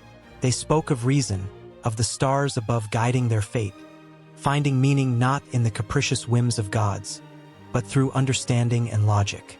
With every argument, the ancient practices felt more archaic. The myths that had once brought comfort now seemed like relics, holding back the inevitable tide of change. As Rome trembled under the weight of 1,000 years of history, the spiritual landscape shifted beneath its feet. The old gods, once revered, began to fade from the collective conscience. In their place emerged a new faith, one that spoke of love and redemption, a promise of life beyond the grave that resonated deeply with a populace hungry for hope. The early Christians, with their message of salvation, found fertile ground in the hearts of the disillusioned. Their gatherings were whispered about in the shadows, a flicker of light in a world growing dim. But not everyone welcomed this change. The old guard, fearful of losing their power, clung to their traditions, their rituals now desperate acts of defiance. The streets echoed with the clash of ideas, the sharp divide between the old and the new. Tension crackled like lightning in the heavy air, and the once mighty empire found itself at a crossroads, each path fraught with peril. On the outskirts of the city, the barbarian tribes gathered, their fires flickering against the darkening sky. They were the embodiment of chaos, a force that threatened to sweep through the gates of Rome, bringing with them the finality of change. What had once been a bastion of civilization stood vulnerable, a mere shell of its former self, and the ancient traditions that had once provided strength now felt fragile, as if they too might crumble under pressure. As the tides of conflict and belief collided, the last remnants of mythological practices began to dissolve. The priestess, who had once stood confidently in the forum, now wandered the empty streets, her voice hoarse from calling out to the fading echoes of the past. The Temple of Vesta, once a bustling hub of devotion, stood nearly deserted, the sacred flame flickering weakly, as if mourning its own demise. She looked around, her heart aching for the lost connection, for the love and devotion that had once burned so brightly in the hearts of her people. The night grew darker, and with it came the realization that the world was changing. The last embers of ancient worship, the colorful festivals, and the rituals passed down through generations began to dim, leaving a void that echoed with uncertainty. Tears filled the priestess's eyes as she understood that the empire could no longer hold onto the old ways, that the magic of the past was slipping away like sand through her fingers. In this moment of despair, the whispers of the people grew louder, the cries for change mingling with the lamentations for what had been lost. The fabric of Rome was tearing, threads of myth and belief unraveling in the face of a new dawn. The clash of swords and the sound of marching feet drew ever closer, signaling that the fall of an empire was inevitable, and with it, the end of an age drenched in myth. Amidst all this turmoil, a new story was waiting to be written, a story yet to unfold. Just beyond the horizon, the foundations of a new belief awaited, ready to rise from the ashes of ancient Rome, preparing to sweep across the lands like a wildfire, transforming not just a city, but the very essence of faith itself. The shadows lengthened as the night deepened, and the future loomed, a canvas both horrifying and beautiful, filled with the promise of what was to come. It was a time when the world was awakening from a long slumber, a time when shadows of the past danced in the flickering light of newfound ideas. The streets of Florence buzzed with excitement, hands were stained with ink, and minds were racing as humanity began to rewrite its story. Among the vibrant colors of the Renaissance, whispers of ancient Rome fluttered like leaves caught in a gentle breeze. Here, the myths of old mingled with the brilliance of contemporary thought, breathing life into tales that had long been dormant. Botticelli, with his brush poised like a conductor's baton, stood in front of his canvas, where Venus emerged from the sea, radiant and ethereal. She was not simply a goddess wrapped in mythology. She was a symbol of beauty and love, a reflection of humanity's desire to reclaim divinity. His heart raced as he painted, capturing the fluid grace of her form. The very essence of Roman myths surged through him, old stories reinterpreted into something glorious. Not far away, the philosopher Marsilio Ficino pondered in his study, the dim light of the oil lamp flickering against the walls lined with scrolls. Roman myths had become his compass, guiding his thoughts as he merged Platonic philosophy with the tales of gods and heroes. He envisioned the myth of Orpheus not merely as a tale of loss, but as a profound journey of the soul, the ascent from darkness into light, a metaphor for the rebirth that coursed through the veins of Renaissance thinkers. The ancient stories pulsed with life. They offered solace and inspiration, pushing the boundaries of thought and imagination. As the sun dipped below the horizon, painting the sky in hues of orange and purple, the gatherings in the palaces and villas crescendoed. Artists and thinkers shared their visions, each word igniting a spark of creativity. In one such gathering, Leonardo da Vinci, with his insatiable curiosity, recounted the legend of Hercules. He painted Hercules not just as a strong man conquering beasts but as a symbol of human potential, the struggle against one's own weaknesses, the triumph of the spirit. Each retelling breathed new life into these myths, weaving them into the very fabric of their time. But not all was serene in this cultural renaissance. Beneath the grandiosity lay an undercurrent of tension. The church, ever watchful, scrutinized these reinterpretations closely. The divine was sacred, and to reshape the gods of old bordered on heresy. The artists felt this pressure, their hands trembling as they painted. Each stroke was a rebellion, a cry for freedom wrapped in canvases and frescoes. The political and religious strife mingled with their art, giving it a raw, emotional depth. One moonlit night, a group of scholars huddled in the shadows of a dimly lit room, their voices barely above a whisper. They debated the meaning behind the myth of Aeneas, the Trojan hero destined to found Rome. To them, Aeneas represented not just a figure from the past, but the embodiment of hope, resilience, and the human spirit's quest for belonging. They spoke passionately of how these tales could reshape their world, how they could inspire a society that had long since forgotten the power of dreams. Their eyes sparkled with fervor, and with each word, they wove a tapestry of emotions that connected them to the ancients. The tales of love, war, betrayal, and redemption intertwined with their own lives, reminding them that they too were part of this grand narrative. It was a time of rediscovery, a time when the myths of Rome could no longer be seen as mere legends, but as vital threads in the ever-evolving story of humanity. As the Renaissance progressed, the myths seeped into literature, infusing the works of poets and playwrights, each trying to capture the essence of the Roman gods in their verses. The fiery passion of Catullus, the romantic yearnings of Ovid, the tragic fates of the characters in Seneca's plays, they all found new voices among the writers of this vibrant era. Shakespeare, in his legendary plays, echoed the ancient themes of love and betrayal, giving a nod to the gods who shaped the human experience.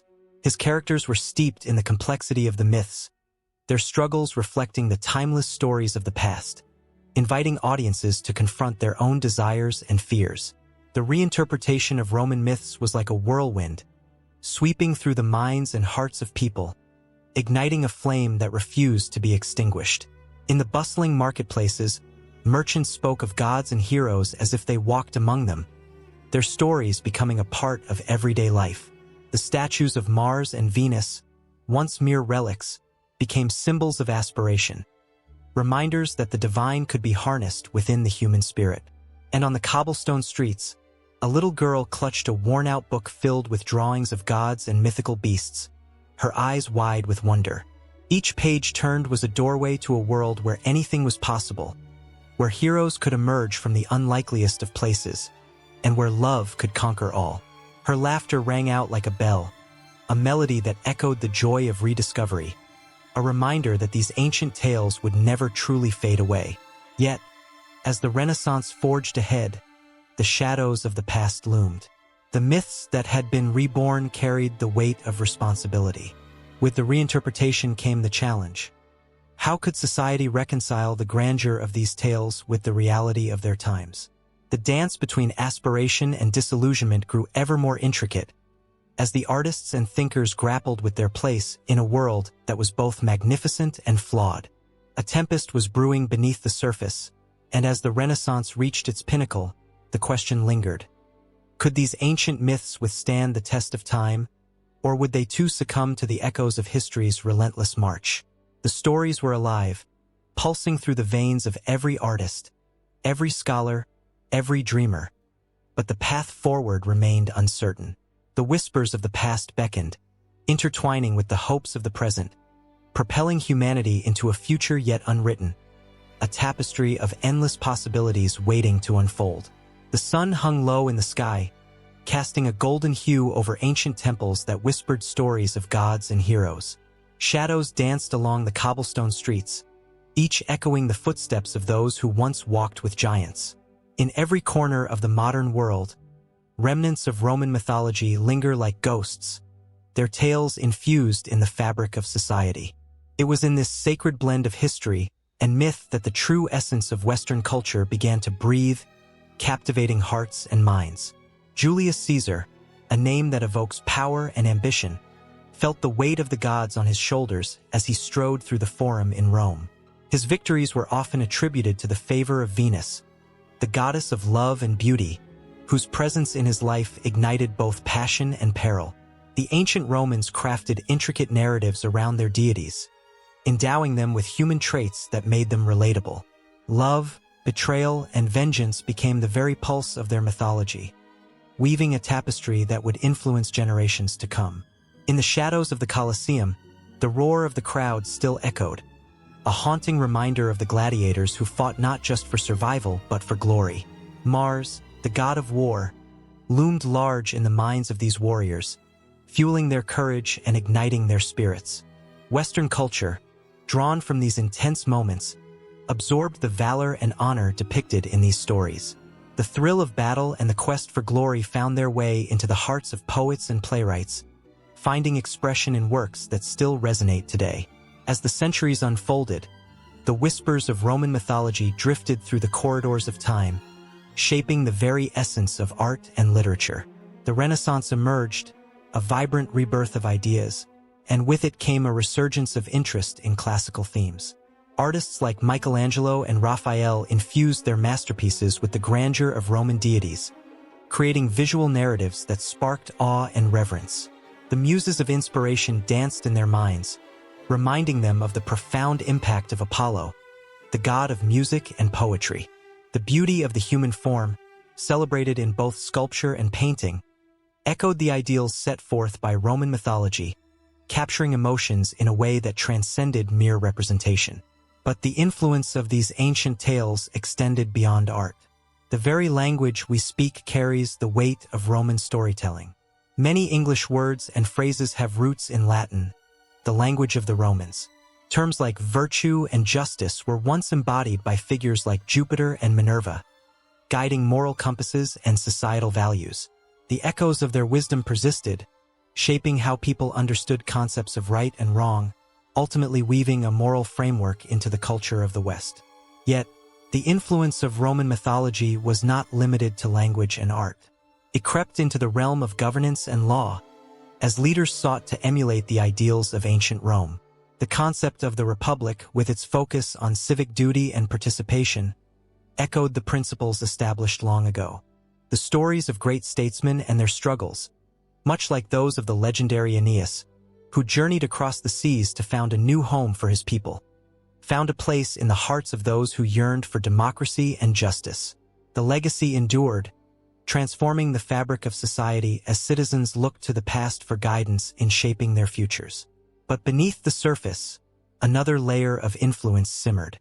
The allure of Roman mythology found its way into popular culture, where the tales of gods and goddesses became cinematic masterpieces. Films like Gladiator and franchises like Percy Jackson reintroduced the divine to new audiences, reminding them of the timeless struggles between love and duty, fate and free will. Each character, a reflection of the gods themselves, resonated with viewers, drawing them into an emotional landscape rich with conflict and resolution. A reminder that the battles fought by ancient heroes still play out in the modern human experience. In the quiet corners of literature, the remnants of Roman mythology thrived, guiding writers to explore themes of love, loss, and identity. The tragic romance of Dido and Aeneas ignited hearts in the works of poets like Virgil and later influenced countless authors, reminding them of the fragility of passion and the depths of despair. The characters faced trials that mirrored the human condition, grappling with choices that transcended time, their essence echoing through the pages of history. And then, as seasons changed and empires rose and fell, the myths began to intertwine with other cultures. The stories of Roman deities were infused with new meanings, blending with the beliefs of the peoples they encountered. The Christian narrative, emerging in the wake of the Roman Empire, embraced some of the themes and archetypes from mythology, crafting a new story that resonated with the masses. Figures like Hercules and his strength found echoes in the stories of saints and martyrs, while the moral lessons of myth became parables that guided the faithful. In this intricate dance of cultures, the legacy of Roman mythology persisted, a testament to the power of storytelling. The heroes and heroines, flawed yet noble, became symbols of resilience and hope. They whispered to the dreamers and the thinkers, reminding them that while the ages may change, the struggles of the human heart remain constant. Every saga, every tale spun from ancient threads, became a bridge across time, connecting the past to the present in an unbreakable bond. As the golden sun dipped below the horizon, casting a warm glow over the remnants of ancient Rome, it was clear that the echoes of those old stories would never fade. They lingered in the minds of the curious, inspiring new generations to seek meaning in their lives. The characters, once confined to the pages of history, leaped into the hearts of the living, igniting passions and aspirations that transcended the boundaries of time. The world, shaped by their influence, continued to thrive, nourished by the eternal flame of mythology that forever flickered in the hearts of humankind.